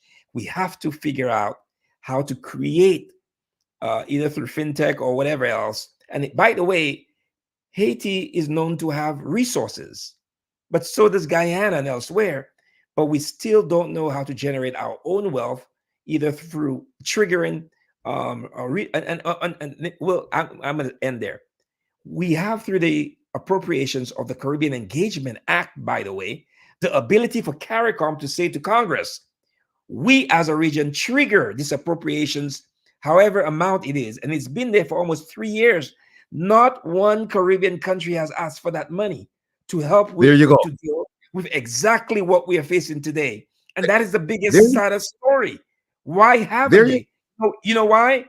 They don't even know these appropriations exist. And we've been trying to speak to them over and over again that the money is in there for you, that when Obama left, that money was put in place for just this type of circumstance. So it's a failure in leadership in that sense. But we're still going through our own growth and development. I'm calling on my favorite minister in Jamaica, Minister Carmina Johnson-Smith. You heard what Mr. Eric Walcott just said. There is money there. It's just that people aren't aware of it. And the question is, why aren't you aware of it? How about our ambassador, Audrey Marks, in Washington? She's here. She's been here for 8 years. This stint, she was here prior to that. How come she doesn't know about it? But I'll leave that for them to answer. John, jump in, please.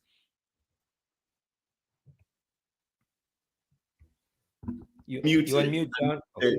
Did we want to say goodbye to Regine real quick? I know she has to leave. Oh, Regine. Oh, there she is. No, Hi, no. Apologies. We can't let Regine leave. We can't let Regine leave. Hold on, John. Hold on. Let me ask Regine, if you have to go, I have to ask you this question. Okay, right? I'm listening. On the screen. Now, I hope you were listening to what Eric just said. Eric just said part of the problem is, and it's undeniable, and it's also unfortunate, that the Haitians, they're also contributing to the problem by being picky, by saying, well, we they want to know who's coming in, and they want to have a voice in who's coming in, when they're going to come in, what they're going to do. But he also said, you can understand why they would take such a position. What's your take on that? Well, I think if someone's coming in to your country, into your house, don't you want to know? Like, why is that an issue? Why is that a problem? I think that it's important for Haitians to be part of the entire process, not to just be on the receiving end. Because in order for, whatever, I'm assuming we're talking about the security efforts here. Whatever process is embarked on, the aftermath of the process, we need to have a thorough understanding of how all of it is going down and be part of that. Haiti is a complex place, and I don't know if you noticed, but Haitians aren't the best communicators. Like it's not one of our strong points. Let's be honest. Because of the levels of complexity, because of the mistrust, because of all, the bad experiences, we have developed a tendency to not communicate. And because of that, it's even more important for us to be at the table the entire time and to be part of the decision making the entire time, to be part of the process the entire time, so that we can raise the important cultural and local nuances for the endeavor to be completely successful. That's my take on that there. When you say when you say we have to be, we Haitians, they have to be at the table for the entire process. And I've heard Eric and Herb even mentioned the political class. Would you disagree with the idea of having somebody like a barbecue at the table? I mean, he personally wouldn't be at the table, but his faction, you disagree with, or would you agree with, because he's part of the problem too, right? You know, I love your question. You want to know why I love your question? Because it's extremely irrelevant. You have many people that are like, he can't be at the table. He's a criminal. And you have other people at the table who are like, well, you know, he's part of the problem. So unless he's part of the process for the solution, he will continue being part of the problem and will continue creating problems. I think this is something that has to be heavily debated amongst the people that have to live with this. And it's up to them. It's a whole process. And I'm going to give you an example, a very concrete example of where this mattered. You know, when we started our process in Haiti, the transformative scenario planning process with Carrefour d'Espoir in 2021, there was an example from Colombia that opened all of our minds to this notion. In Colombia, in their transformative scenario planning process, maybe 15, 20 years ago, they were faced with a similar situation. They had political leaders, economic leaders, everyone around the table, and they were determining who should be at the table. And then when this political leader was there, she's like, I'm not going to sit at the table with this gang leader. Right. He threatened my life and attempted 3 assassinations on me. I cannot sit at the table with this gentleman. Right. You know what the mediator said? They said, well, ma'am, if you don't want a 4th attempt on your life, sit down at the table with this gentleman. And that's what broke the cycle for Colombia. They sat down, and you had some criminals who were part of the process who were calling in from prison. Their identities couldn't be revealed because if their gang members knew about that, their life would be in jeopardy. But those gang leaders were committed to the process. So I'm not saying that barbecue needs to be at the table. I'm saying someone who understands that whole realm and who is committed to a different future forward for Haiti must be at the table. That's what I'm saying to that. Okay. Herb? Oh, no, John wanted to say so. Don't leave us yet, Regine. We value your presence and we value your input. John, hey, go family ahead. may be owner, you know. I was just going to say, no, thanks a lot, Regine, for leaving us with those words of wisdom. I know you have to go. So, yeah, I'll try to carry it. She's not leaving yet. She's gonna stay around for a couple more questions. Okay, whatever y'all say. Oh my God, you won't let me go. Go ahead, John. So which one did you want me to answer? Because I know there was a lot of things that we talked about. Where Eric said that you are uniquely positioned to answer it. I think it had to do with CARICOM. With the help coming. Oh, I think it had to do with the CARICOM lack of leadership in the beginning, but now everyone's rushing to the table, and I can't make heads or tails out of it. Maybe it's because of desperation right now, but my argument is that they should have been there 2 years ago. All of CARICOM and Africa. I mean, I think hindsight is 2020, and we talk about the economic situation in Jamaica. We talk about the economic situation, not only in Jamaica, but, the rising violence in places like St. Lucia, Dominica, Trinidad and Tobago, the crisis in Venezuela that's also impacting the Caribbean. CARICOM, we have to remember, is a group of islands with a relatively small population, combined outside of Haiti. We're talking about closer to like 4.5 million, maybe 5. Haiti's a country with nearly 13 million people. And so, if Haiti was in a better condition, I mean, it would be really the pearl of the Antilles as it was in the 19th century. And that it's many ways a producer from a cultural and historical standpoint once you include the Haitian diaspora and intellectual powerhouse. And so does CARICOM really have the resources to head off what the challenges were in 2021? You know, and so I think that's what Eric was talking about with, you know, where's the funding? Where's that going to come from? And Herb was also alluding to, well, we have to get accustomed to raising the funds ourselves and figuring this out ourselves. And so I think, you know, we're at a unique inflection point in history where, you know, the West, the United States has demonstrated a significant commitment to preserving what they see as democracy in Europe with the war in Ukraine. And so billions of dollars have been spent towards that.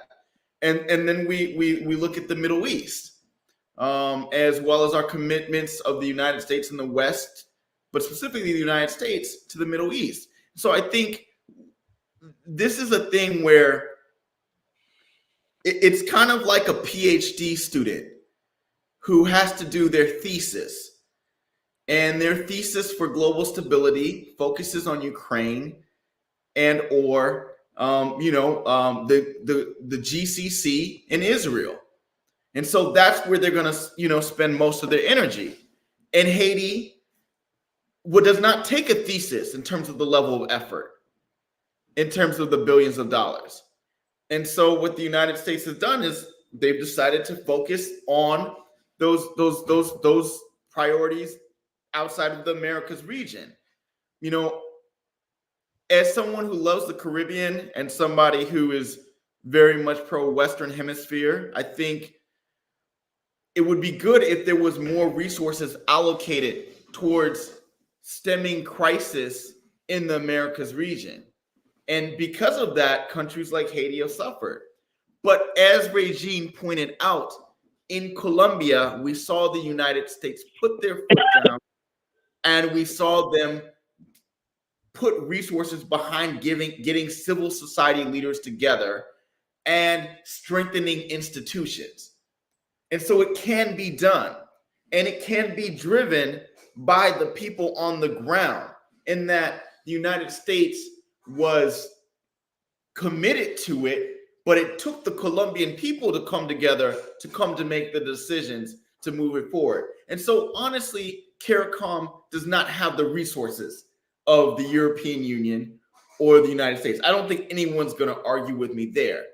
But CARICOM is disproportionately impacted if we have a state that is in imminent risk of failure. And some would say Haiti is already a failed state. And so if CARICOM does not act now, it's clear that the cartels, the human trafficking organizations, the other entities are going to just continue to take advantage of the situation to further impact the security situation in places like Jamaica and places throughout the Caribbean. And so I think, CARICOM is under no illusion that this would be a challenge in Haiti. And so I think it makes sense why they would be strategic and deliberate before getting involved, because the reality is that the resources that it would take to address the issues that Haiti is feeling, CARICOM doesn't have those resources alone. And so it would require international partnerships. So it's very difficult to lead that type of situation if the resources aren't there, if that makes any sense. You know, like I said, Haiti's population is more than double that of the entire CARICOM Federation nations combined. So I think those are the challenges that I see. And it's not going to be easy. So I think really it's going to really kind of come down to resources, strategic planning, and making sure the right people in Haiti are at the table, but also people that are students of Haiti and partners of the Haitian societal development are there to support if at all possible. All right. Where's Regine? Let me bring her up because I know she's got to go. All right, she's not there. Here's a question I want to ask the entire panel. Project for me. We have discussed what's going on in Haiti. We haven't discussed really how we got there because that's a separate discussion. We're just discussing where we are today. I'd like each of you to project for me to December of this year. Given all the parts that we have right now and the parts to come, where do you see Haiti in December of this year? You want to start, Eric? Well, I'm usually very optimistic about things, but in this particular case, unless the international community, both Canada and the United States, act on their indictments and show resolve in picking up individuals that they know are known drug traffickers who have violated human rights and essentially have been fomenting discord in Haiti, unless they show the will and desire to actually not only just sanction them and pull in their passport, but also coming in and taking them and sending them back.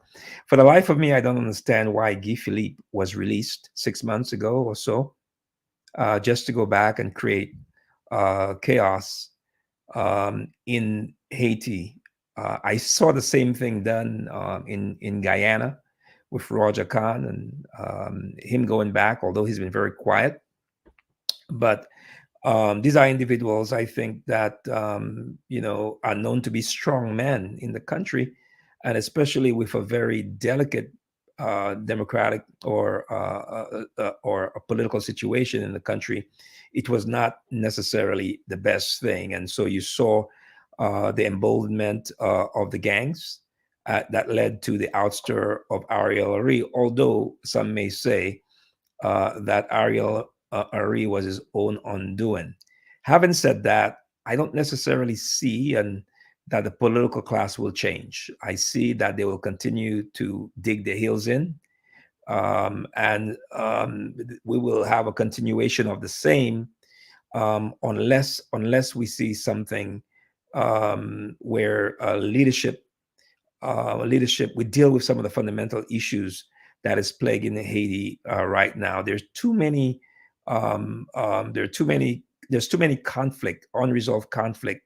It's a continuing conflict between the political leaders, and we continue to give them such a huge space that they actually are holding the entire country hostage. So it's not the gangs with the arms only that's holding the country hostage, but it's the political class. And I say that simply because the political class have not been able to put country first.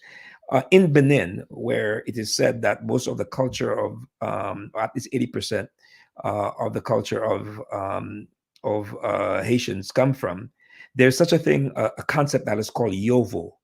And when you go in as a foreigner, they say that you are a Yovo, you are a foreigner. And basically, because you are foreign, then you are worthy, you are set up for exploitation. You can be exploited. Most Haitians continue to view the territory of Haiti and the people of Haiti, their own citizens, as what I consider to be Yovo, elements to be exploited. So when they go into government, they go in with the idea of exploitation. So when you see everyone is actually trying to position themselves to be selected in leadership so that they can create and benefit from the spoils of office of government. And this is part of the culture that has to change. We need a new Haiti, new Haitian leadership that thinks Haiti first, which is what we don't see. So this is where I say I don't have a lot of optimism about the current future because I don't see yet the leadership, the new leadership that is required. I don't see it yet. I really don't see it yet. Regine and the work that she's done in terms of speaking to all ends of the political and social equation, from there came very rich recommendations I think that needs to be built on. But part of it is an investment, I think, in new leadership. We need a program like the program that Obama has set up with the Mandela Fellows. I think we need such a program. Maybe it's called the Toussaint Louverture Fellows program, where we cultivate in that type of leadership, where individuals think country first. And when I see that, I will start having more optimism about the leadership. But I believe in the genius of the Haitian people, and they'll probably continue to find reasons to continue to fight. So that is why I say I'm not sure Haitians are tired of fighting yet. I'm not sure that the political and social class have had enough of seeing their own people being kidnapped, being killed. I would like to get a sense that they're tired of it. And when they see that they're tired of it, and then the rest of the Caribbean community say that this should not happen in our region, then we could see at least the Kenyan people coming together. Not only the Kenyan, I say Kenyan because we're part of the 6th region. Or is it the 6th region? Of the AU, but we need to be able to understand that there's a better way, and that better way may very well lead to a new Haiti. But I believe in the Haitian people. I believe in the genius of the Haitian people.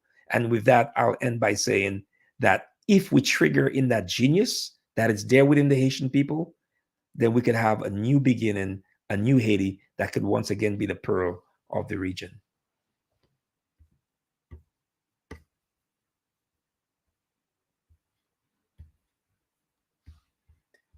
I hope I didn't lose everyone.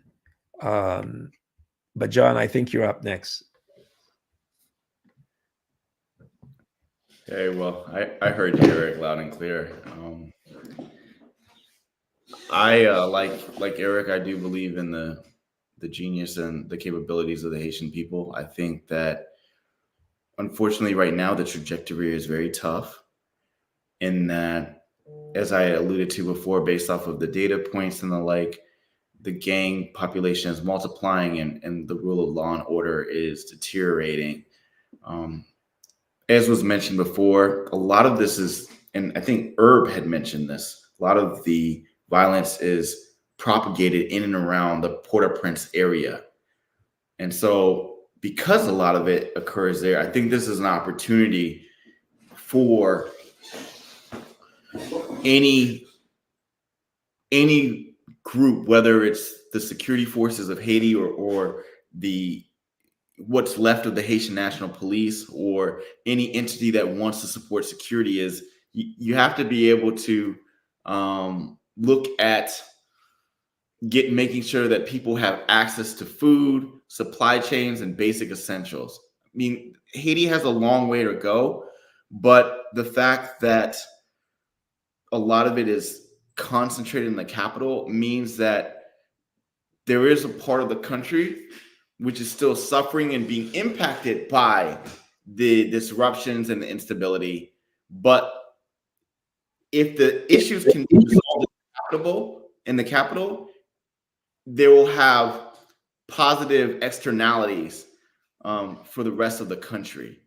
And so I think, at the end of the day, this is a political issue. As I mentioned, it really deteriorated significantly from a statistical data point after the assassination of Jovenel Moïse. And because the situation had always been tough from the earthquake, it wasn't quite apparent how much worse the gang and law and order situation had gotten up until now. And so I think that it really will require commitment from whether it's the international community, and we're looking at a situation like a Plan Colombia, where the United States ended up investing $15 billion between the year 2000 and the year 2015, or something similar, equivalent to the size of Haiti, and sending hundreds of military trainers or the like, or the international community stepping into that void. I think when you look at those types of options, there's just a better possibility. But at this point, I think the trajectory will be that the situation will be tough. And unless we have a black swan event, which is something unexpected, it will be, it will be rough over the next 9 months. But hope is something that the Haitian people hold on to. Resilience is something that exists in Haiti, and so it will. There are promising signs, and hopefully it will get better. But right now, I think is getting tougher. Kevin, oh, there you go. All right, yeah, I'm back in. Yeah. All right. Can you hear me, Eric? John? Yes, we can hear you. We can hear you. I hear you. All right. Sorry about that, folks. I'm having some severe internet issues, and we'll add some other things that was happening on his side as well. Go ahead, Herb. Go Everybody's- ahead. We're wrapping it up. We're giving our closing remarks, so to speak. Look, so you're up next. Okay. They what I said before was what I saw as policy long before the State Department even started to court the African countries for the Caribbean. If the state had not given indications that they would be okay with it, you would not see the initial opening of airlines between Nigeria and Jamaica, and Nigeria selling oil directly to Jamaica, right? I think that what we're seeing is the changing of the old guard, and you're going to be seeing in the Caribbean more of Africa than before. You still see the U.S. because the Western Hemisphere is U.S.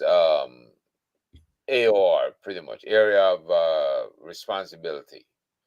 You'll still see the Canadians running their banking systems. You'll still see the UK because the UK represents the king, and he has all these properties, which are crown properties, until we can resolve the question of whether or not the Caribbean countries are becoming republics or if they're going to remain a dependency of the Commonwealth. The Commonwealth consists of Africa, African nations, Asian nations, as well as the Caribbean. So we have threefold: the AU, the Commonwealth, and we have the OAS, which is headed by the US and Canada to some extent, right? Anything that occurs, we're going to be faced with the prospect that the big boys from one of three areas are going to come down and going to lay the law down, because they're the ones that are charged with keeping the peace. They swore to keep the peace. Problems in Guyana, where you see Venezuela threatening, the UK sends its warship down. The last time the UK did that was with the Falkland Islands, when Argentina moved in to take them over. And the US was able to help transport. It's funny, the US helped transported the UK down into the area for combat. At the same time, they were supporting the Argentines under different agreements. So there's no doubt in my mind the US has interests, as they say, and when their interests are threatened, they're going to take action. Right now, there are interests in Haiti because Haiti is rich with oil and with the stuff. What's that stuff that makes the telephones work, Eric? Iridium. Iridium, right? Yeah. So when you as well as bird poop, as well as mountains of bird poop in the ocean, which is used for fertilizer. Right. And it's right. Yes, yes. So So so it's when you have that situation, and you have the fact that you know, Haiti, like you say, John says 13. I thought it was 11 million, but that number dwarfs the rest of CARICOM. Okay, and we are still in the middle of arguing what to do about Cuba, because everybody wants Cuba in there as well, and Cuba has about 12 million people. So with all of these things happening, you have to realize this global approach to problem solving is the new norm. And I know how regime feels about the Haitian situation, and that they must sit at the table and break bread, and everybody comes to the table and have a central agreement. Okay, that only goes so far. And what the movie saw last night, to eliminate these characters who are making demands which seem unreasonable at this point, but who chose Haiti's weakest moment to try and establish themselves as a power, they got the pushback last night. And to me, they're not going to try it again. They're going to wait, and they're going to wait for a separate invitation to come to the table. Right? So we have the powers to be that are overlooking, and then they are waiting for what the original UN plan was. Getting Kenya in there, Jamaica, the Bahamas, and whoever else had agreed to come, as well as, if Benin is needed, those are 2,000 troops. Yeah. And then there's a separate 1,500 trained Haitian troops that have not been commissioned as yet, that are in the wings. So you may have a force of a possible 5,000 on the ground in Port-au-Prince. And that force should be enough to contain Port-au-Prince. I don't know how many of the Haitian population is in Port-au-Prince. Eric, you would say maybe 5 million? At least a majority, almost in Port-au-Prince.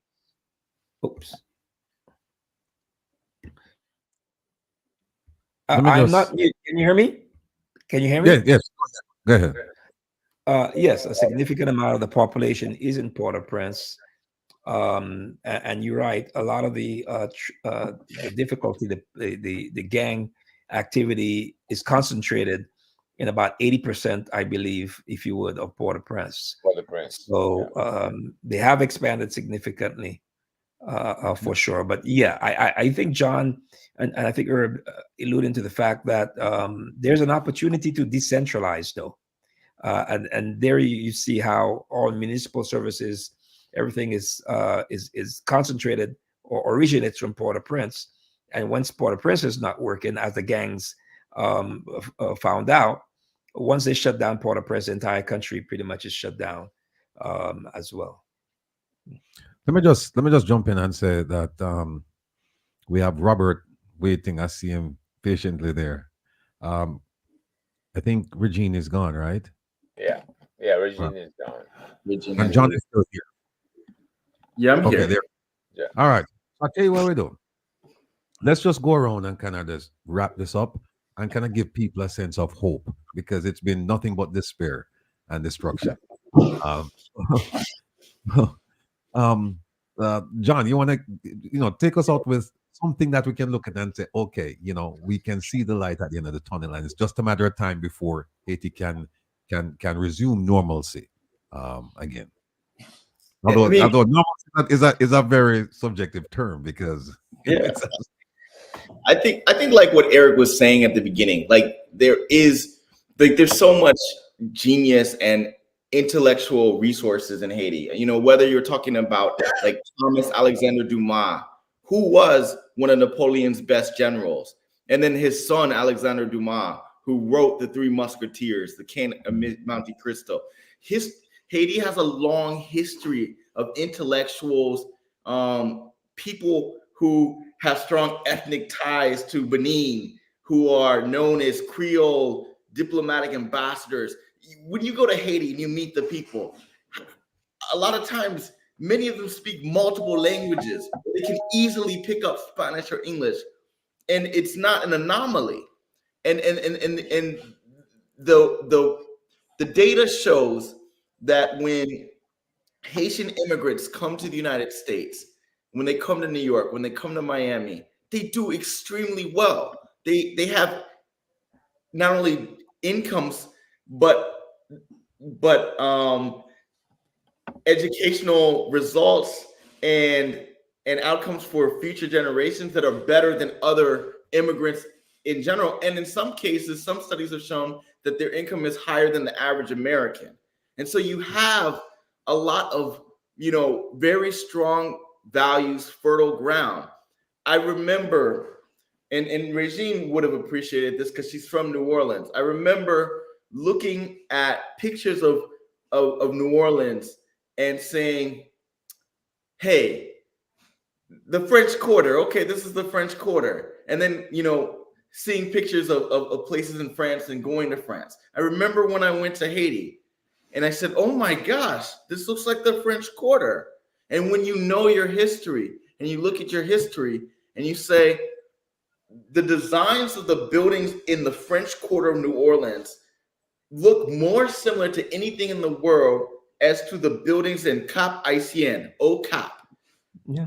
And you say, when you look and do the research of where the State Department was founded and why, it was the State Department of the United States was founded in support of, at that time, the largest refugee crisis of the world, which was tens of thousands of Haitian people of all different colors, of all different economic levels, coming to places like New Orleans, coming to Harlem, New York, coming to Philadelphia, and bringing a lot of capital to the United States. So not only did the United States gain so much from Haiti because of Napoleon's desperation and the Louisiana Purchase and him trying to raise those funds to fight Haiti, but investment from places like Cap Haitien, like places like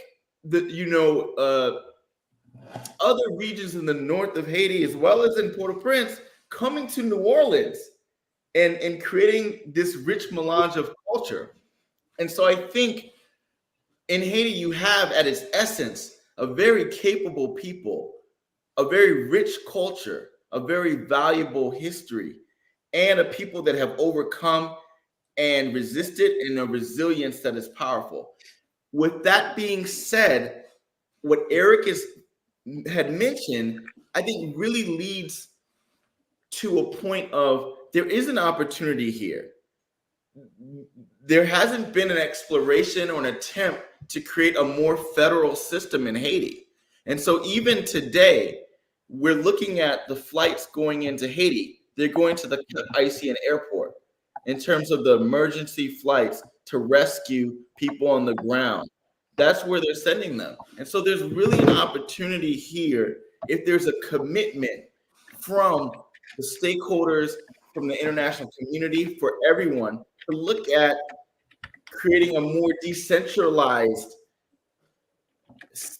country in Haiti, a country where there's more opportunities in the north and other parts of the country, as well as political processes being decentralized, so that when the gangs, which dominate right now 80% of Port-au-Prince, have this control, that they're not impacting things throughout the whole country in the way that they are now. And so I think that's never really been explored.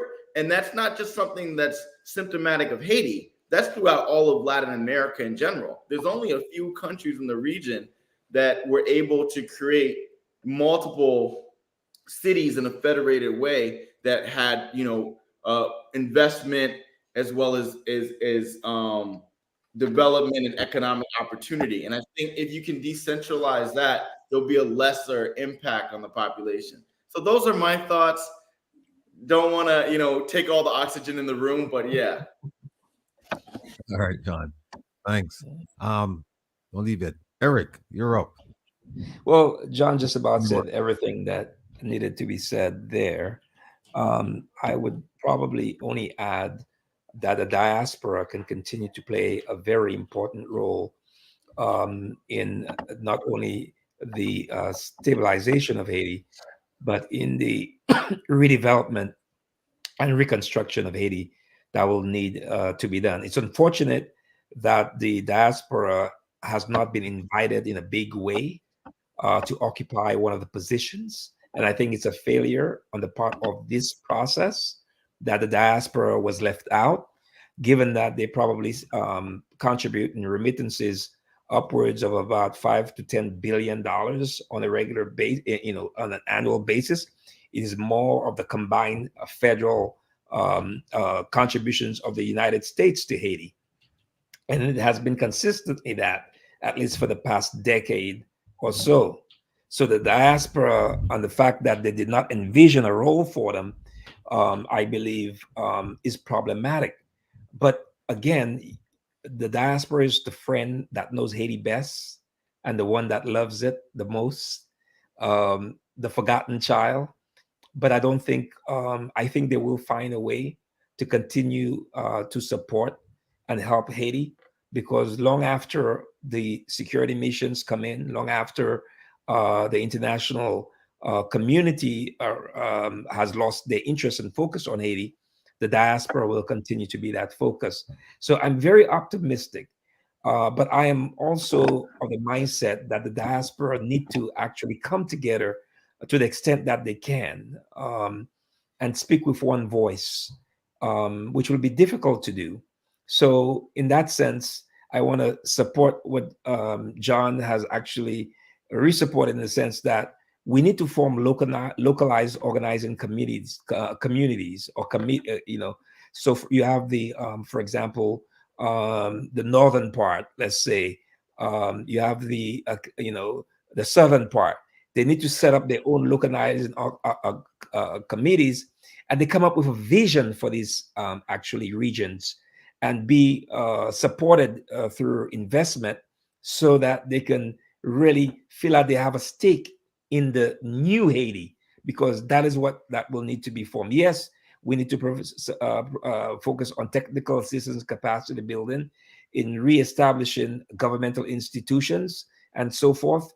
In that, I'm very excited, because I know, for example, when I speak to some of my friends at Yale University, a person like Max Latayad, I don't mean to mention names, because, and I will mention some names, because he's one of the best antiretroviral researchers on HIV/AIDS in the world, right? Which is a young Haitian man from Haiti. When I think of a person like Rudy Desio, for example, who helped work with NASA to help design some aspects of the, of the shuttle, that is what the future of Haiti is, right? When I think of, for example, a young lady by the name of Daphne Rene, who is over managing 3 hospitals in Boston, right?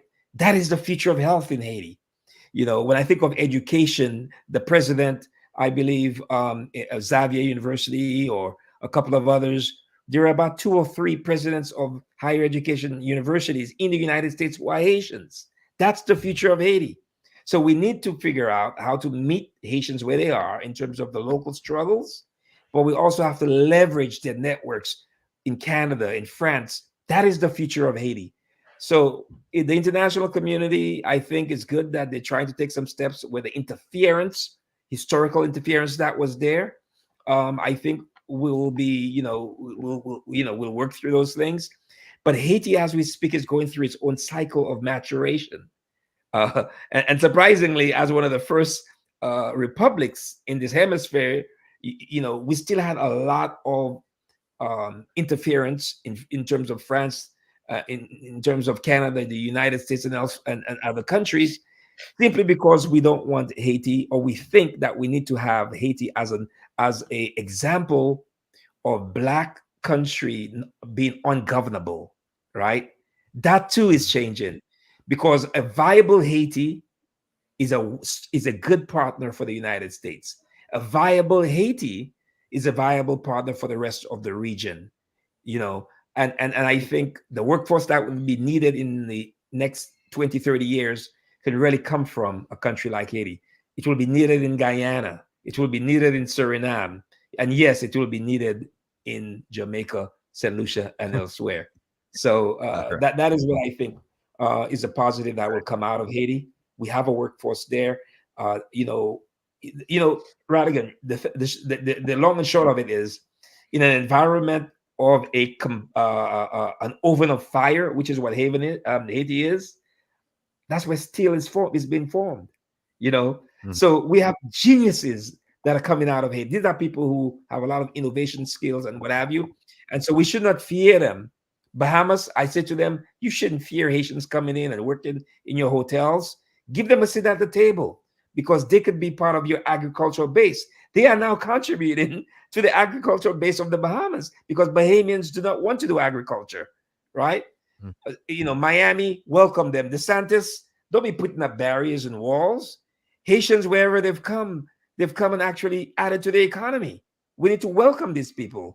And the U.S. has a big debt that is still owed to Haiti. Let's act upon it and let's make Haiti a better place for the future.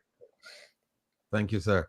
Before we close off, Herb, some closing remarks. I see Robert is waiting patiently there in the. No problem. I'll move it along so Robert can get in here. Look, I like what Renee, what Eric, and what John has been talking about. And they're talking about like a national renewal. Haitians and the international community aspire for the same comprehensive transformation, right? They want everybody to have a seat at the table. They really and truly don't want anybody overwhelming the other.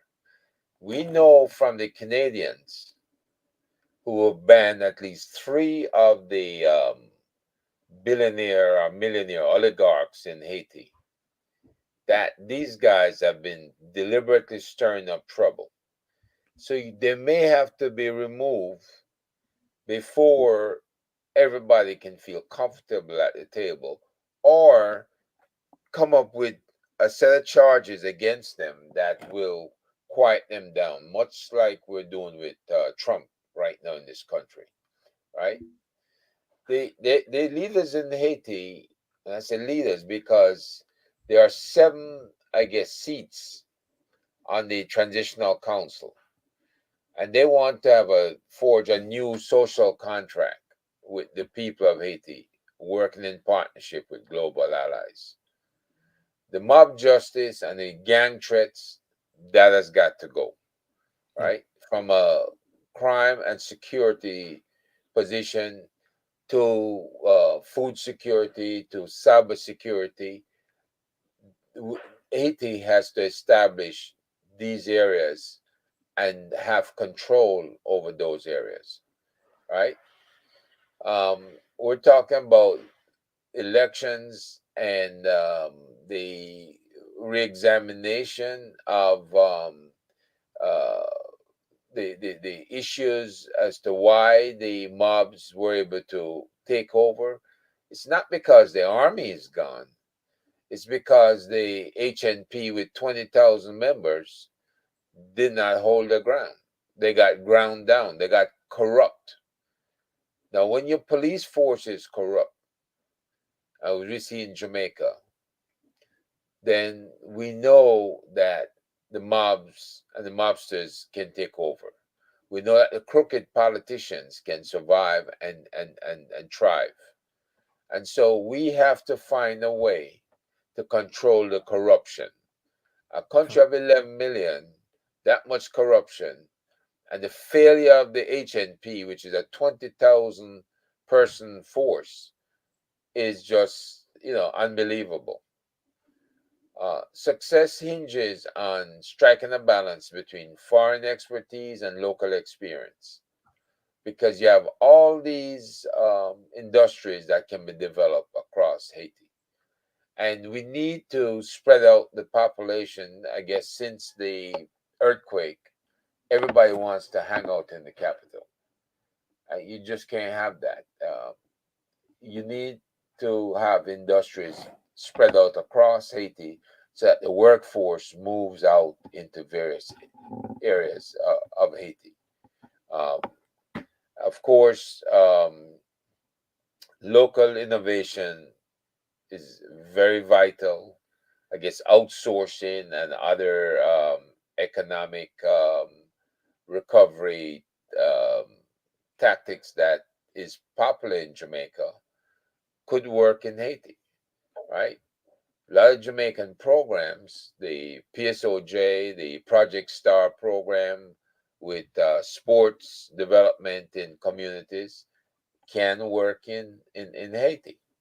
And I'm sure that once we can get a lot of the programs going that serve the community, the youth of the community, then we can get the youth off the street back in school and learning. So we need to have some concentration in those areas. We can't have them out there being mentored by gangsters and being recruited by gangsters. So we've got to change quite a few things that's happening now. We've got to turn it around, right?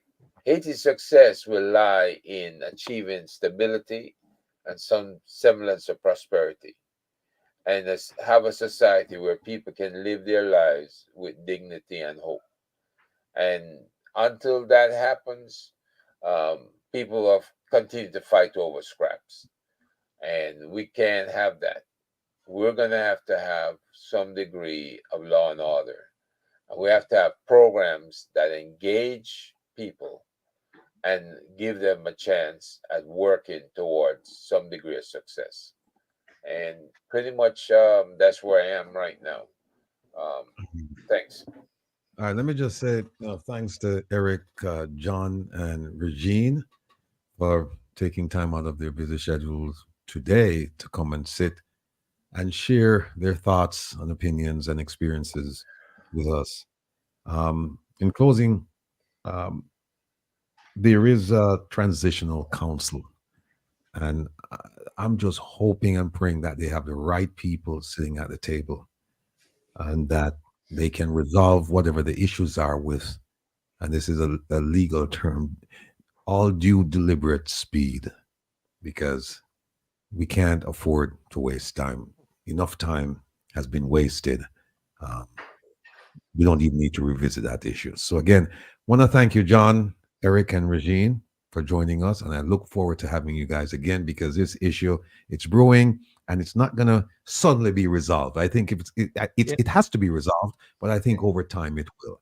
And hopefully, Will, by the way, actually, the prayer is that they do establish the transitional council, because as we speak, it's not yet constituted, because it's not all the members have not. So we're hoping that by this weekend or latest Monday that it's formed, so that we can move forward. So keep Haiti in prayer.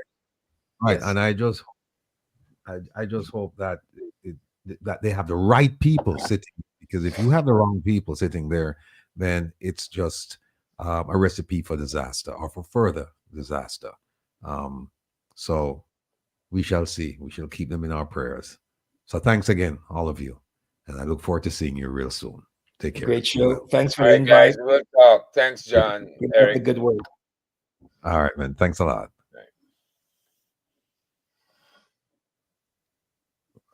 I guess Isaac must be eating a lot of KFC, man. You can't see him. All right.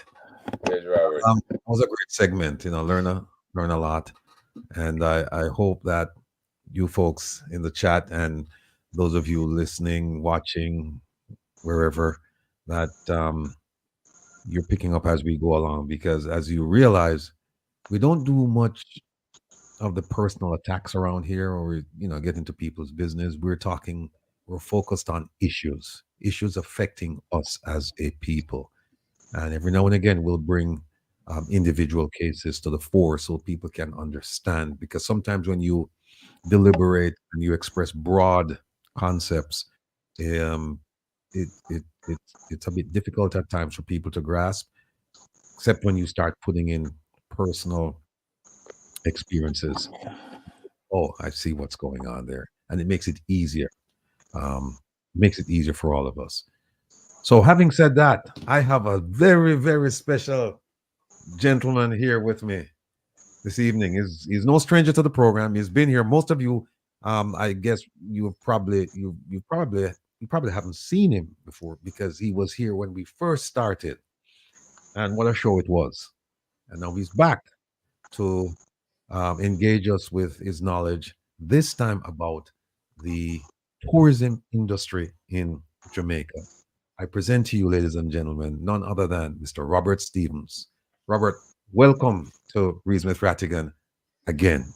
And let me just start off by asking you to just give a brief background. Well, however brief you want it to be, but I just need people to know who you are, and so we can start with the conversation.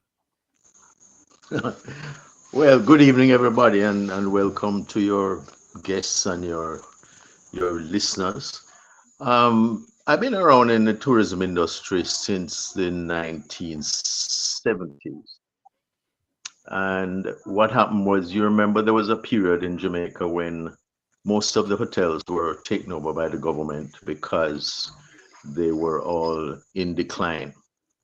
And I was brought in to look at the hotel industry to determine how to turn it around, because all of the hotels were losing money and the government, as a result, was losing money. So the first set of things I had to do is look at a number of hotels that were owned by the government. And most of these were sold to private sector interests of Jamaican heritage, mainly. And that was the beginning of the hedonisms and the various other hotels started in the 70s and 80s. And what happened after that is that I was invited to be the director of tourism between 90 and 92. So I was involved in the tourism industry, immersed in it for 24/7 for 2 years. And at the end of it, I came to the conclusion that what we needed to do was change our approach to tourism, because what separates Jamaica from the rest of the world is our culture, our music, our art, our craft, our talk, our dance, our theater. Everything about Jamaica is different to everywhere else in such a way that we pack a bigger punch in the world because of our culture. And I mean, the recent success of the Bob Marley movie is an indication of the potential we have. But we have been focusing on sun, sea, sand, and sex. That's one thing. The second thing is that the tourism industry has changed in Jamaica, because it used to be dominated by Jamaican owners and Jamaicans who had the interest of Jamaica's development at the core of their operations. Nowadays, it's controlled by a lot of multinational corporations, and many of these are owned by the Spanish, or they're owned by Mexicans, or they're owned by, and we now have the Chinese coming in a big way. So what you have is a situation where many of our major properties are built like concrete jungles on the beach, and we are focusing on mass tourism, when in fact we should be going after a higher end of tourism and cultural tourism, which brings in the people of Jamaica to interface with the visitors in a far more meaningful way. So you hear the fact that we brought in 4 million tourists last year, and we earned over 4.2 billion US dollars. The question is, how much of that came into Jamaica, and how much has it been reinvested in Jamaica? And if you look at the state of many of the areas that are tourism resorts, you will immediately see that the answer is that the benefits of the tourism industry are not accruing to the communities. You'll have beautiful resorts on one side of the road, the seaside, and on the other side of the road, you have slums, you have squatter settlements, you have people that are not having the basic services. They don't have water, they don't have proper sewage, they don't have proper garbage collection, the roads are in a terrible state, and many of the communities don't have playing fields and things like that.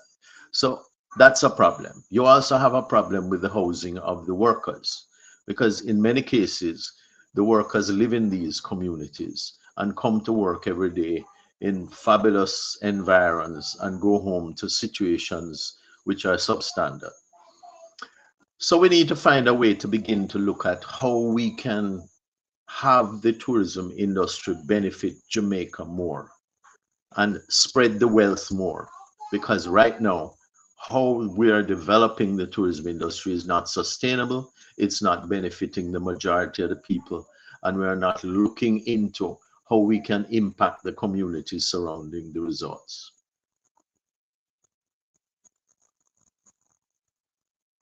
Robert, can you hear me? Yeah. Yeah, I can hear you. You can hear me? Yeah, I can hear you loud and clear. Now, let me start off this way. I have a friend who works in the tourism industry. She works for one of those big hotels. Now,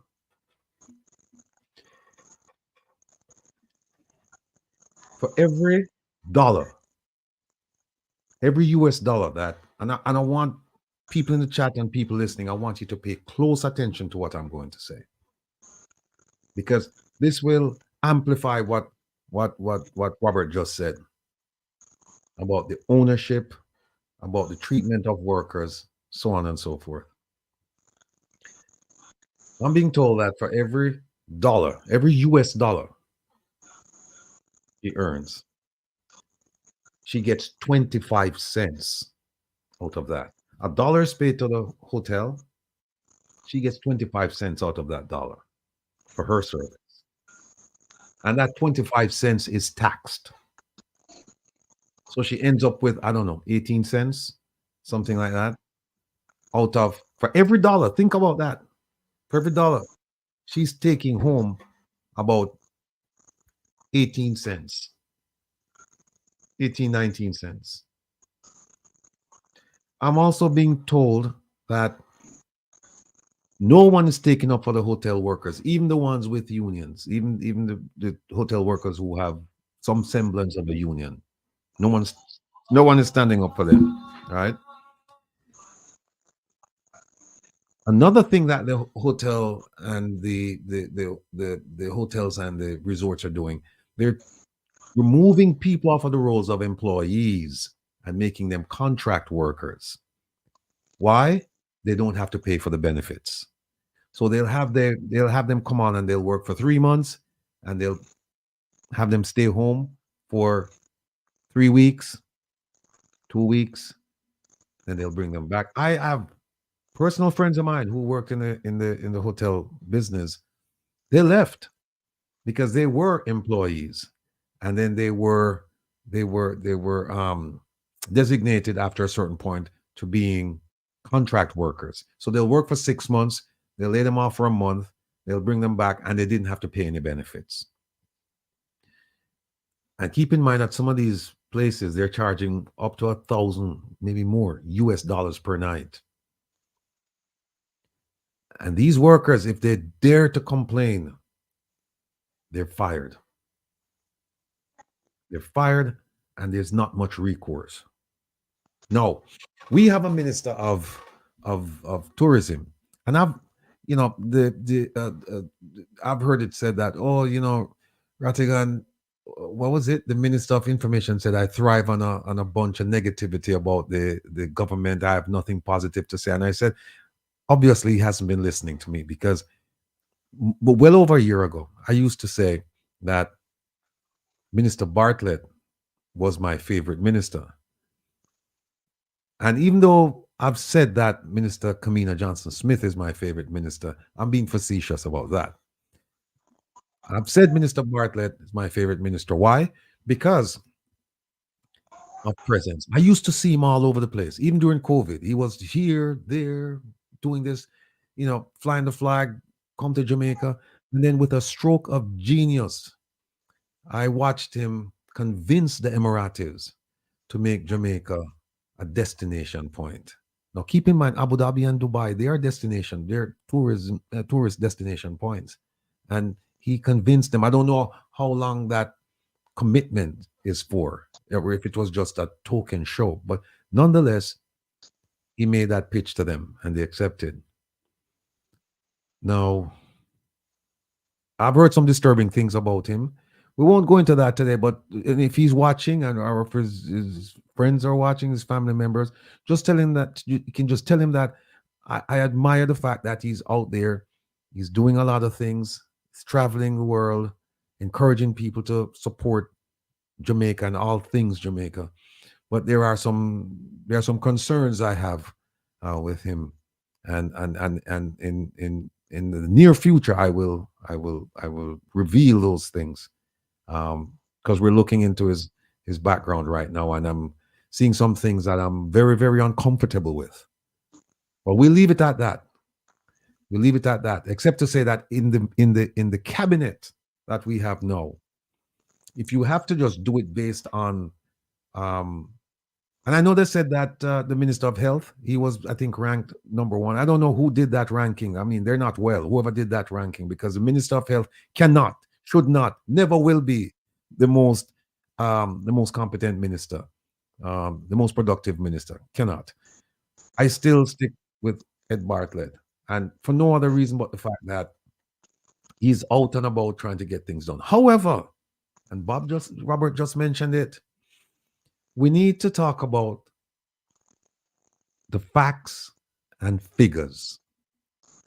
And so, Robert, I'm going to ask you to talk to us about how do they compute this 4.2 billion. Just explain to the audience, how did they arrive at $4.2 billion? Because we don't see it in Jamaica. Where is that money? How is it being spent? So on. Well, it's very, very important to understand that those figures are obtained by multiplying the number of visitors by the average expenditure per visitor. And the average expenditure per visitor is determined via interviews of visitors, a sampling of visitors to Jamaica by the Jamaica Tourist Board. What we do is we go out there and we sample visitors by cruise ship. We have samples of visitors in hotels, and it's aggregated to determine what is the average expenditure per visitor.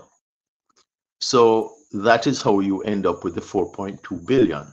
However, when you look at how the visitor responds and says what it is that they spend when they visit Jamaica, it includes just about everything: the hotel room, the airfare, the fact that they use transportation, etc., etc.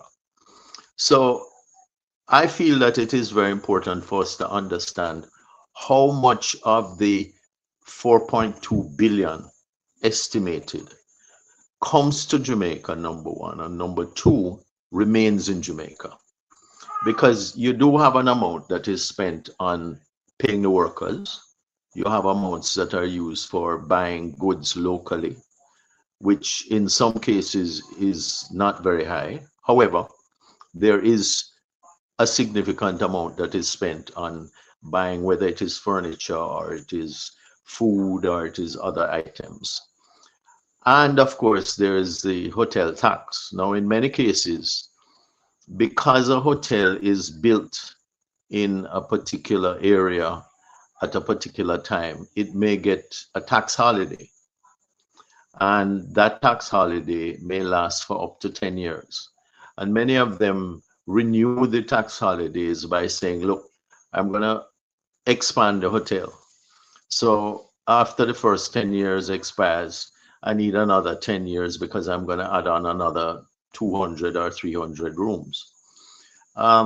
I believe that we need to stop giving those types of incentives, focus a lot more on developing projects which can attract diaspora and local investors to be able to get our cultural products in front of the world and bring them in so that there is far more benefit that is accruing to the people of Jamaica.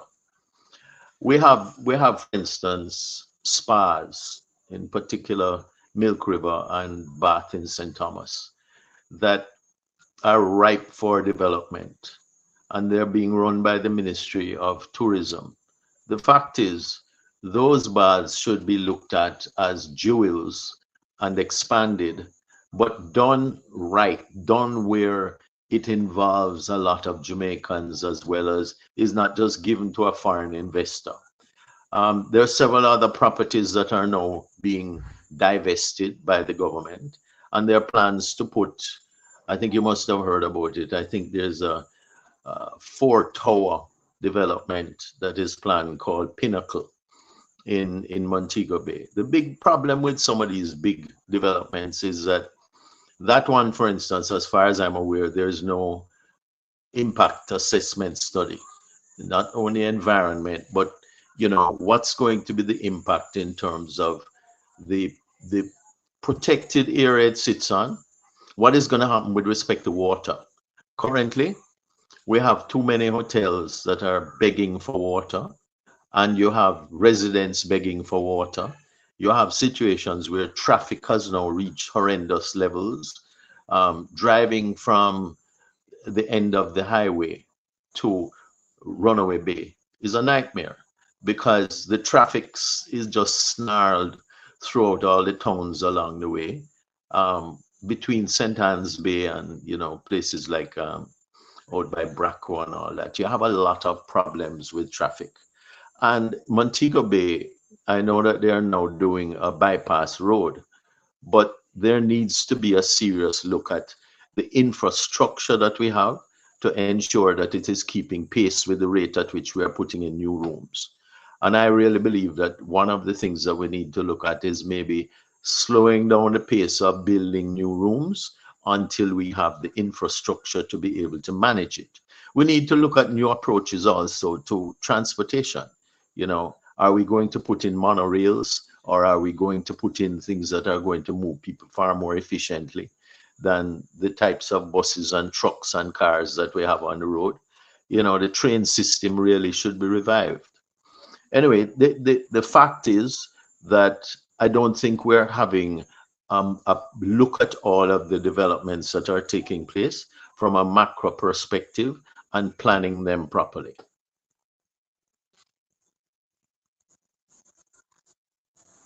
Mentioned earlier that at one point in Jamaica's history, the tourism industry had a sizable Jamaican ownership in that industry, and that it's dwindled over the years.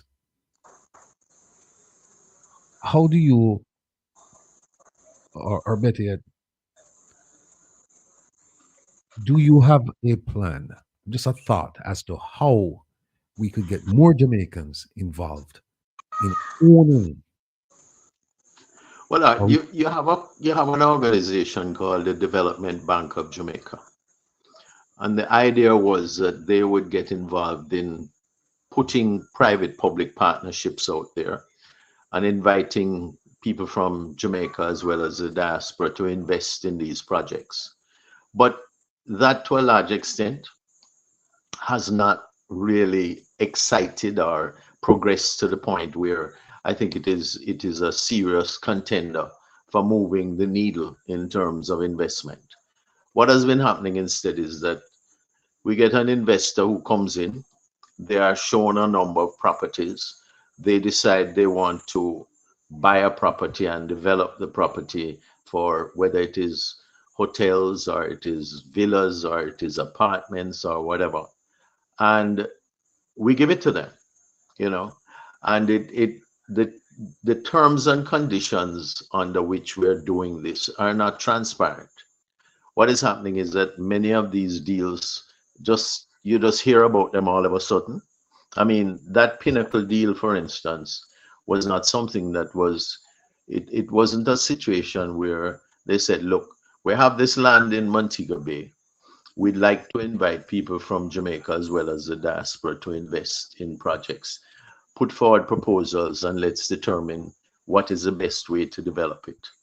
All of a sudden, you just hear that this group of investors is investing in Jamaica. They're going to put up 4 towers, 28 stories each, on a strip of land that is in a protected or abutting a protected area. And by the way, we don't need to do, or we haven't done, an environmental impact assessment study. We haven't looked at how it's going to affect traffic or anything like that. We just know that it's a great investment and it's going to break ground shortly. I don't think that that is the way we should be approaching development. Development needs to be seriously looked at by all of the parties involved, including the private sector of Jamaica, and be aware of what is planned and what is, you know, thought about, etc.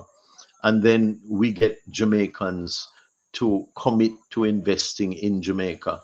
And people from the diaspora have an opportunity to invest in all of these things as well. I don't think they're packaged properly to be able to seriously attract major investors from the diaspora. Yeah, Herb is back with us. Let me switch gears a little bit on you before I bring Herb in and talk about beach access. It's kind of related. It's not really tourism. It's kind of related to tourism, but it's tourism that's impacting Jamaican nationals. Now, we don't have unfettered access to our beaches. And I can recall, well, there are 2 acts, the prescription, I think it's Prescription Act of 1887 and the Beach Control Act of 1956, I believe. And all of this restriction on beach access could be changed with the stroke of a pen by the Prime Minister. When I read the act, I mean, there's certain things that he could do to alleviate this issue, get rid of it completely. Now, the leader of the opposition made a statement on a program recently saying that he would engage the hoteliers and the resort owners in a discussion regarding the establishment of easements so that people could access the beaches without going onto the main part of the property. So there would be a road next to their property, so they could actually use that road, but then they could enjoy the beaches like tourists.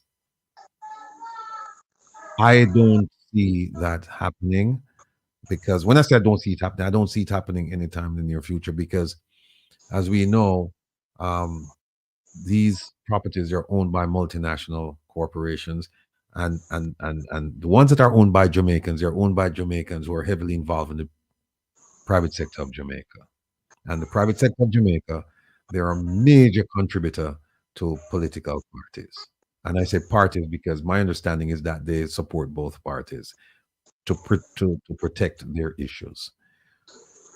How do you see this playing out when Jamaicans are crying, saying, "Look, we this is a national treasure. We want to enjoy the beaches just like somebody who's coming from Finland or wherever, and we can't do it simply because they're saying you're not a guest at our $1,000 a night resort." What's your take on that? Well, in many of the other islands, in particular when you go to Barbados, for instance, all the beaches are accessible by every Bajan and everybody in the public. And I see no reason why that can happen in Jamaica. There needs to be a band along the beachfront where you can walk freely and you can bathe in the sea, you can enjoy the facilities. And beyond that are the hotel properties and the other things that you want to put there, whether villas or whatever. But I know that as far as I'm concerned, that is what the law says. The problem is it's not implemented that way in Jamaica.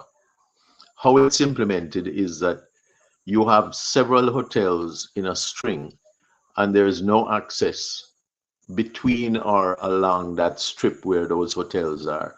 So if you want to access that beach, the only beach in Jamaica that I know that you can walk the whole 7 miles is Negril, right? But many of the others, you know, they're in coves and areas like that. They are essentially blocked from the general public. And if they catch you entering or coming onto the property, you have guards running your way, etc. I mean, I think that's ridiculous. What we need is a situation where our people can enjoy our beaches freely. There's probably going to be a lot of legal activity in that area coming up soon, because take the Bob Marley Beach, which is out in St. Thomas, between St. Andrew and St. Thomas there, and those areas out there. I mean, a lot of those beaches are traditionally Jamaican beaches that we all enjoy.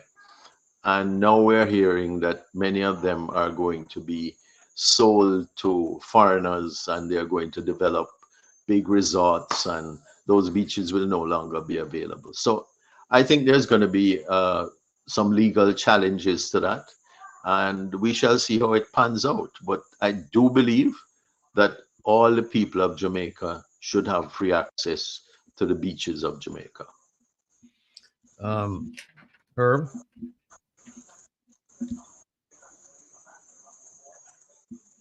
Herb, you're muted. Herb, you're muted. Hi, Robert. How you doing? Sorry about that. Pretty good, pretty good. Okay. Look, I just came back from 3.5 weeks down there, and I really didn't get a chance as I wanted to go down to the beaches because I was kind of busy in Kingston. But I seem to remember Kingston beaches. Whatever happened to those, and whatever happened to the development that was supposed to happen out by the old Buccaneer gunboat beaches? Is there anything that's scheduled to go up out in those areas as far as development? Well, the gunboat Buccaneer Beach area is still slated for development, but I think the developers ran into a problem with respect to accessing the necessary funding, and also they have been like a situation that I ran into with Port Royal. The government puts up a lot of barriers, and the barriers change, you know, almost weekly. What happens is that, you know, as soon as you finish a study or you do something to satisfy the needs of the government, they say, look, you need to do another study or you need to do something else. And then eventually it just drags on and drags on. And you invest a lot of resources to get the approvals. And at the end of the day, they are not necessarily assisting you. It's as if there is a preference for foreign investors rather than having locals develop their own properties and being in a position to be able to invite people from the diaspora to co-invest. And I must tell you that I think that has to change seriously. The whole approach, policy, and implementation of investment policy has got to change. Now, that area, was that impacted any at all by the Carib Cement Company or the nearby refinery in any way? Well, it certainly is impacted by the fact that the beaches around Kingston are all polluted because of plastic intrusion. And one of the things that has to happen is that the University of the West Indies and some other companies, as well as I think the IDB is involved as well, are now looking at ways that they can trap the plastic and the garbage and all that before it enters the harbor through the gullies, so that they can treat and clean that and move it out of the way. But it doesn't now cover all of the gullies or all of the rivers that come into the harbor. And it really is not fully implemented, if you will. So that is going to take some time to sort out. Because even over in Port Royal, I mean, beaches that were in the harbor and the little islands in the harbor are overwhelmed by the plastic that is thrown out of people's back gates in Kingston that end up over in that area. So it's a major problem. But you can use the beaches outside of the harbor. In other words, you know, the Lime Keys and the Maiden Keys, etc., are still very popular, and up to now have not been seriously affected by the garbage that has affected the rest of the beaches in Kingston. From the environmental impact, deforestation, coral reef damage, waste generation. These are the areas they say that impact the environment around the ocean. And I thought the other day that Czech, the Chinese folks engineering company, had done a lot of cleaning up in the harbor. Was the Kingston Harbor areas a part of that, or was it just the area that comes out to the airport? Well, as I said, there have been efforts recently that are involving a number of players to look at the problem of cleaning up Kingston Harbor. I mean, it used to be worse because we used to empty raw sewage into the harbor as well. And to some extent, that has been dealt with. But we are still having problems with sewage going into the harbor. We still have a lot of garbage going into the harbor through the gullies in particular. And those issues need to be dealt with. The reality is this, though, that, you know, if we're talking about development for the future and ensuring that you know, it's sustainable, we have to take a big picture look at everything. You cannot just talk about building more hotels and building more villas and building more buildings without thinking about the impact of these types of developments on the environment and how you are going to ensure that there is proper water, sewage treatment, as well as roads. I mean, some of our roads, when you get off the highways and you look at the byways now, they are in terrible condition. And we need to focus a lot more attention on the macro planning and making sure that the micro is taken care of as well. You know what I mean? We have to look at all these things. I would think that Jamaica could have an entire industry based on preserving its natural beauty. Ecotourism, emphasizing responsible travel practices and the environmental conservation. And to have people who are trained, just like how we have the guides for tourism, train our sanitation engineers, as they like to be called, to go around and do consistently clean up these waterways that feed into the ocean or that feed into rivers, right? And I drove over the Yalas River, and I noticed it was still a dry bed. And I was wondering, how is it they have not been able to restore that with all the hurricanes that come in from the east, or the storms that come in from the east that hits the Portland, St. Thomas region? They have not been able to do anything with regards to that. And now I hear that they're going to put up hotels out there. I saw one hotel out there on the water, somewhere near Yalas. And I was looking and I said, man, this place looks barren, you know.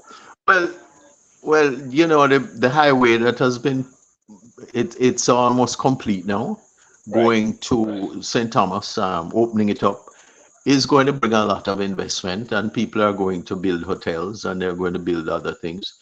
But as I say, it's important that we not just build these hotels and not think about how we are going to deal with the infrastructure.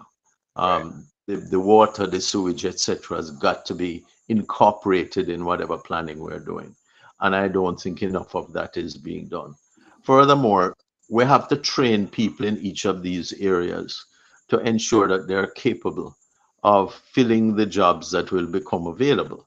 You know, instead of talking about importing labor into Jamaica, we should be talking about upskilling our labor and ensuring that all of the jobs can be filled by Jamaicans. And let's not just limit the jobs that these investors are looking for, you know, when they look for staff. We must not just focus on the lower level jobs for the Jamaicans and allow them to bring in all the top level people in management and, you know, middle management from overseas. That is something that has to be stopped. We're very loose now, in my opinion, in terms of giving work permits to be able to allow many of these foreign investors to bring in workers from all over the place. And that is not right, in my opinion. The other thing I want to point out is this: you're talking about ecotourism and all that. Right. I am actually working with the Jamaica Conservation Development Trust on opening up the Blue and Jonkra Mountain National Park for visitors.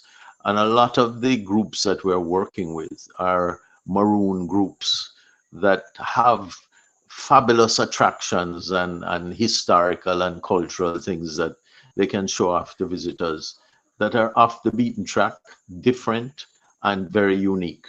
And those are the areas that we need to be focusing on. You know, when you talk about Port Royal, Spanish Town, Kingston, the Blue Mountains, you're talking about, I mean, treasures that are far more important than, you know, the fictional things that you have as attractions in places like Florida, etc. These can become major draws for millions of visitors, but these visitors need to understand that it's not a sun, sea, sand, and sex type operation that they're coming to. They're coming to learn about the music, about the traditions, about the, you know, the various things that the Maroons did in the past, as well as learn about the dances and the food and the various other things. This is to me far more important. And let me tell you something. I remember when I was director of tourism, we had about 4,000 or 5,000 visitors a year from Japan. And I had an excellent manager in Japan who was actually an American, but he spoke all the local languages in Japan. And, you know, he was brought up in Japan. And he represented us over there. And by bringing the airlines to the table and bringing the various providers of services in Jamaica to the table, we moved visitors from Japan in a matter of 2 years from 4,000 to 5,000 up to 50,000. Now, the Japanese visitors spend big, and the type of impact that had on the tourism industry at the time was phenomenal. Now, Japan ran into problems economically, etc., and our focus came off of bringing in people from far off lands like that. We have not taken up the challenge of bringing in even Chinese visitors. But what we need to do is we need to look beyond just focusing on North America as well as Europe and begin to look at a much wider net. South America, Japan, China, and places that are clearly, even India. India now is a major market that we need to be looking at. You have 1.4 billion people in India, and out of that, several of them are very, very well off. We need to be looking at the linkages between India and Jamaica. No, you know, they're talking about seasonal jobs that tourism brings, where they're up. I guess the numbers rise during the winter season, correct? And Right. and there are more seasonal jobs during that period. Now, and then you mentioned that the workers themselves don't have adequate housing or even services like water and sewer and all that good stuff that everybody else over on the touristy side enjoys. Now, why is that not in the initial planning for all of these hotel areas that they're creating, where they want to create this massive Well, structure. I think Yeah, this is what I'm talking about. That yeah, if you're going to plan for developments, you have to think about all the components. yeah. How are you going to take care of the needs of the workers? How are you going to make it more convenient for them to come to work? Clearly, it would make sense for you to be able to set up housing developments nearby so that you not only have the workers in the hotel industry, but you have other service industries that are necessary. Hmm. And I seem to be losing. I no, seem to you're be all right. losing my signal. You're still all right. You're still good. Now, the fact is, a lot of these poor people suffer the indignities of when they get home, maybe they can't even take a bath because the water might be shut off or their toilets don't flush. So they have to go outside, get a water somewhere, and then come in and pour it down in the toilet.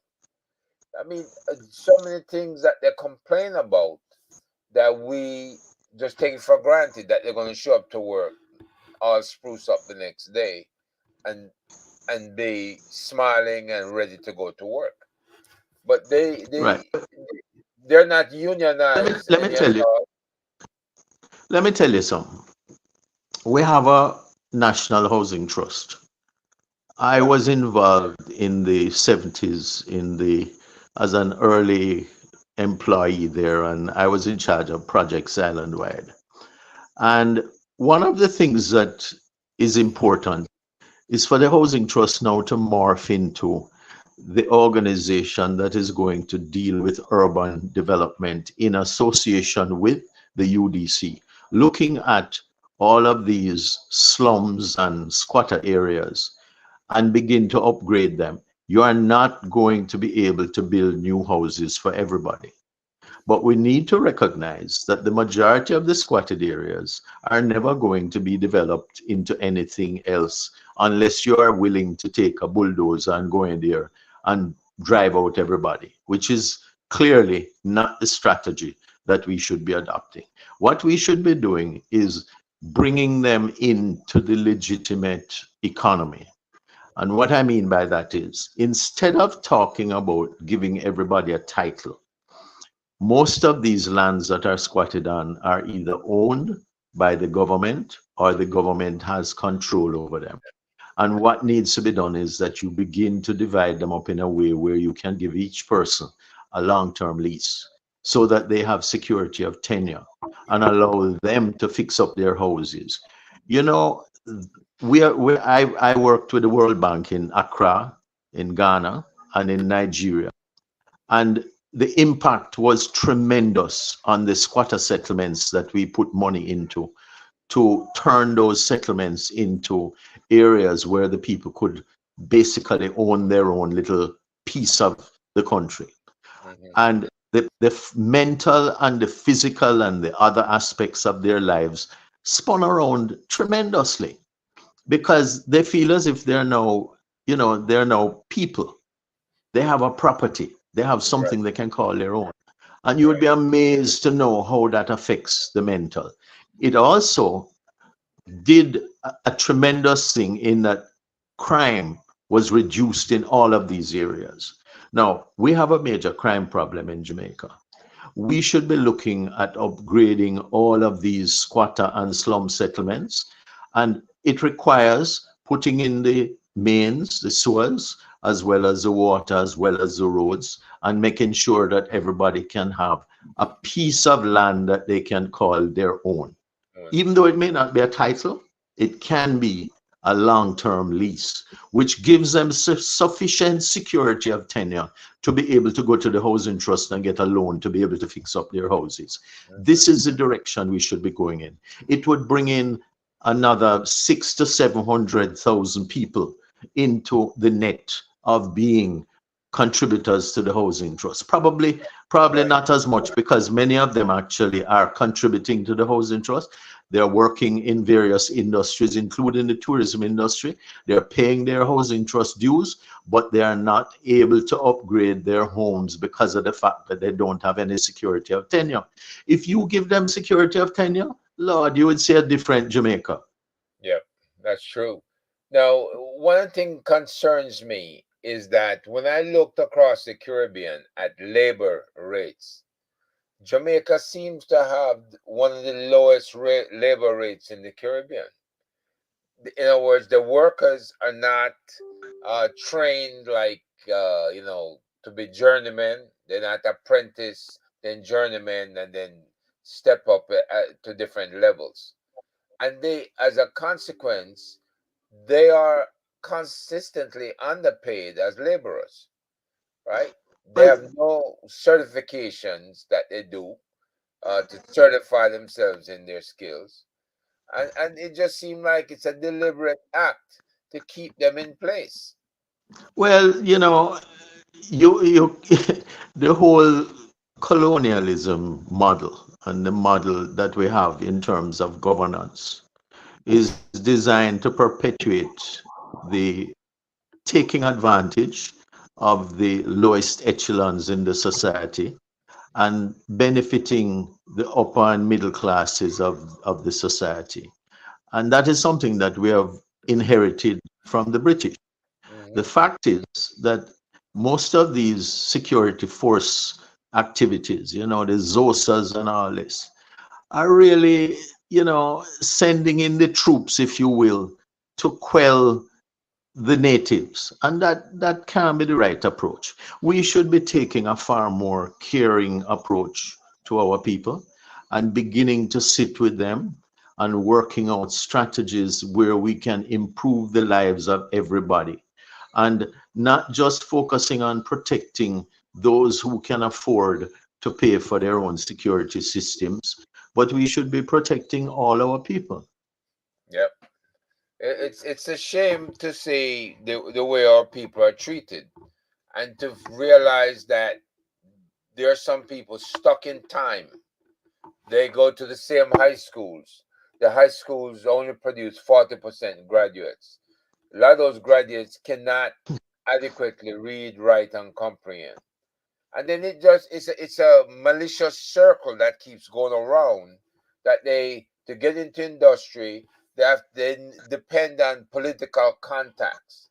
Political contacts move some in, but the others, they fail to move them any at all. So they end up in the gangs. Well, let me just say something on education. Look, reality is this, that we spent a lot of time, effort, energy, and money on having Orlando Patterson and a team do a study of education in Jamaica. Right.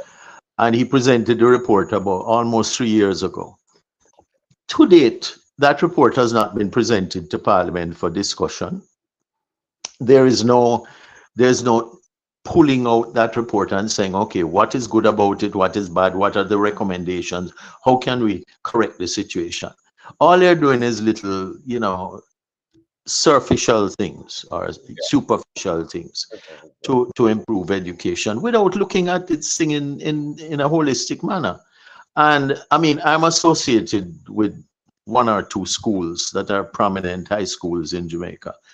And we're pulling out our teeth as old boys and things like that to try to provide the basic needs of the high schools. There are many of them that don't even have laboratories that are working. Right. You have a situation where the IT infrastructure is not up to date. Now, everything nowadays is done on the internet. And you have high schools that don't even have the ability to give all the students access to the internet. That is unacceptable. Right. You know what I mean? And the infrastructure is falling apart. But the government claims, Mr. Voss claims, they have a program to put broadband in every community. Yeah, but let me tell you something, man. I can speak from personal experience with the high schools, especially in the rural areas.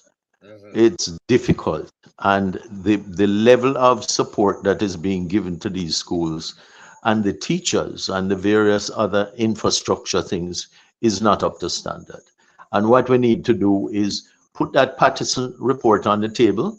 Let us begin to debate it and discuss it and agree on how we are going to upgrade our teaching systems and our entire education system. Well, these guys are hiding everything. Of course, you know, they boast that they have $4.5 billion US in reserves. They don't fix the roads. They don't fix the broken down bridges. They don't fix the broken schools. They don't fix the broken hospitals.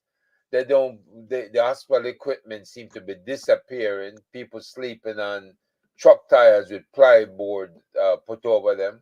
I mean, all kinds of stuff is going wrong, and they're boasting about the lowering Well, the GDP. look, it's a question of priorities. You have got to set your priorities and change the approach you're taking.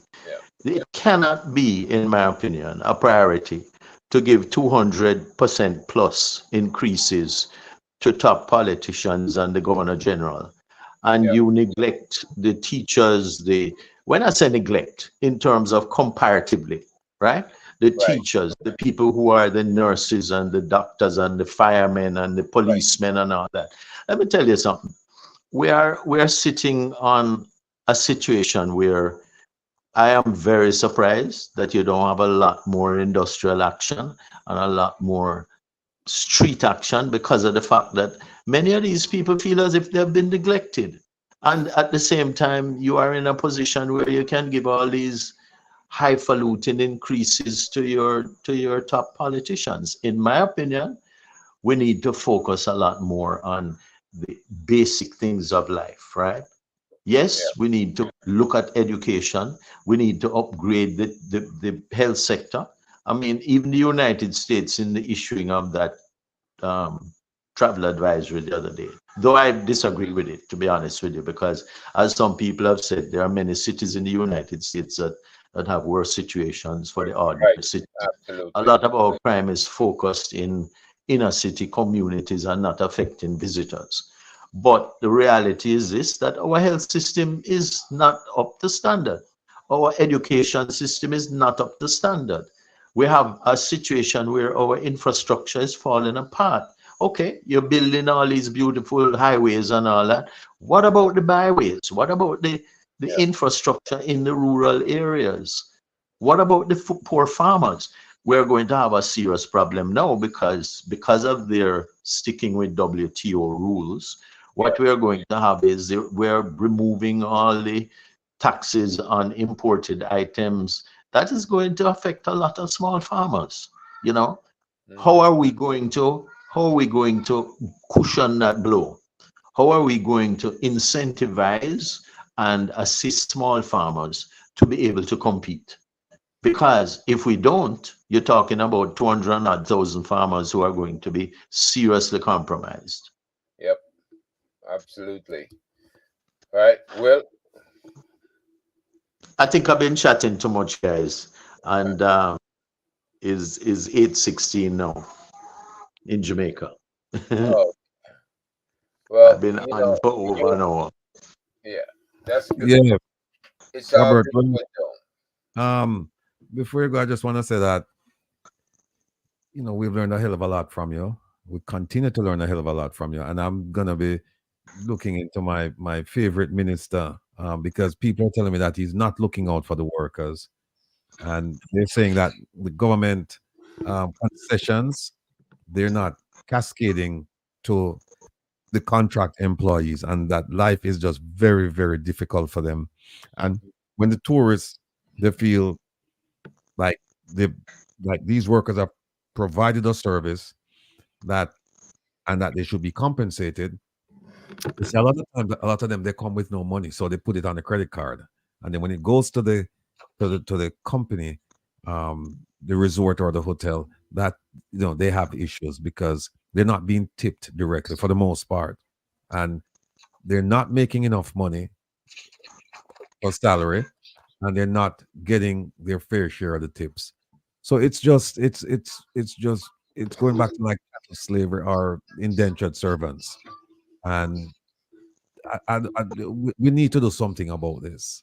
We need Yeah. to do something about this Let me because just say something on that. You know, I find that when I go to a restaurant or I go to a hotel or whatever, I pay the bill for the hotel separate from the tip that I give to the worker because I recognize that many times what you put on the credit card ain't going to the worker.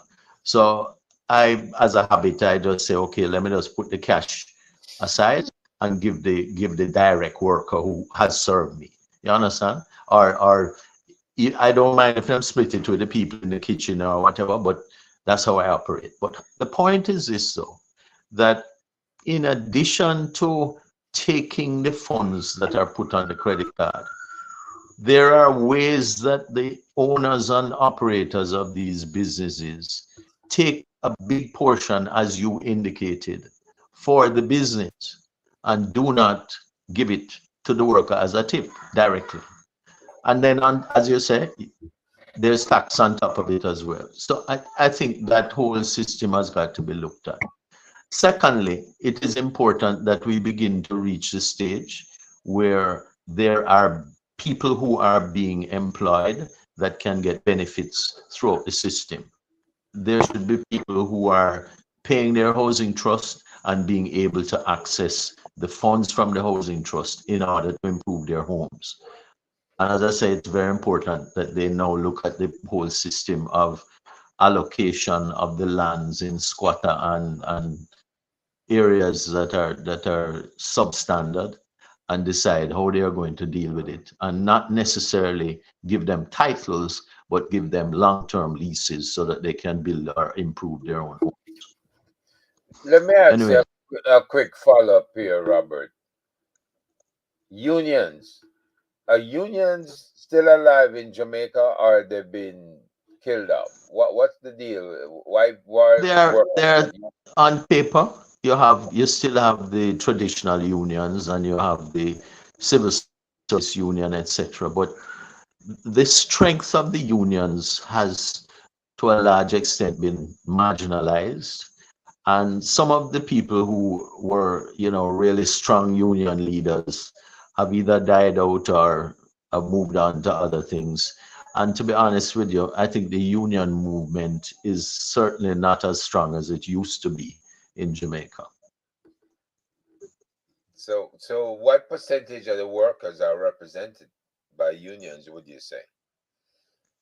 I wouldn't be able to tell you that. I haven't done any assessment of it recently, but I would think that it's limited. It's not a major portion because some employers and hotels and all that don't even allow unions to put their foot through the door. They find a way to get rid of the delegates or the people who are aspiring delegates to represent the workers. So it's not very popular in Jamaica.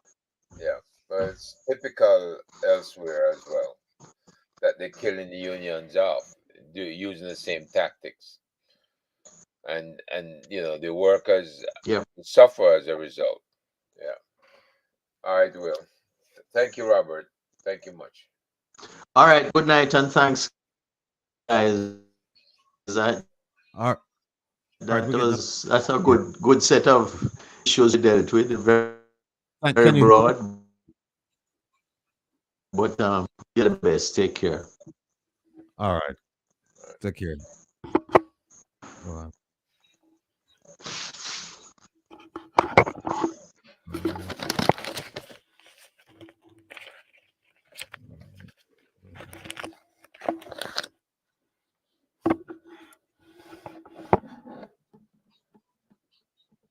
Okay. Herb, can you hear me?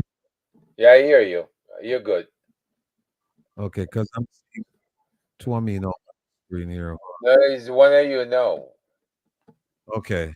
All right. You can't hear me. All right. Yeah, Kevin, but people, we have 1,371 devices. I need you to go and call your neighbors, and your friends, and all your family members because we're going to go into TPP, and then after that, we hope to go into the police commissioner. Uh,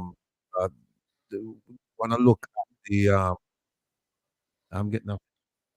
You get feedback here. You can hear the feedback.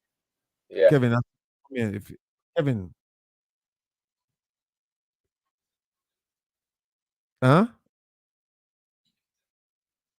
No. No. Well, folks. Yeah, yeah, I'm getting back. Herb, can you hear the feedback? I can't hear you. Still feedback. Yeah, not feedback. Hold on.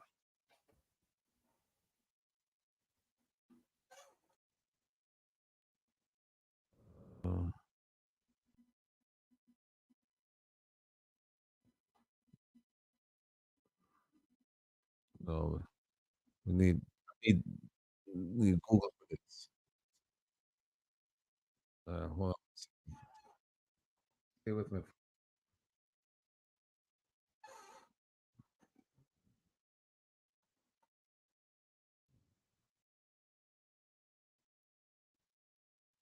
Stay with me.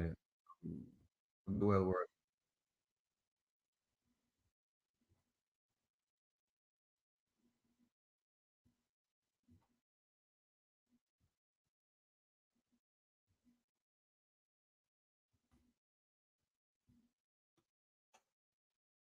All right. Kevin, if you're looking at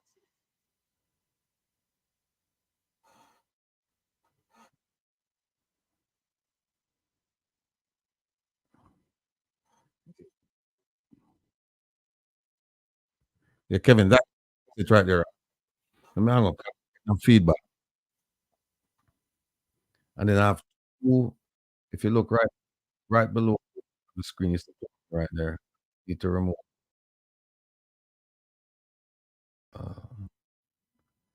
Can you hear me? Herb, can you hear me? Yeah, I'm hearing you loud and clear. But you're not getting back, right? No, keep talking. I wonder if it is breaking. No feedback. I'm getting a feedback. Yeah, it sounds like a break in transmission almost. All right. Yeah. This is great.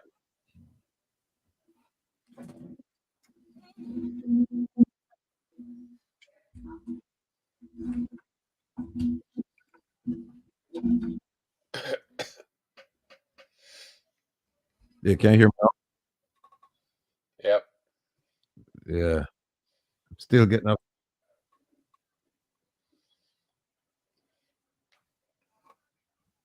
Hold on. Kevin, do me one of these.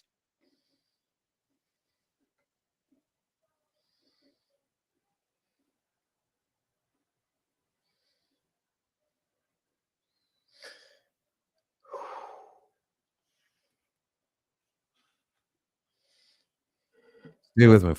Still getting up.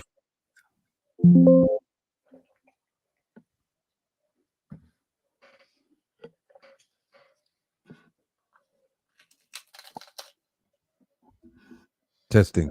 1, 2, 3. Testing. Kevin, you want me? You want me? Oh, hold on. Hold on.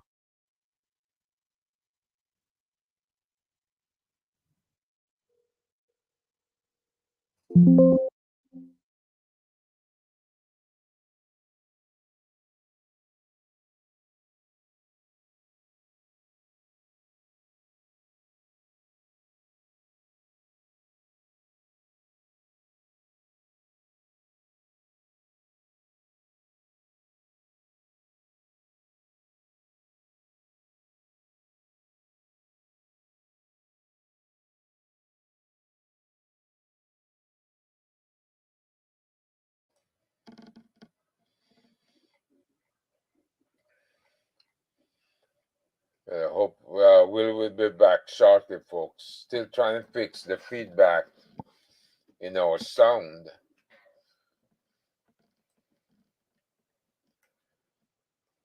Trying to find Kevin, I guess. Anyway, I hope you all been enjoying a long afternoon of some important topics. So if you've been enjoying it, then you should be able to visit ojldf.org and boost these donations, because we have some investigations that are coming to a close and some more that we need to start.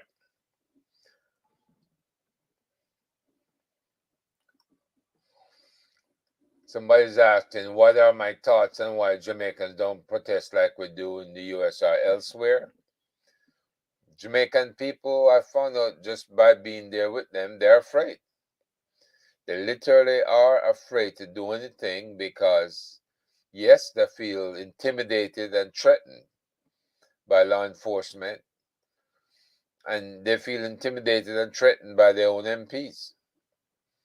So they're very cautious in what they say and what they do.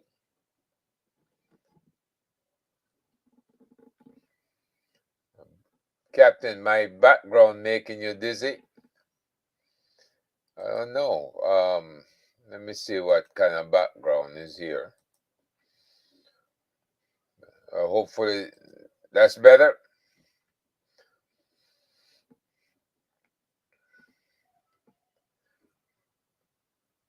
Yeah, the problem, the 3.5 weeks I spent there, it just demonstrated to me that the people are become very meek, very mild, and they don't really want to organize in their own communities, much less to organize a protest. Mic check. You Much can hear me better. now, Herb? Much better. Much All right, better. cool. Let me put this up. All right, folks, 1,316. Some of them left already. But listen, the ones who left, they'll have to go watch this thing on the replay. And it won't be the same as watching it live. But I need all of you now to pay close attention. And here's why. Now, Herb, we've been told in the Vibes Cartel case, right? We saw when the DPP went and she sat, 2 rows away from the main table. Never presented the case. She never presented the case. In fact, I think she's the first DPP to go to London and not argue a case, which is atrocious because the Jamaican taxpayers paid for that trip. All right. Now, she went, didn't participate, carried on in the back like a juvenile, laughing and skinning her grin when we're talking about serious matters.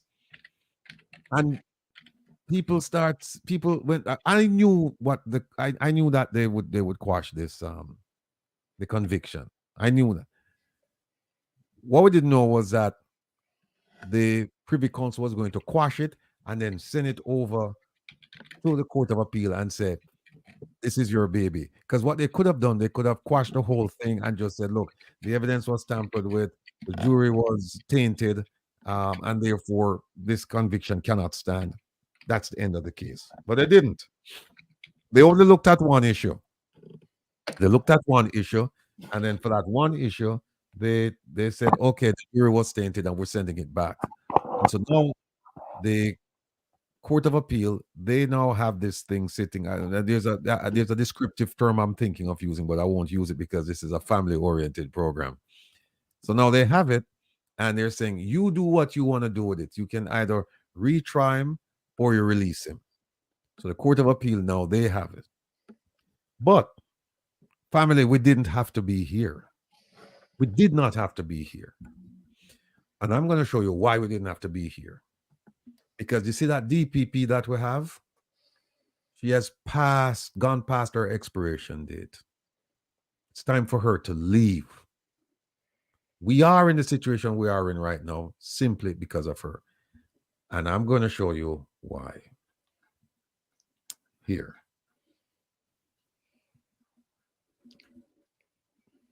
Oh, I'll get rid of this. Hold on a second. You know what? Let me not mess with this for fear that I might cause some issues. All right, here we go, folks. Call upon the family members now, because they're not going to believe what I'm showing now. All right?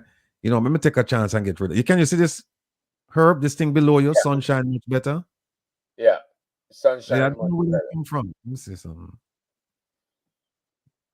I don't know. But anyway, folks, here's where we are. This is what happened was there's a gentleman who was on the jury. And this gentleman was going around offering bribes to the other jury members. And you'll see the language here to free up Cartel and the rest of the people. And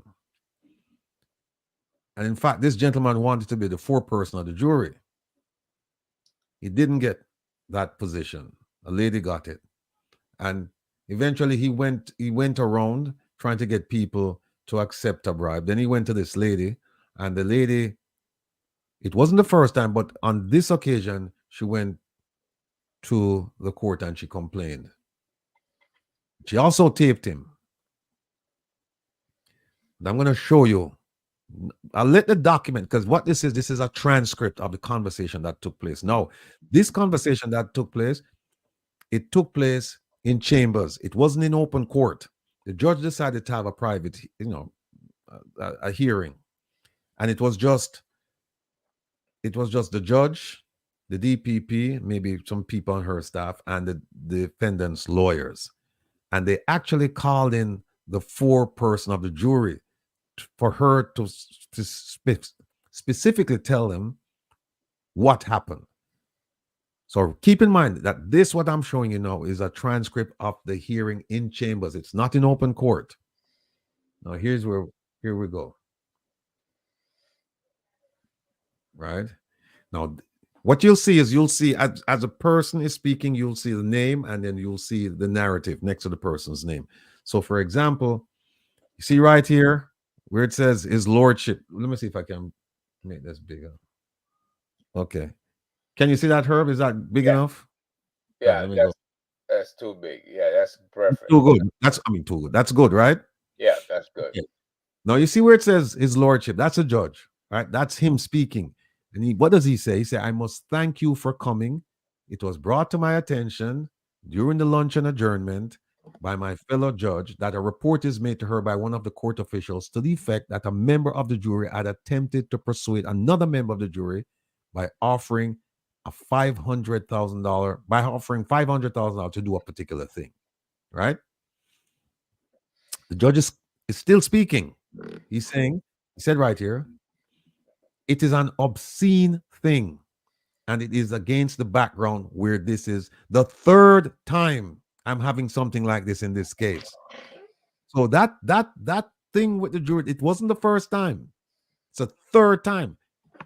Here's the first one. See right here, look at line 22, where you see the first one was when a lady who was a member of the jury went to visit her son in prison, and she was approached by one of the accused, right?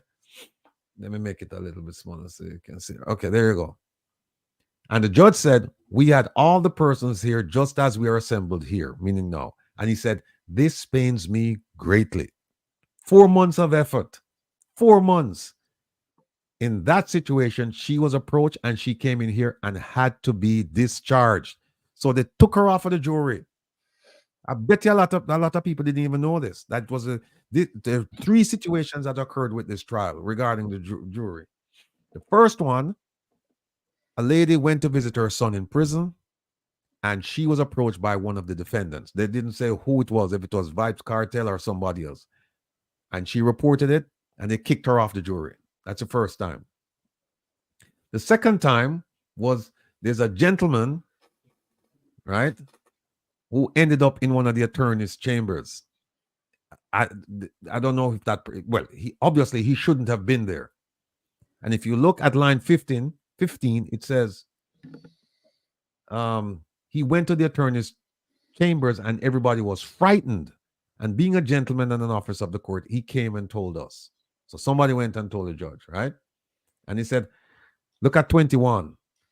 I asked some questions, and at the end of the day, we agreed that let us go on. So the judge, this time, he didn't get rid of anyone. He said, okay, somebody went to the attorney's chambers, shouldn't have been there.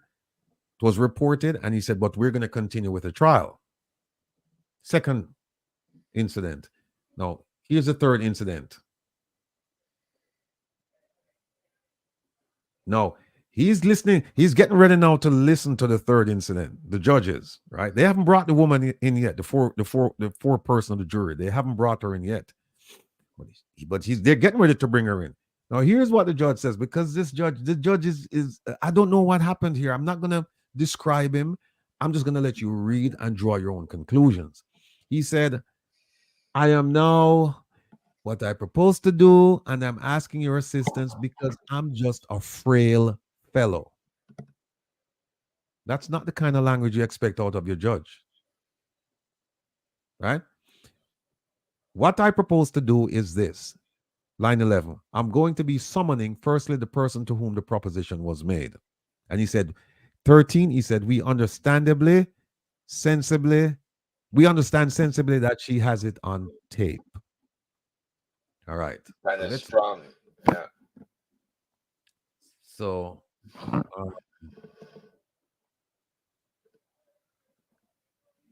look at line 1. He says, the judge is saying, he said, if that report is credible and having heard the thing, one decision will have to be made in respect of that man today, not in the future, today. They're talking about this gentleman who's on the jury, right? And then line 5, the DPP said, very well. Now, look at line 10, where he says, it is a painful process. It is painful. What I intend to do, line 11, what I intend to do is summon that juror now and have it. So he's saying, I want that fourth person of the jury. I want her in my chambers now. We have to get to the bottom of this. And look at line 19. The judge says, I must thank you for coming. It has been brought to my attention that you received a call in relation to this case. And 23, line 23, Madam Foreman, she said, not a call, a conversation.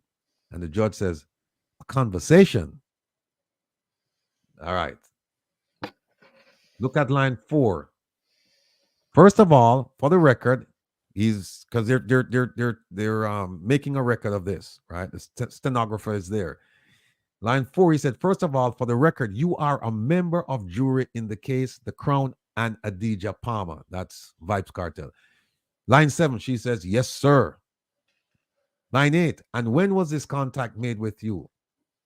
Line 10, the contact was made with me today. However, the contact has been made over a period of time with other jurors, and they confessed it to me. All right, let me cut out some of this thing here. Okay, line 2, she said, he called me out. She's talking about the man who's on the jury, who's trying to bribe people, talking to people, trying to bribe them. She said, we were in the room. He said he needed to talk to me in the jury room. Line 5, he said to me that he knows that I'm influential and people listen to me. And then she said, it is not about listening to me. It is based on whether I pointed them to the facts of what we hear and not to be influenced by what is outside. Look at line 10. He said to me, well, he needs me to do him a favor. Line 17. Basically, he said I should convince everybody to release the men at the bar. The judge says, yes. She says, right. So I said to him, and the conversation was to bring out information from him. Rather, he said that I should speak to them because they listen to me and I should release the men. And we can skip that. All right, look at 23. She said, I would say, are you listening to the evidence? He said, no, we just need to Lego them on them.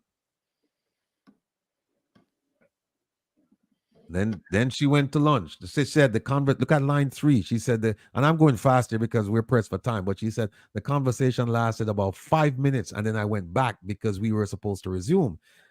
Look at line 5. When I came back out of lunch, I approached him because I needed to know what was in it for him. And he said to me, if I let them go, line 8, he will give me $500,000 in the evening, tomorrow evening, whichever evening. Line 10, if I convince everybody to Lego the man, he will give me $500,000. Look at line 12, the DPP. She said, you have all that on tape? Line 14, yes. Then line 18, how many persons he spoke with? That's the DPP asking the question. The Madame Foreman says 11 of us. We spoke to 9 persons first. Then here is the key, people.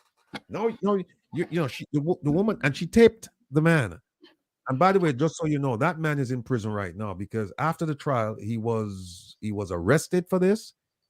He was tried. He was convicted. He's in prison. Look at this now. Keeping in mind that the 4-person, the lady on the jury, she's telling the judge that, hey, I have a tape. This man approached me. He said I should let go of these guys. He spoke to almost all of us. $500,000. Then look at line 1. The judge says, anyway, so what can we do then? Could I just ask you to step outside, please, Madame Foreman? So she left. It's right here. Madame Foreman left at 2:52. Then the judge says, can we possibly continue or we have to bring it to an end? That is a decision I have to make. So the judge is contemplating, look, I've heard all of this. What do I do now? Look at what the DPP said on line 8. She said, I wonder if you can allow each team to discuss for 5 minutes. The judge says, fine. Right, you can go. So they came back actually 10 minutes later because 2:52 and 2:52, they came back 10 minutes later. She said, the judge now, listen to what the judge says at line 15. What I would love to know, despite what your views are, and there are a bunch of spelling errors and things like that, but you understand. In any event, could I brush it aside? Think about that, people. He just got word that the man is bribing the jury. He's tainting the jury pool, and he's saying, I'm wondering, in any event, could I brush it aside? To keep the trial going. Yeah. Then she said, the DPP said, line 18, can we speak? Then the judge says, could you answer? 20. Now look at what our esteemed, and as Isaac would say, our erudite DPP, the chief prosecutor in Jamaica. Look at what she said. After the judge is saying, should I brush this aside? And I don't know what am I going to do? She said, after listening to all of that, she said, just warn them again about their oath. Look at line 21 and 22. Just warn them again about their oath. Is this considered a felony? That's my question. What? Bribing the juror. Yeah, it's a felony. So she has a felony, proof of a felony, and she's just gonna say, just warn them about their oath. Herb, that's why we love you on the program. You hit the nail right on the head, because there's a crime called misprision of a felony, meaning that if you know somebody committed a felony and you keep that to yourself and you don't mention it, you're guilty. You can be charged. You could be charged for that crime, misprision of a felony. Here, she's hearing about evidence of a felony that was committed, and as an officer of the court, she and the judge, look at what they're saying to each other. Then watch. She said, just warn them about their oath, just their oath. And here the judge says, listen to what the judge says. Look at 23. He said, because this is how I reason it. If it were not so, a person could always taint the trial. Look at that word, taint. That's the word ISAT was using at the Privy Council. Now, keep in mind, ISAT did not represent Vybz Kartel at the trial stage. He came on much later. He came on for the appeal. It gets worse, people. Look at what our esteemed DPP said on line 1. Lines 1 through 5. As far as the prosecution is concerned, we are prepared for the matter to proceed. Just that your lordship remind them of their oath and their charge, all of them. So she's saying, just remind them that of their oath that they took, and then just move on with the trial. Even though she's received information that there is taint. Even though she look at that. I didn't make this up. I did not make this. What page is this? What, page 11? 11. All right. Yeah. Look, let me show you something, folks. I didn't make this up. Here it is right there. Supplemental record of appeal from the court. Here's the court stamp right here. I did not make this up. Now let's go back to 11.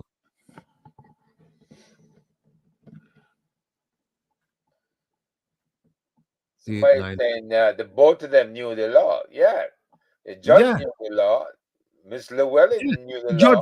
The judge should have said, hey, no, I can't countenance this in my court. If this man is going around bribing people, I can't move forward with this. In fact, the judge should have said, you know what? Call the police, investigate, lock him up. Yeah. And the woman, she said she had it on tape. They should have arrested the man right then and then said, look, we have to do over the trial. But instead, the judge is saying, oh, I don't know what to do. Can you help me?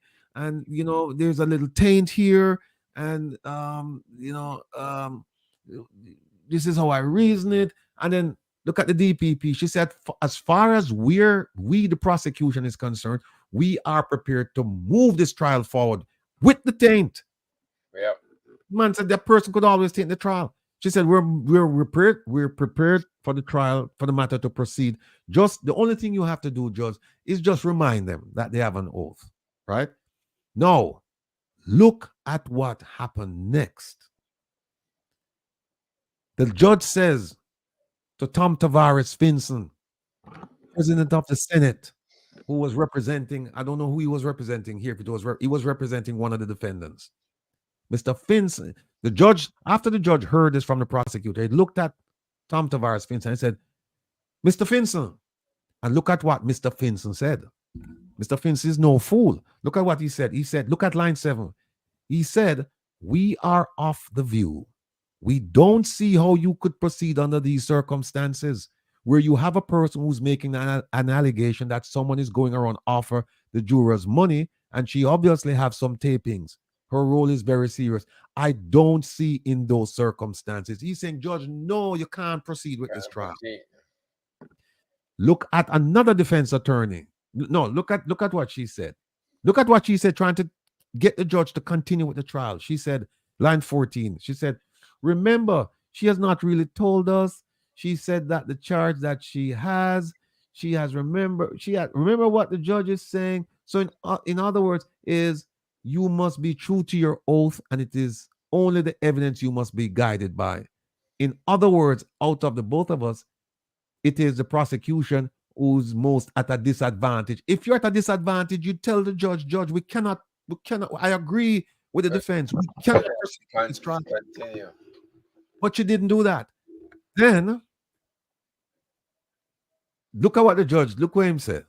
I am going to be handing the case to the jury this evening. You don't believe this? Then look at this. Here's another defense attorney. He said, Mr. Rogers at line 24, he said, the truth, my lord, as far as I'm concerned, I am very wary of the effect of proceeding in these circumstances. And the reason for that is that if the report is made, that is to say, the report of the report, and as far as the jurors are concerned, then it may well have deleterious misspelling Effect. on how it is they view the evidence, and in particular on them taking any steps which may be seen as being consistent with whatever it is that this gentleman was asking them to do. In other words, what you may have is that a situation where there is a compensation, which I see that, and the judge cut him off and said, "Okay, gentlemen, I'm going to be proceeding to finality this afternoon." People, you believe this? So we should be up in arms complaining about the DPP. She's the one who caused the taxpayers to pay money for an appeal in England. And then she had the nerve. She flew there to watch the proceedings. Watch. She flew there to watch. She didn't fly there to participate in the proceedings. When I say participate, meaning go up there like ISAT and the rest of them and speak to the Privy Council. She didn't do that. So she basically went and watched, because any conference she had with the person who represented the crown, she could have done that by Zoom from Jamaica. Is she a King's Counsel? She is a King's Counsel. So they should revoke that. Yeah. The king should. You know what? The new police commissioner, he should look into this and arrest her. Charge her. This prisoner of a felony.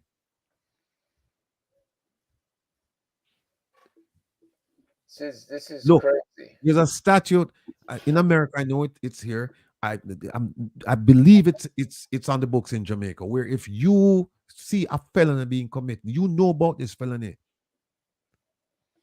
and you don't say anything. And in fact, she even participated in covering it up. Yep. She participated because when the judge is saying, "Hey, look, maybe I should admit," she said, "No, we don't have any problems. You should just go ahead and just continue with it." I mean, folks, it's here. It's here. Tom Tavares Finson objected, and this gentleman, I don't know who he is. This gentleman right here, Mr. P. Rogers, he objected. But here's what she said. Just warn them again about their oath. And as far as the prosecution is concerned, we are prepared for the matter to proceed. Just that your lordship remind them of their oath and their charge. All of them. You got wind of the fact that somebody is bribing the jury pool. Not just one. Not just one. I think the lady said, how many did the lady say? 3 times. Yeah, all 11. But the judge says on 3 different occasions. This is happening. Oh man, this is a trip. Yeah, I'm trying to find where she said how many jurors he tried to bribe or he spoke to about it. He said 11. Yeah, I think she said 11. Yeah.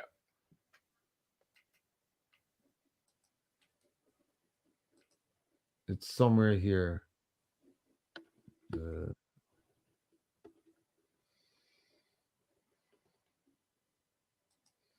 There it is, line 20.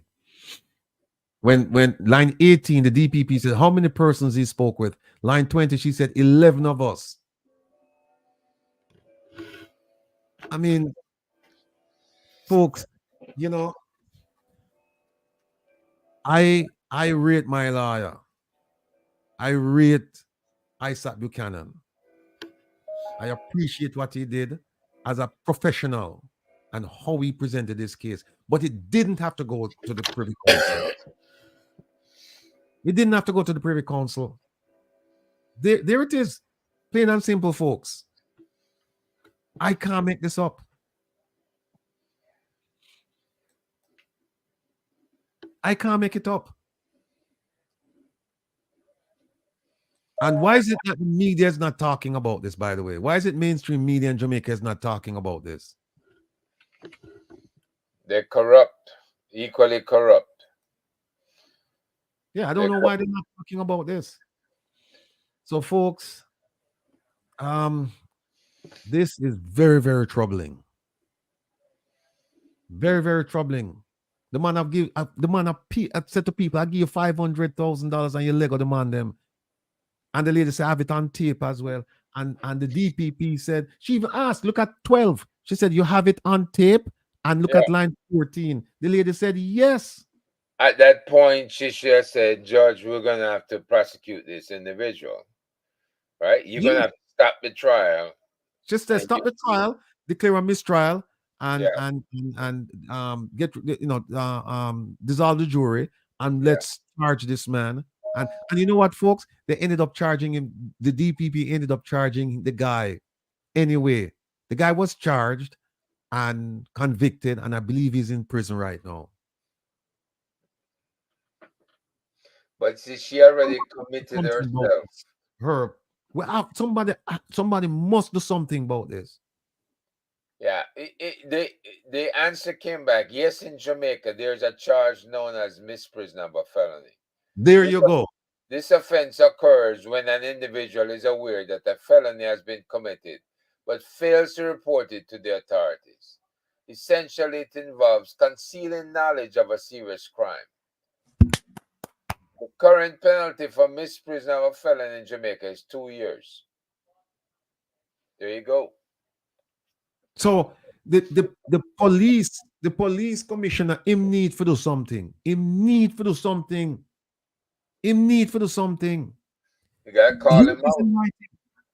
Call him out and ISAT can present it to him and tell him, look, requesting you take action.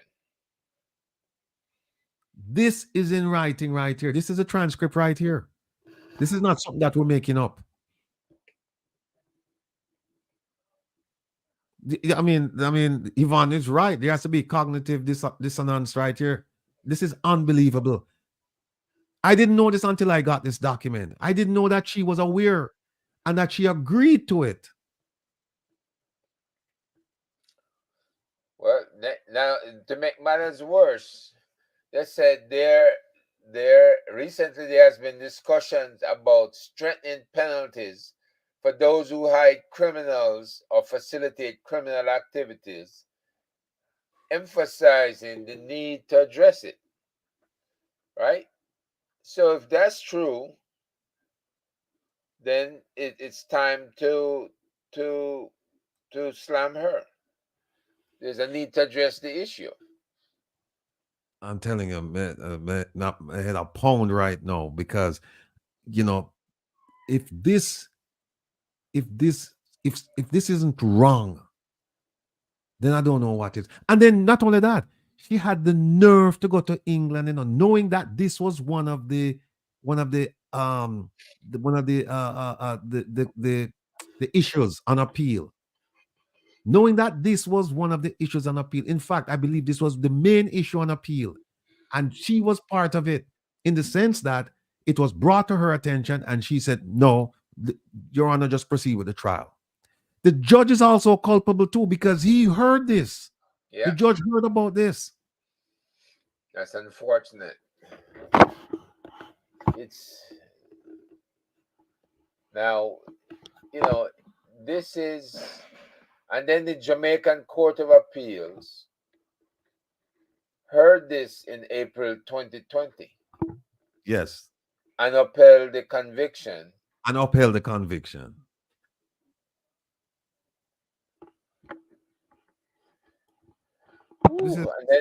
then they allow the appeal to go ahead based on improperly obtained cellular evidence. They didn't even get to that, right? Correct. Undue pressure from the original trial judge on the jury to reach a verdict. They didn't even get to that. Yeah, that's when he said that's this part they were complaining about. This part right here. Yeah. When he said, this part. Tainted jury due to bribery attempt. Yeah. When this is one of the issues when the judge says I'm going to be proceeding to finality this afternoon, when they're saying that he shouldn't have, and he did it late afternoon. That's one issue. The second issue was the telecommunications evidence. They're saying that it was tampered with, And the third issue, which is the main issue, was the jury tampering or attempted jury tampering. And they didn't do anything with it. So let's move on to something. Because we're saying that the police commission now should step in now and said the police commissioner and integrity commission, where are they? People, my family, me are begging, please lobby for me to get the job as executive director for the integrity commission. If you don't want to clean up the corruption in Jamaica, put me in the job. Put me in there. Herba come with me too, you know. Herba come put me in the job. Put me, and we have some other people who are to me now call on him. You know, we have some other people who want to come. Put me in there, make me clean up the place. No, here is, all right. I'm going to show you something now. Here we are talking about the police commissioner. And I'm going to try to run through this. Thank God I'm not on the show. Well, I kind of regret I'm not on the midnight show tonight, but at the same time, you know, I have to do this. All right, take a look at this, people. See what that is? That is the police service regulations. You can see it, Herb? Yeah. All right. This is the regulation that governs the Police Service Commission. What is the Police Service Commission? It's the body that, in the instance I'm talking about, it's a body that selects and recommends a police commissioner. It's the police commissioner is not, at least technically speaking, based on this document, it's not selected by the Prime Minister, it's not selected by the Minister of National Security, it's selected by the Police Service Commission. Right? Now, let's go through this and I'll just show you. Earlier I had it all lined up, but lost it. But thanks to Kevin, it's here now. So I'm going to take it to a certain point. Right? Now look at 13. It says, the commission shall make recommendations to the who? The real bro God, the Governor General, with respect to appointments and promotions. We can stop right here. Right?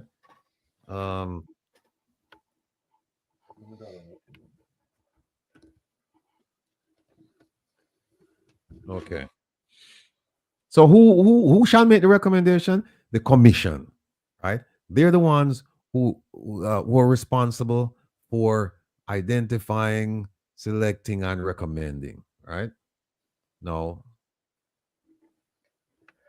Look at it. Let me say, look at 15. It says, from time to time, as vacancies occur, the commission shall consider the eligibility of all members for promotion, and in respect of every member shall take into account not only seniority, experience, and educational qualifications, but also his merit, ability, and good conduct.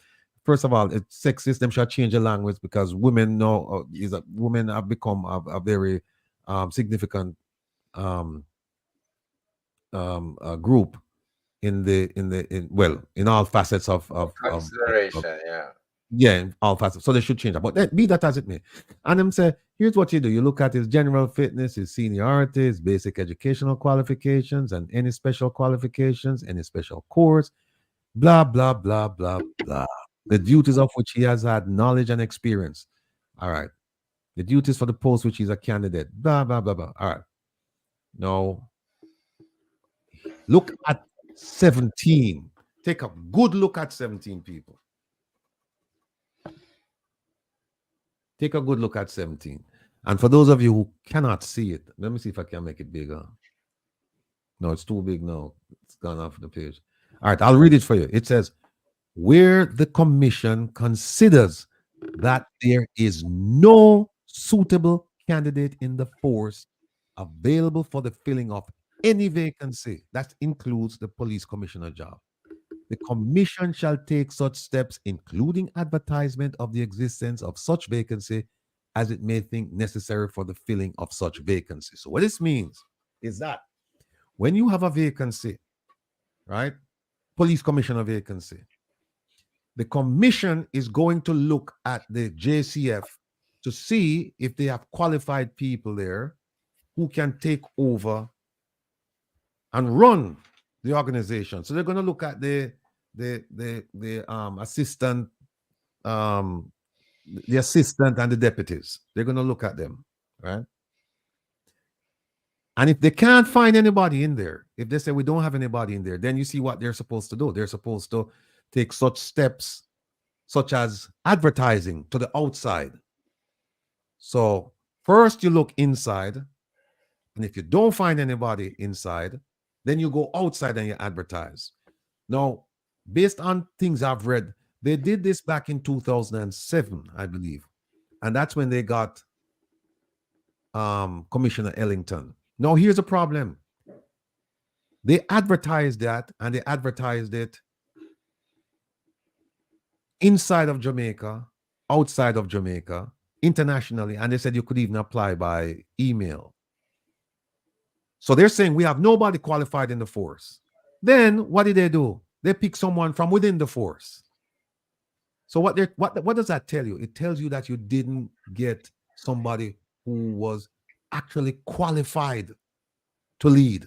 They picked second best or third best, who turned out to be first best. That's what they're saying. Because they're saying we're looking outside because we don't see anybody around here who can do the job. And then they turn around and say, oh, let's take Ellington. Ellington is in, he's there. They took him. Fast forward. Commissioner Ellington had to leave under suspicious circumstances. And what did they do back in 2012, I believe it was? They advertised again. So what they're saying is that we don't have anyone here who can do this job. We don't have anyone here. They advertised. And they advertised globally, all over the world. And guess what they did after that? They picked someone from inside. Who did they pick? Dr. Carl Williams. Dr. Carl Williams, right? And I'm going to show you his resume. They picked Dr. Carl Williams. Remember, no, they said, we don't have anybody here qualified. We're going to advertise. They advertise, and they come back and they pick Dr. Carl Williams. So you know right there and then that you're not getting the best person for the job. Because if, according to this, if he was suitable, they would not need to advertise. Fast forward, Dr. Carl Williams stayed with him 10 years. They advertised again because they said, we can't find nobody within the JCF who we believe can run the JCF efficiently and effectively. They advertised. And what did they do? They picked someone from within the JCF again. Mr. Coelho. They pick him. So you know again that you're not getting the best person for the job. Mr. Coelho served a little, I think he may have served 2 years, of short tenure. They advertise again. And this time, who did they pick? They pick Major General Anthony Anderson. And where did he come from? He didn't come from the military. He came from the position of being National Security Advisor to the Prime Minister and the Cabinet. And here's why there's a problem there.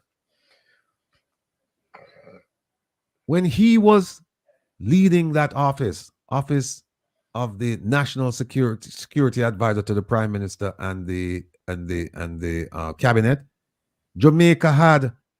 Oh, by the way, for that position, you know what his portfolio was? His portfolio was domestic. He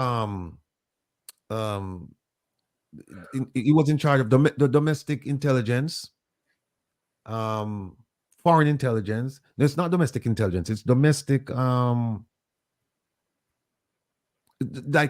domestic threats, for example, foreign threats, intelligence, and defense. So he was in charge of everything, right? And you know what the crime rate was when he was there? Because now he's above he's above the police commissioner. He's running he's the big kahuna. He's running everything.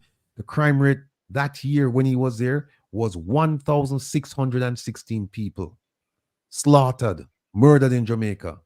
When he was way up here, he was in charge of everything. In 2018, because he was the National Security Advisor from December 2016 until about March 2018. So he was there for a year and let's say 3 months, right? 15 months he was there. And in the 15 months he was there, Jamaica experienced probably the highest crime, the highest murder rate it has ever had, 1,616. I believe that's the highest, 1,616. Then they moved him in March of 2018 to take over the job as when he was the National Security Advisor, he was in charge of internal security, external security, intelligence, and defense. The whole thing he was in charge of. And the murder rate, 1,616, the highest Jamaica has ever seen. They moved him and they put him now in charge of the JCF. 2018, the murder rate went down to 1,287. So what that tells me is that we did not need a national security advisor. We didn't need one, because when we had one, we had 1,616. We didn't need one. We did not need one. So they put him there. And he's been there for quite a while, right? Now, he says, I'm not signing another contract. I'm leaving. What did they do this time? For the first time since 2007, what did they do?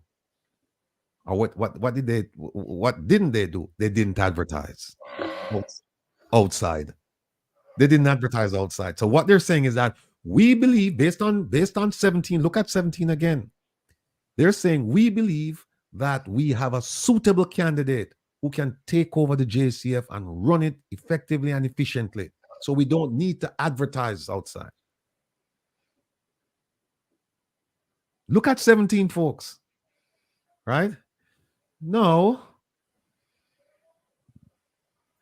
let's look at, we have some documents up here we want to show.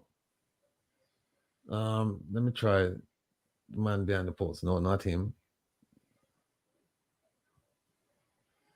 All right. Look at this. This is Commissioner Dr. Carl Williams. Look at that. All right. I'll read it for you because it's too fine, right? The letters are too small. I'll read it to you. Says here, listen to this. Williams, a 30-year, right here, 30-year veteran of the force. So when this was written in October of 2014, Dr. Carl Williams had 30 years in the JCF, and they said he rose through the ranks, leading the country's anti-narcotic campaign. That's one. The anti-lottery task force. That's two. And the major organized crime and anti-corruption agency. That's three. And they said most recently he held the position of Deputy Commissioner of Police in charge of what? Crime. It's four. Right? Goes on to say, Williams received his bachelor, master's, and PhD in criminal justice from Sam Houston State University, going back and forth to Jamaica to apply the theories he learned at the College of Criminal Justice. Highly qualified, right? But when the vacancy existed, they said, no, this man is not qualified. We have to advertise and get some other people from outside. Then they come back and they say, yes, we're going to pick him. So they say he wasn't qualified. Then they come back and say, well, yeah, he's the most qualified they have there. All right, that's him. Here's another one.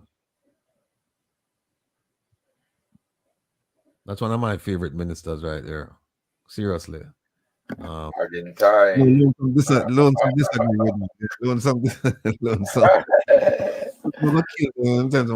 But no, I happen to like this man here. But look, he was Minister of National Security, right? And he's commenting now on Mr. Coelho when he was put there as police commissioner.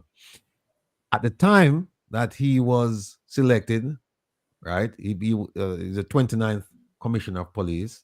And by the way, they had Novelette Grant who was acting the female, and they didn't pick her because they said none of them qualified because they advertised. So, and here it is. Mr. Quayler had 41 years in the service. Wow. 41 years. Right? And look, he came, look at this right here. Mr. Quayler came up through the ranks and was appointed Assistant Commissioner of Police in December 2010 and in November of 2015 as Deputy Commissioner of Police. Since January 2016, he has been given responsibility for the territorial operations portfolio. And then they start telling you what he did. Look at this. Prior to DCP, he led various divisions in the JCF, including Area 4 between March 2012 and December 2015, during which there were 3 successive years of reduction in murders and major crimes. He did in 2002, from 2002 to 2006, he was area commander. He restructured the Manchester Police Division, and so on and so on and so on and so on and so on, right? Yet, they said that this guy wasn't qualified either, right?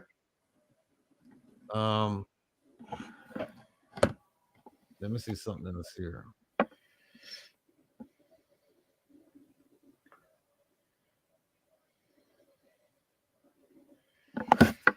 All right. Now look at what happened recently.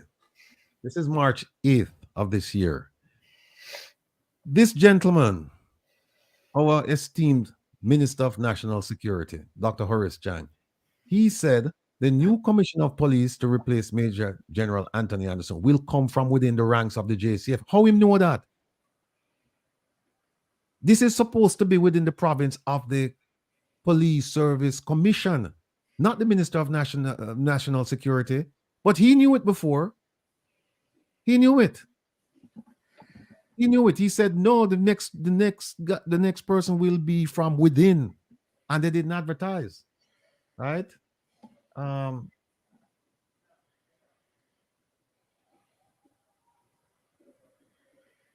Yeah, will come from within.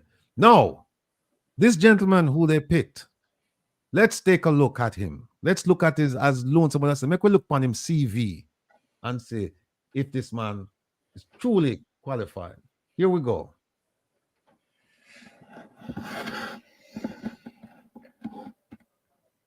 Who's this man?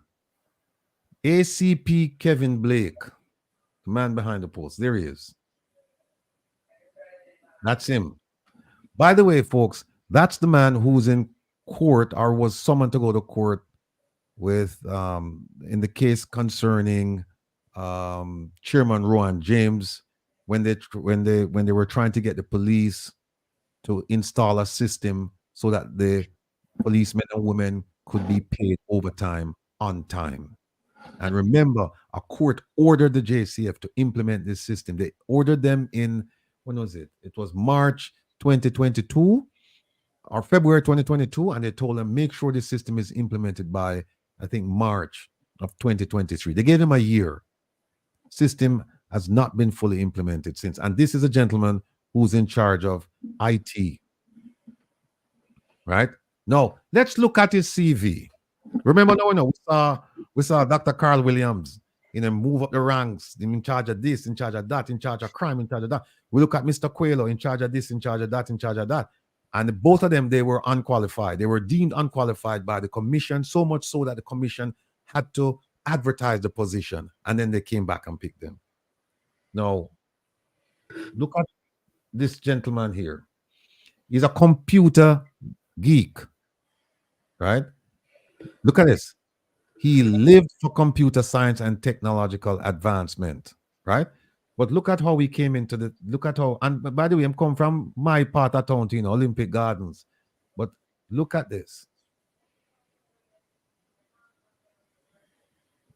Look right here. Blake left the University of the West Indies with a bachelor's degree in computer science and mathematics and a master's degree in computer-based management information systems. That don't sound like investigations to me. And then he went to work after he left school. Well, during school, he worked with NCB at the computer center for a number of years. Then he left NCB and started working for a software development company called Decision Support System. And later on, he started doing freelance. Now, Listen to this. Listen to this. Now, it's been said that he's the nephew of former police commissioner Ellington. I don't know if it's true, but the one thing I do know here is that he went to work for the police. He was not a police officer. He's still in private industry. And they were talking about putting in some software. And look at what it says right here. With much need to have the software put to work, Blake contacted former Commissioner of Police Owen Ellington. So if it's true, he contacted you. Who did he contact? His uncle. After hearing of the software, Ellington affirmed its implementation immediately. So if it's true that he's his nephew, he went and he said, "Uncle, listen, we have a system I can put now Mobi and you there Mobi and you know the thing work." And Ellington said, "Immediately put it in." They put it in. So look at this. When I was doing the implementation, I used to fly down to Montego Bay and spend days with the police, understanding how they operate in order to build the system. He's still not a police officer yet. All right. Here it is. Still having no thought that he would become a member of the JCF, Blake received a letter after implementing the software, notifying him of a new graduate entry level opening and inquiring about his interest. All right.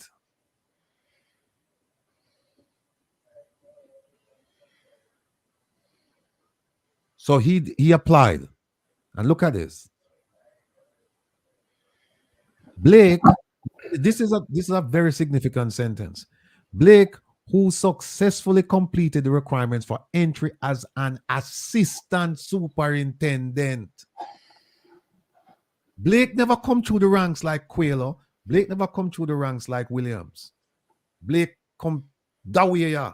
They went from the bottom up, him just flying sideways. See what happened? It says right here, he completed the requirements for entry as an assistant superintendent. And look at what he did. He spent 1 year in operations and 6 months in St. James. Then he returned to training school for 2 years and was officially deployed to Kingston Central for 4 months.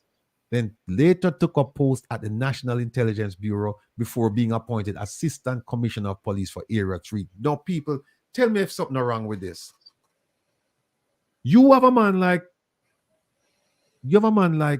Dr. Carl Williams, who went through the ranks, got his bachelor's, master's, PhD in criminal justice, in charge of crime, in charge of various components within the JCF, and the commission said he's not qualified.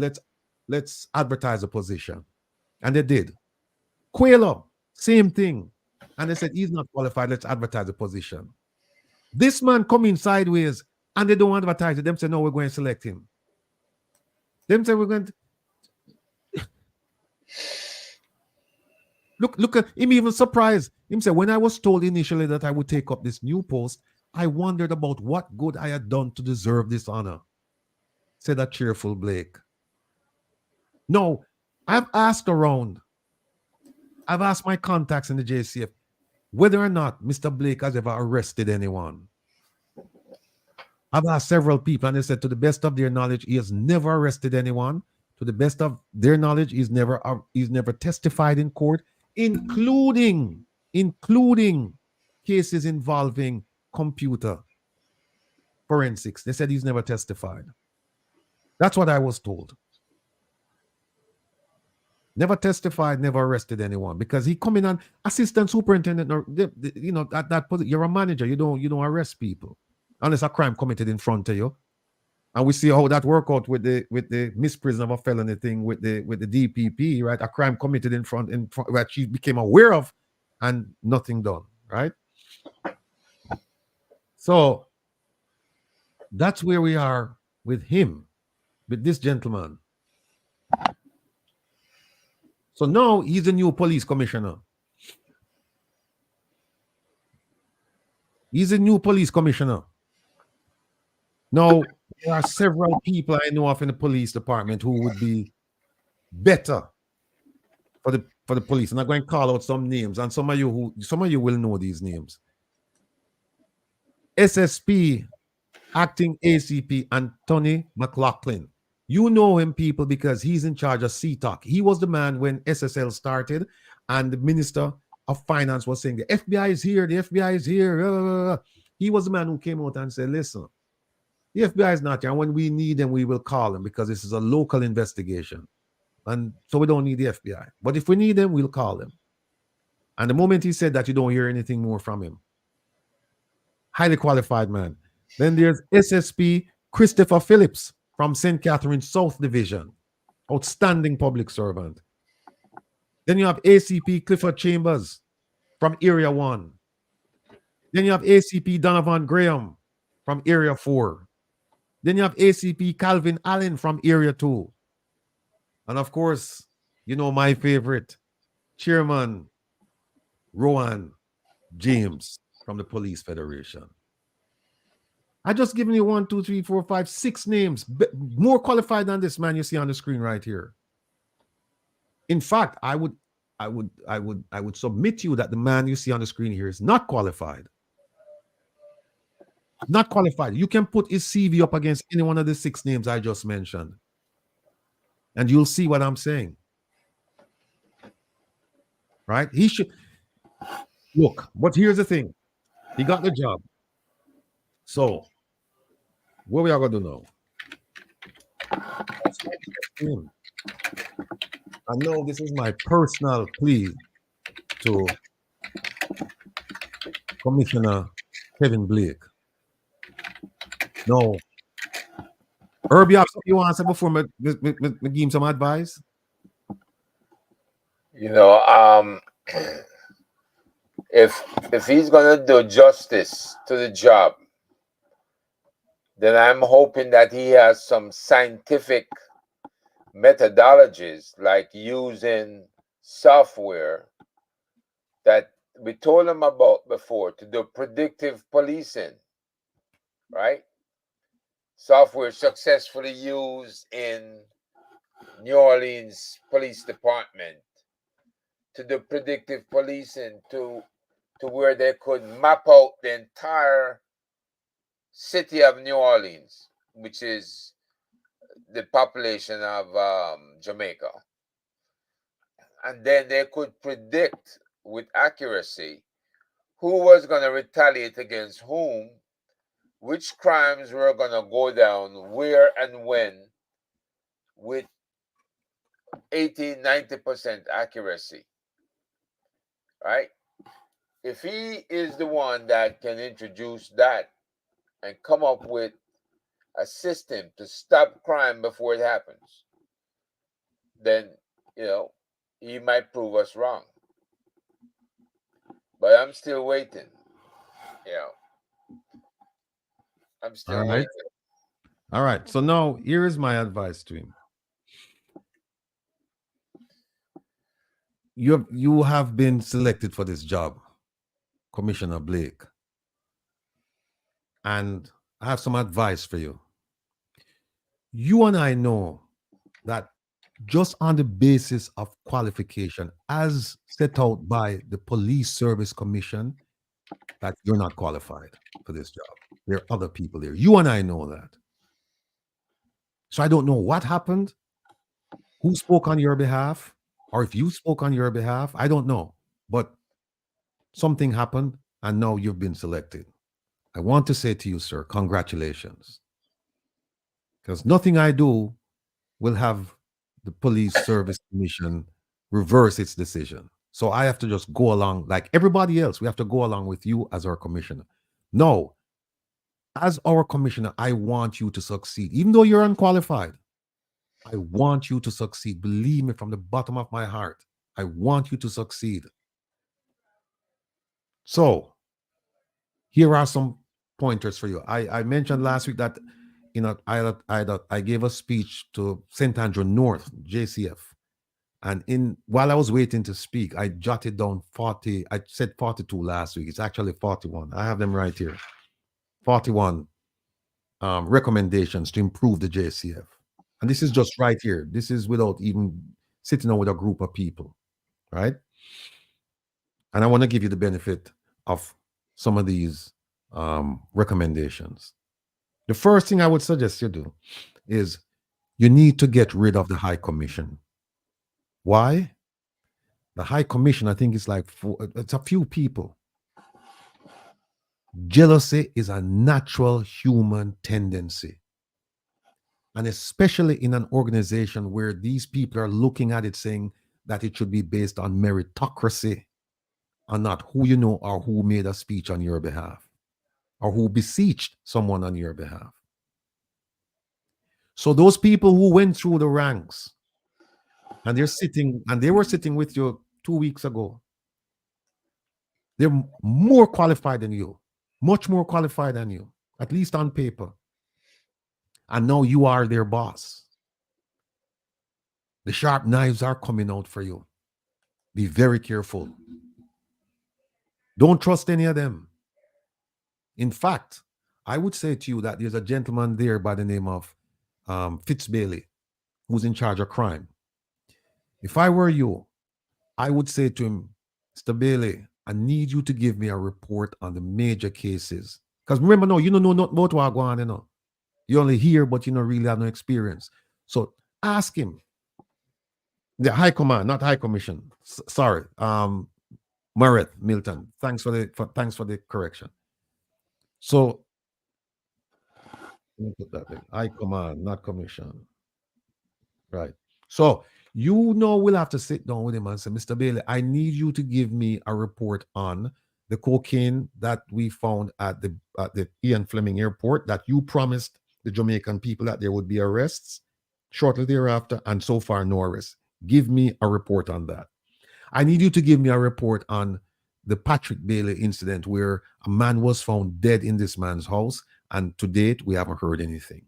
I need you to give me a report on the lady who claimed that she was driving on a road filled with potholes, and somebody took her son out of the vehicle, and her son ended up being dead, and she didn't even want to open the phone so that the JCF could take a look at her communications. I need you to give a complete report on the corrections executive, I think he was number 2 in the correctional department, who flew off a Spurtree Hill in his car, got out of the car, and found a tree and hung himself. You should say to him, I don't believe that story. I need a full report. You should also say to him, I need a report on the plane that crash landed off of the coast of Clarendon. Right? In fact, the plane is still there. Just a shell, but it's still there. I need you to tell me who came in on that plane, what cargo was on that plane, and what happened to the cargo and those people, who protected them, because we learned later on that they were the Minister of National Security said they had left the country. We want to know how we knew that they had left. Right? Jamaica is a small country. We're supposed to know all of this. We were protecting our brothers, right? Say to him, I need you to tell me about the plane that crash landed in St. Elizabeth, I think it was, about 2 months ago. Right? What happened there? Because the JCF representative who spoke there, he said that this area is known for this type of activity. These are the kinds of things I'd like you to ask him to provide you with a report. And then once you get the report, fire him. Don't keep him. It'd be a big mistake. The other 3 or 4 members of the High Commission, you fire them as well. Just take it from Rattigan. Just get rid of them. Start fresh. Don't start with these people, because you are destined for failure if you keep them around. They're going to undermine you. And by the way, I am going to give you my email address. You can download Proton, and you can reach out to me, and you can reach out to Herb Nelson. Don't do it from your job, though. Do it from a friend's house or from some other location, your house, wherever. But download it in secrecy. Don't let anybody know you're doing this. And you can reach out to us. We will guide you. We will identify the impediments in your way to achieve success. I am willing to bet you, sir, that you don't have as many sources within the organization that you're leading, or you're getting ready to lead, as I do. You don't. You don't have as many sources as I have in Jamaica. You don't. So you're going to have to depend on me, and you're going to have to depend on Herb to help you navigate this treacherous road that you're traveling on. You must, look, not everybody with a PhD is actually a PhD, has a PhD mind, right? I'm not putting you down. I believe you deserve your PhD. I believe you worked hard for it. But think, you're a mathematician. Think, you cannot stay in that area with these people. They are going to undermine you.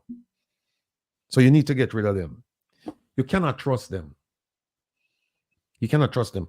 And then I want to show him something. Let me show the gentleman something here. I think he'll appreciate this. Where is it? Oh, there it is. Yep, here it is. No, Commissioner Blake, this is the Integrity Commission Act of 2017. Here's what I'd like. I would like you and I and Herb and our team to work for the benefit of the Jamaican people. You know that there are some serious corruption going on in Jamaica with politicians and people of influence, business people. This act, show you right here. Look at number 4, Commissioner Blake. It says, nothing in this act shall prevent a member of the Jamaica Constabulary Force or any other body having investigative powers under any other enactment from commencing or continuing an investigation into any complaint, information, notification, or other matter. We can work together, sir. We can work together. It's right here. If I get this job and Herb come along, then guess what happened now? We have concurrent jurisdiction. So the things that I can investigate or the Integrity Commission, you can too, and we can share the information. And we can go after these corrupt politicians, because I don't think the Integrity Commission is doing everything that they have been charged with the responsibility of doing. They haven't been doing it. So we can get together as a team. And by the way, you know, it doesn't prevent you. Let me show you what it says right here. There's another section right here. Look at K. It says you can collaborate or cooperate with any persons or bodies, whether in Jamaica or outside of Jamaica, duly authorized to prevent, combat, and investigate acts of corruption, so as to implement an integrated approach to the eradication of corruption. So what that means is this, is that when me get a job there, I will be duly authorized to prevent corruption or combat it and investigate it. And then now you and me and Herb and our team, we can work for put the corrupt politicians in prison, including people who may have had a hand in you getting that job.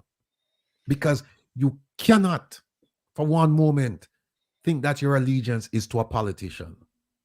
Your allegiance is to the people of Jamaica. Remember the mantra: serve, protect, and reassure. Oh, the people of Jamaica, not the politicians of Jamaica. The people of Jamaica. So they don't have to know that you're actually talking to us, and that's why I'm telling you. And Herb, I'm going to ask you to put up to give me the email so I can just tell him, so that he can just get to the email and get to us as soon as possible. Right? All right. Let me see what else I have up here on him. Hold on 1 second.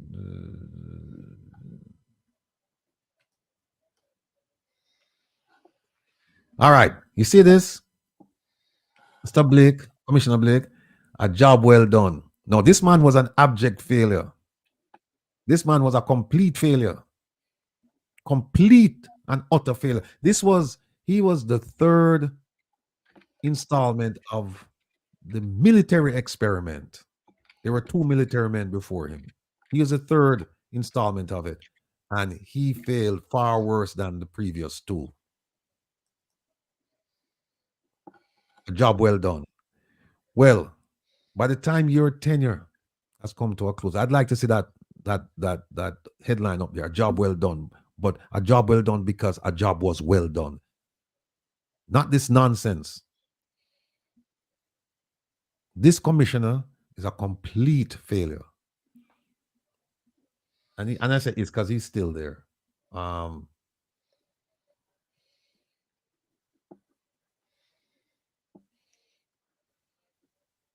have some more things here, but I don't even want to go. Oh, I have to give you the 5 things now. I'm not talking to her. You have the email. All right, I have the email. All right. Private chat. All right, let me tell him. The first thing you have to do. No, let me move him because he's no good. Hold on. This man is a disaster. All right, let me talk to the newbie. Let me talk to the neophyte. Let me talk to the man who has very little to no experience. Let me talk to him. Do not, Commissioner Blake, fall prey to politics and politicians. See yourself as the guardian of the freedoms for the people of Jamaica. See yourself as the guardian of the Constitution. See yourself as a protector of the people. The first thing I'm gonna tell you to do, to consider, is to review and revamp the organizational and the reporting structure. It is too top heavy, and there is inefficient reporting system. There's an inefficient reporting system. So you need to go back and look at the consensus on crime, consensus monitoring on crime, CMOC, that was signed by a whole bunch of people, including leader of the opposition, prime minister, civil society, religious leaders, and so on, and business community, PSOJ people, Chamber of Commerce people. Go back and revisit that and look at the benchmarks, right? And what you need to do is you need to come up with a plan to revamp the JCF, because the JCF, as we know it, it's an 1870s construct, and you have to do away with it.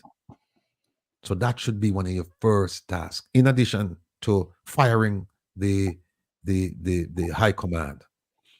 If you don't, when I say fire them, I mean you can't fire them because they're civil servants. Difficult. When I say fire them, meaning that move them out, have them go and Harve is a proponent of this idea.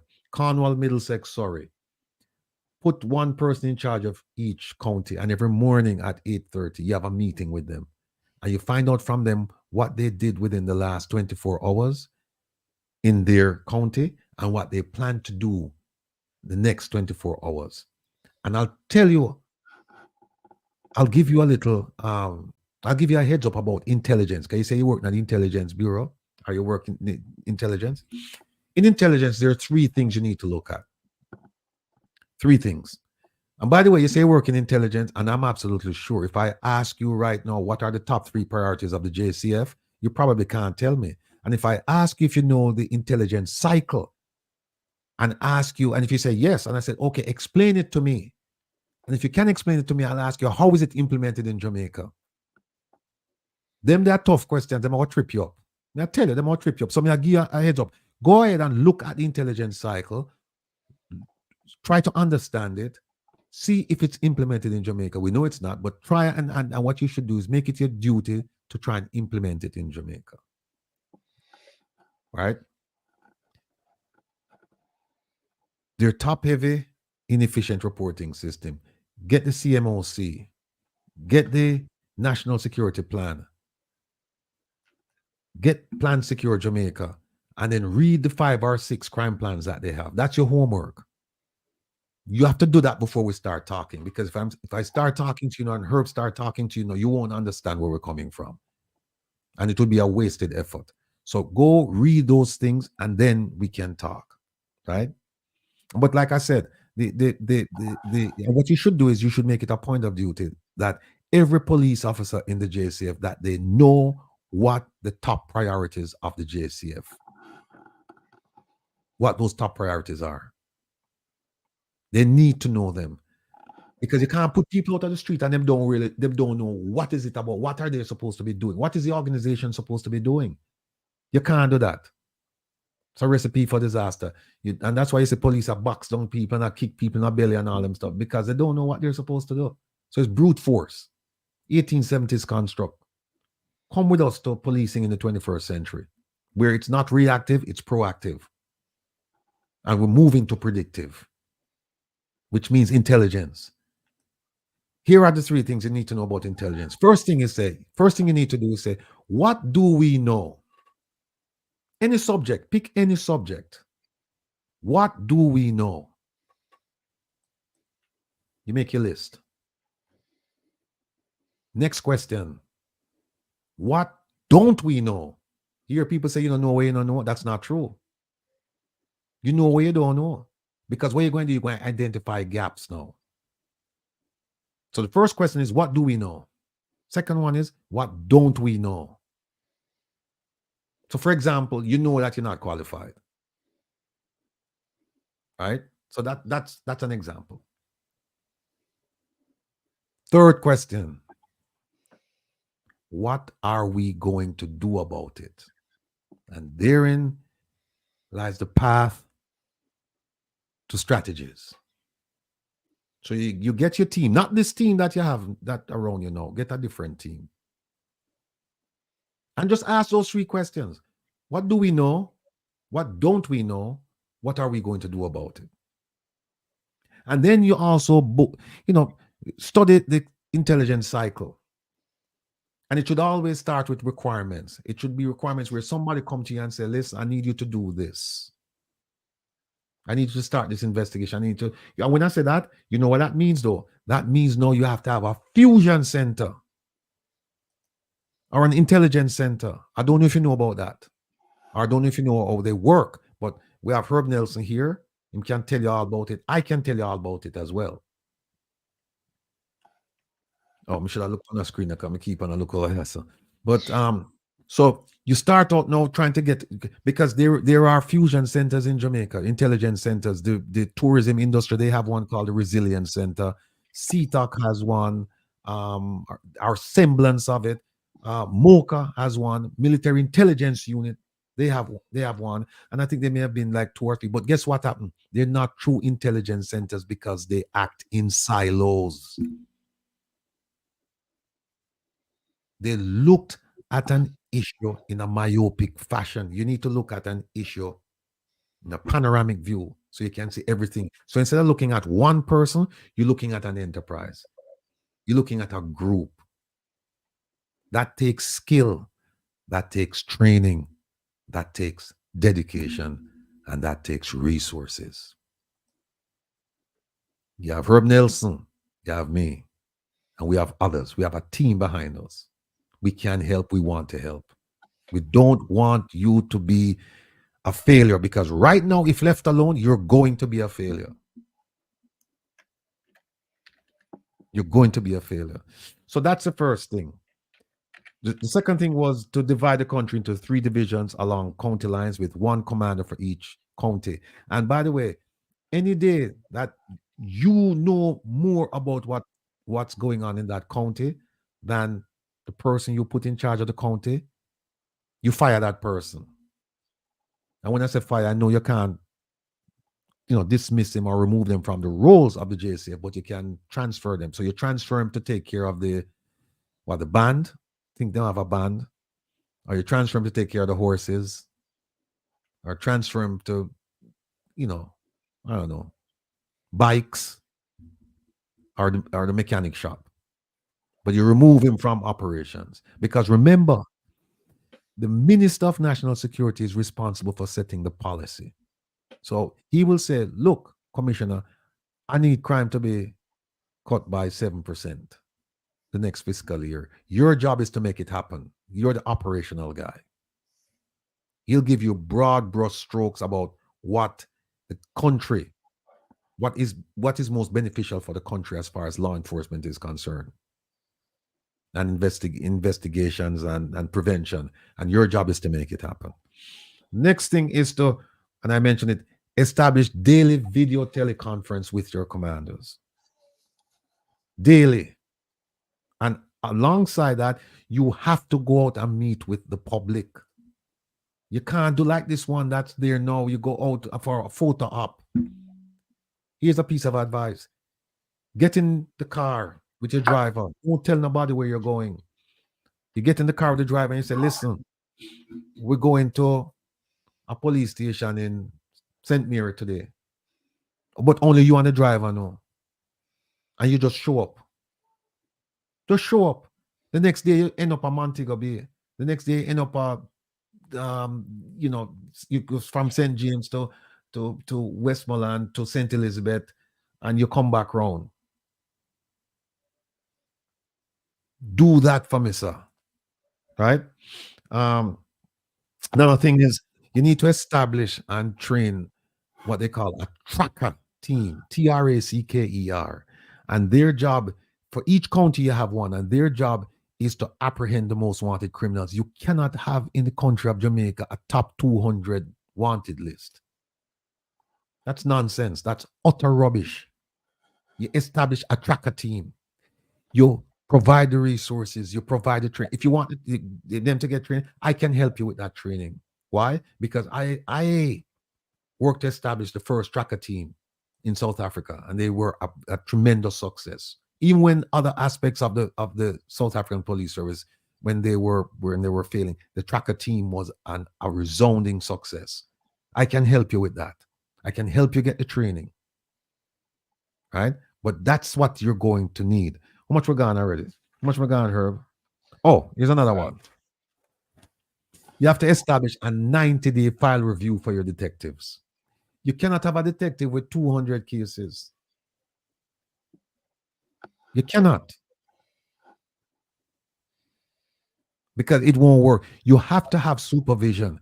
So you have to have that person every 90 days. Somebody sitting there going over the file, providing guidance to that person. That is accountability. Where you have it, you have this record where you meet with somebody 90 days and you say, okay, you have this amount of cases. Okay, let's go through them one at a time. And you start going through, you start pointing out the deficiencies, and you say, okay, I'll meet with you in 90 days' time. But guess what? These things I'm pointing out, they better be corrected. And you hold them accountable. Resources for your police. The Minister of National Security said, we have a whole heap of money. And I got some information recently where every year it looks like they're sending back money. They're not spending all the money that they're getting. I'm going to go through it carefully. Well, you need to take a look at that. Look to see how much money are we receiving through the consolidated funds and elsewhere, and how much are we returning at the end of the fiscal year because we simply didn't spend. Keep an eye on that. And I think I've given you enough. Ratty. Yes. The key one is detectives as well as the street officers, street patrol need to develop CIs. Outstanding idea. Yeah, it's right here. Yeah, you need to establish. And by the way, if you need, Commissioner Blake, if you need help in that area, Herb and I can help you. I know I worked with one of the preeminent trainers when it comes to handling sources, protecting people's identification and protecting their information. Absolutely. Those two are the hallmarks of a robust and successful CI program. You have to be able to protect people and protect information. And if you want, I can bring that gentleman to you and have him provide the training to your people. And I will do it. I'm nominating this man. He doesn't know you, but he knows me. I'm nominating him. In fact, I spoke to him earlier tonight. I'm nominating him to come to Jamaica and do it for free. FREE. Likewise, anything I do for the government of Jamaica will be for free. FREE. I have a very dear friend who's watching. I know them not like when I say this, but free. I have to give back to my community of Jamaica because I am who I am because I got my foundation from Jamaica. Never turn my back on Jamaica. So, and I have many more ideas. And these ideas are simple ideas that you can put into effect right away. Right away. Right away. So if you want to contact us, I'm gonna, you know, the Proton email will be there. Nobody has to know, and we will be your guide. And you don't have to depend on those folks. So, you know, and like I said, I have no desire to be police commissioner. What I have a desire to do is to help the JCF to be the force for good. They've said that we are a force for good, but they're not a force for good because you cannot be a force for good if you're not a trained force, if you're not a disciplined force, if you're not a resourced force. You can't be a force for good. How can you be a force for good when you're not getting paid on time? How can you be a force? Oh, hold on. How can you be a force for good when? I'm gonna take this down there. How can you be a force for good when you don't have this? When you're not following this? Disciplinary policy and procedures workshop. How can you be a force for good when you're not following this? Because this thing says that every policeman and woman is supposed to get free uniforms and free this and free that. And they're not. How can they be a force for good when you don't have weapons to give them? When they come and they have to sign out a weapon and then sign it back in when the shift is over and then go home with no guns because they can't afford to buy a firearm. So they can't own they don't have a personally owned firearm. How? And there are many more things we can talk, but I hope that this is an ongoing discussion.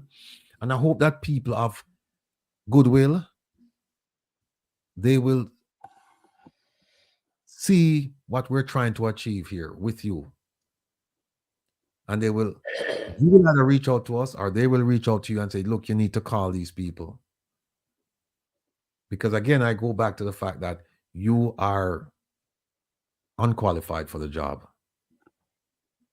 And you can see how the Police Service Commission, you can see how controversial their decisions have been, right? Because people who went through the ranks and are more qualified than you, what did they say? They said, we don't have any qualified person here. We're going to have to advertise. And you come in, you have no experience, and they said, oh no, we're not going to advertise. We have the guy we want here. Do not be a stooge. And that's what I think they're planning on. They're gonna they know that you don't know a lot, and so they can tell you anything. And hopefully you'll just go along like a trained seal. You're gonna be compromised if you listen to them.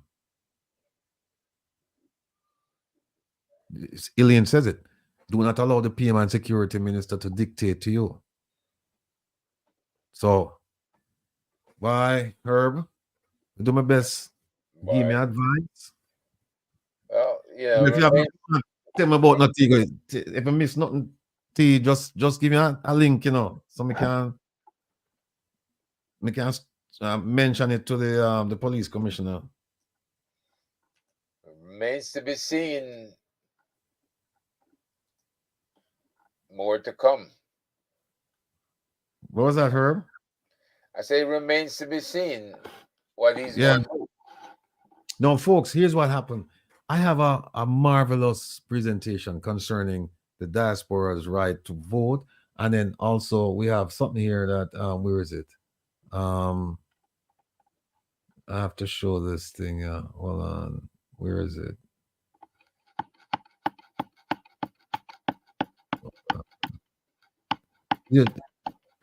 Did you see the advertisement they put out for the Commissioner? No, for the upcoming conference. Yeah, the one in Jamaica. Yeah. Yeah. I thought I had it up here. I'll show it next week. We have that. Oh, wait a minute. Is it this? Oh, yeah. Here it is. Yeah. Folks, look at this foolishness. Look at this foolishness. Jamaica Diaspora Biennial Conference. United for Jamaica. This, I'm telling you, people, don't spend your money and go to this. Spend your money and come to the protest, the rally on May 10th. Forget about this June 16th to 19th. If you have to go in June, go visit your family, spend some money with your family and your friends, but don't attend this nonsense. This is foolishness. This is a waste of time. Oh, by the way, you have to pay too, This is not free. So in addition to buying the airline ticket and the hotel and blah, blah, blah, blah, blah, I think there is a registration fee of like, I don't remember what, I think it's, somebody told me it was either $75 or $100 or $150. I don't know. But them don't put it up there. But, nice promo, but don't go to this thing. Do not go to this thing. Show up for the rally on May 10th. Friday, May 10th, between the hours of, you know what? Wait there. Wait there, Kevin. Kevin gone, left me. Hold on there. You did there, right? You did there, I saw something about that. So. But don't go to this thing. It's a waste of time. Full business, that. Full business. Oh, wait a minute. Let me move this. It's 11:04 and we still have almost 1,600 people. Let me see if I can find. Let me see if I can find this. Okay, here it is. Hold on. Wait, gone. Hold on there. The following is a public service announcement. The Diaspora Crime Intervention and Prevention Task Force and One Jamaica Legal Defense Foundation invite Jamaican patriots and friends in the tri-state area to the second staging of a call to action. Meet us on Friday, May 10th, 9 a.m. to 1 p.m. at Jamaica's Consulate, located at 300 East 42nd Street, corner 2nd Avenue in Manhattan. That's a call to action for Jamaicans and friends of Jamaica who are seeking the best solutions for Jamaica. May 10th at 9 a.m. at the Jamaican Consulate at 42nd Street and 2nd Avenue. Listen to Reason with Rattigan Saturdays at 3 p.m. on Reggae Global Radio and YouTube for updates.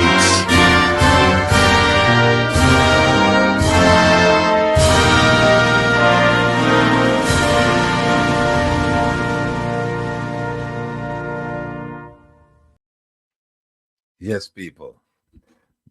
Where Herb gone? Herb took off on me. All right. So we didn't open the phone lines tonight because we had so many things going on, and Kevin, you're right. We have to make the t-shirt. Kevin, where there? But Kevin was right that he said, listen, you have to go past midnight for the one with for complete the whole program, and he's right because the other one concerning voting, we left it out. That one is that's like a 2-hour thing, and I cannot do it without ISAT being present because there's a constitutional aspect to it that I need him to go over that in order to make the program or the presentation a fulsome one. I cannot usurp his role. He's very good. He's outstanding at what he does with the Constitution, and I could never walk in his shoes, at least regarding the Jamaican Constitution. So I'm going to leave that until he's back. For those of you who a little bit worried about ISAT's tired. You have to recognize that he's tired. He's been traveling a lot. Jet lag kicked in, and so he and I had a conversation. So he kind of like just put up his thing, and then Karen says, when you have done all that, you can just stand. Yeah. So I'm waiting for Herb to come back so we can just say good night. But if he doesn't come back in a few minutes, then I'll have to go. And we didn't even ask for any donation today, because I'm waiting for ISAT to come so we can do this voting piece, because we have a big announcement to make and it's going to involve all of you. We have to pull together on this one. So, I mean, I want to thank all of you for tuning in. We've remained steady around 1,500 devices or so for 8 hours. So it's a tribute to what we're doing, because you believe in what we're doing. We believe in what we're doing. We're not going to stop. We're not going to stop. I mean, the people who know me well, they know that I don't say no. I don't quit. And if it means we have to sue every single person in the government, if it means we have to do background investigation on every single person, if it means we have to do a public relations campaign on them, if it means we have to protest and do the round-robin protests, you protest and you come back and you protest, and if it means we have to go talk to donor agencies and donor countries, then that is exactly what we're going to do. And we're going to do it for the benefit of our people, because the people that we have elected to do so, they have shirked their responsibility. They have avoided their responsibility. In fact, they'll tell you, some of them, that they have no responsibility to take care of you, particularly those of you who collected money from them to vote. They'll tell you that I already acted out my part of the bargain. I paid you and you voted. So that's the end of our conversation. No more transactions. So don't come bother me for no money. Oh, here's Herb. Yes. Yeah, I did come back on my phone. My computer got knocked out. All right. Maybe the police commissioner checking us out. Because the line, the thing, Diane. Yeah. Pick up, because Herb, before we go, a few words for the people who have patiently stayed with us to listen, to learn. Tonight we didn't have much of an exchange because we didn't really do a whole lot in the chat, and I didn't open the phone line. But so tonight we were the ones trying to impart knowledge to you. But as you know, it's a two-way street. But talk to the people before we leave, Herb.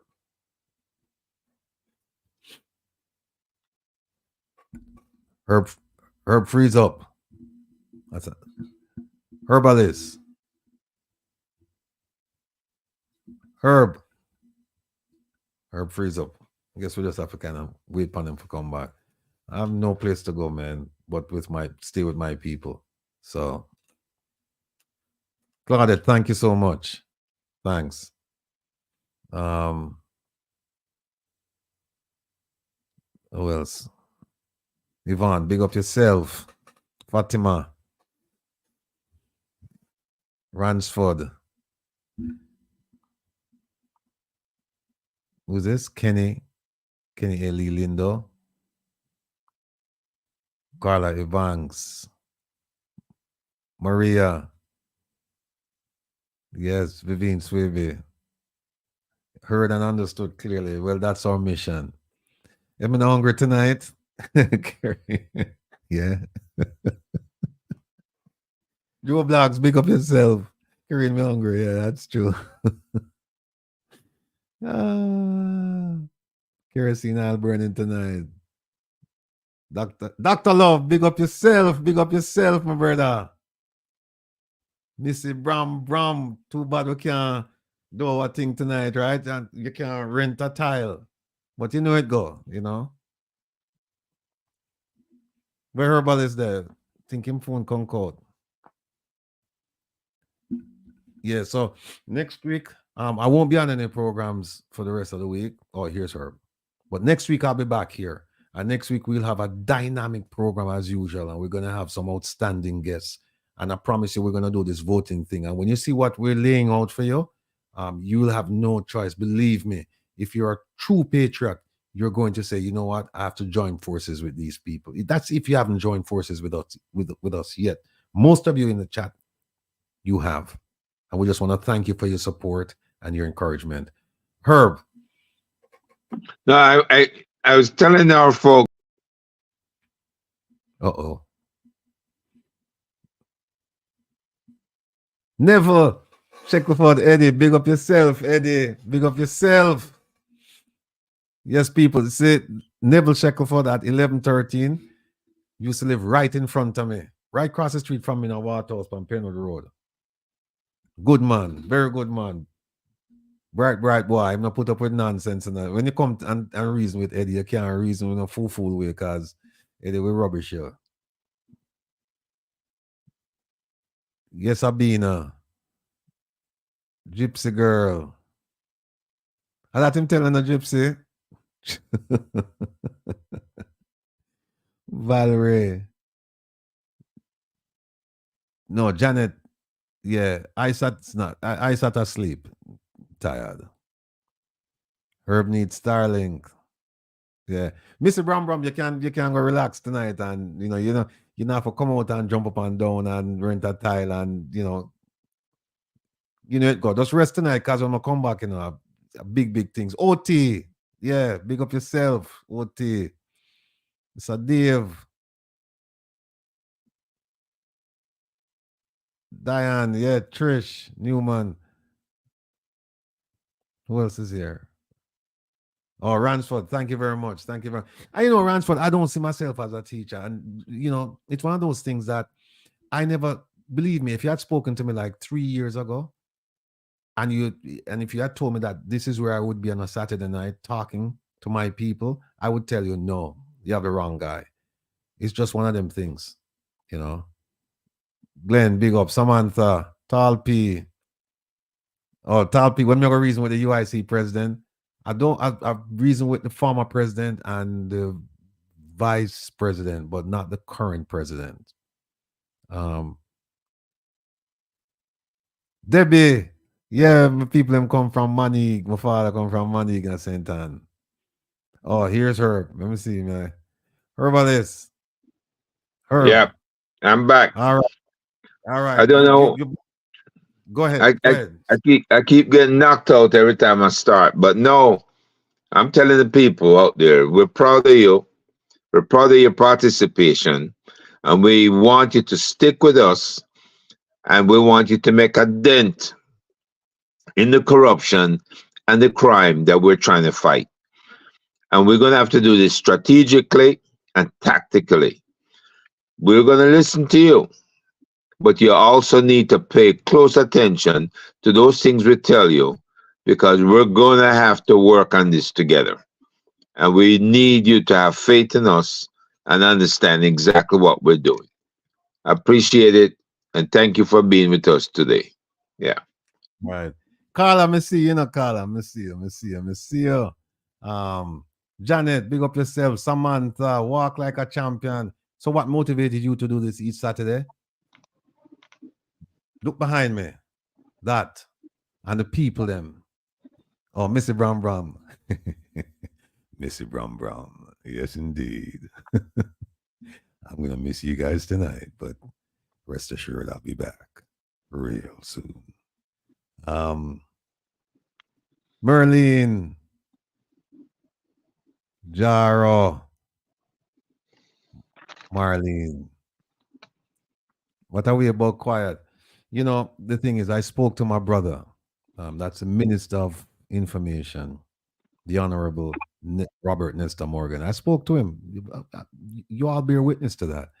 I spoke to him in a very controlled, measured voice like this. And I asked him kindly to stop doing what he was doing. And he wouldn't listen. So, still love him anyway, though. Still love him anyway. All right, Janet, Desmond. All right, everybody, listen. That voice should get a lot of doing Joel Vaz. Hey, Joel, how are you? Real sweet. Okay, Debbie. Debbie, what do you mean you get the rest up tonight? You should have said, we're sorry we have to rest up tonight. Netball, yes, I do. I remember. Gypsy girl, I hear you. All right, everyone. Until next week, take care, be well, and have a wonderful weekend. Herbalist. Yes, sir. All right, brother. See you tomorrow.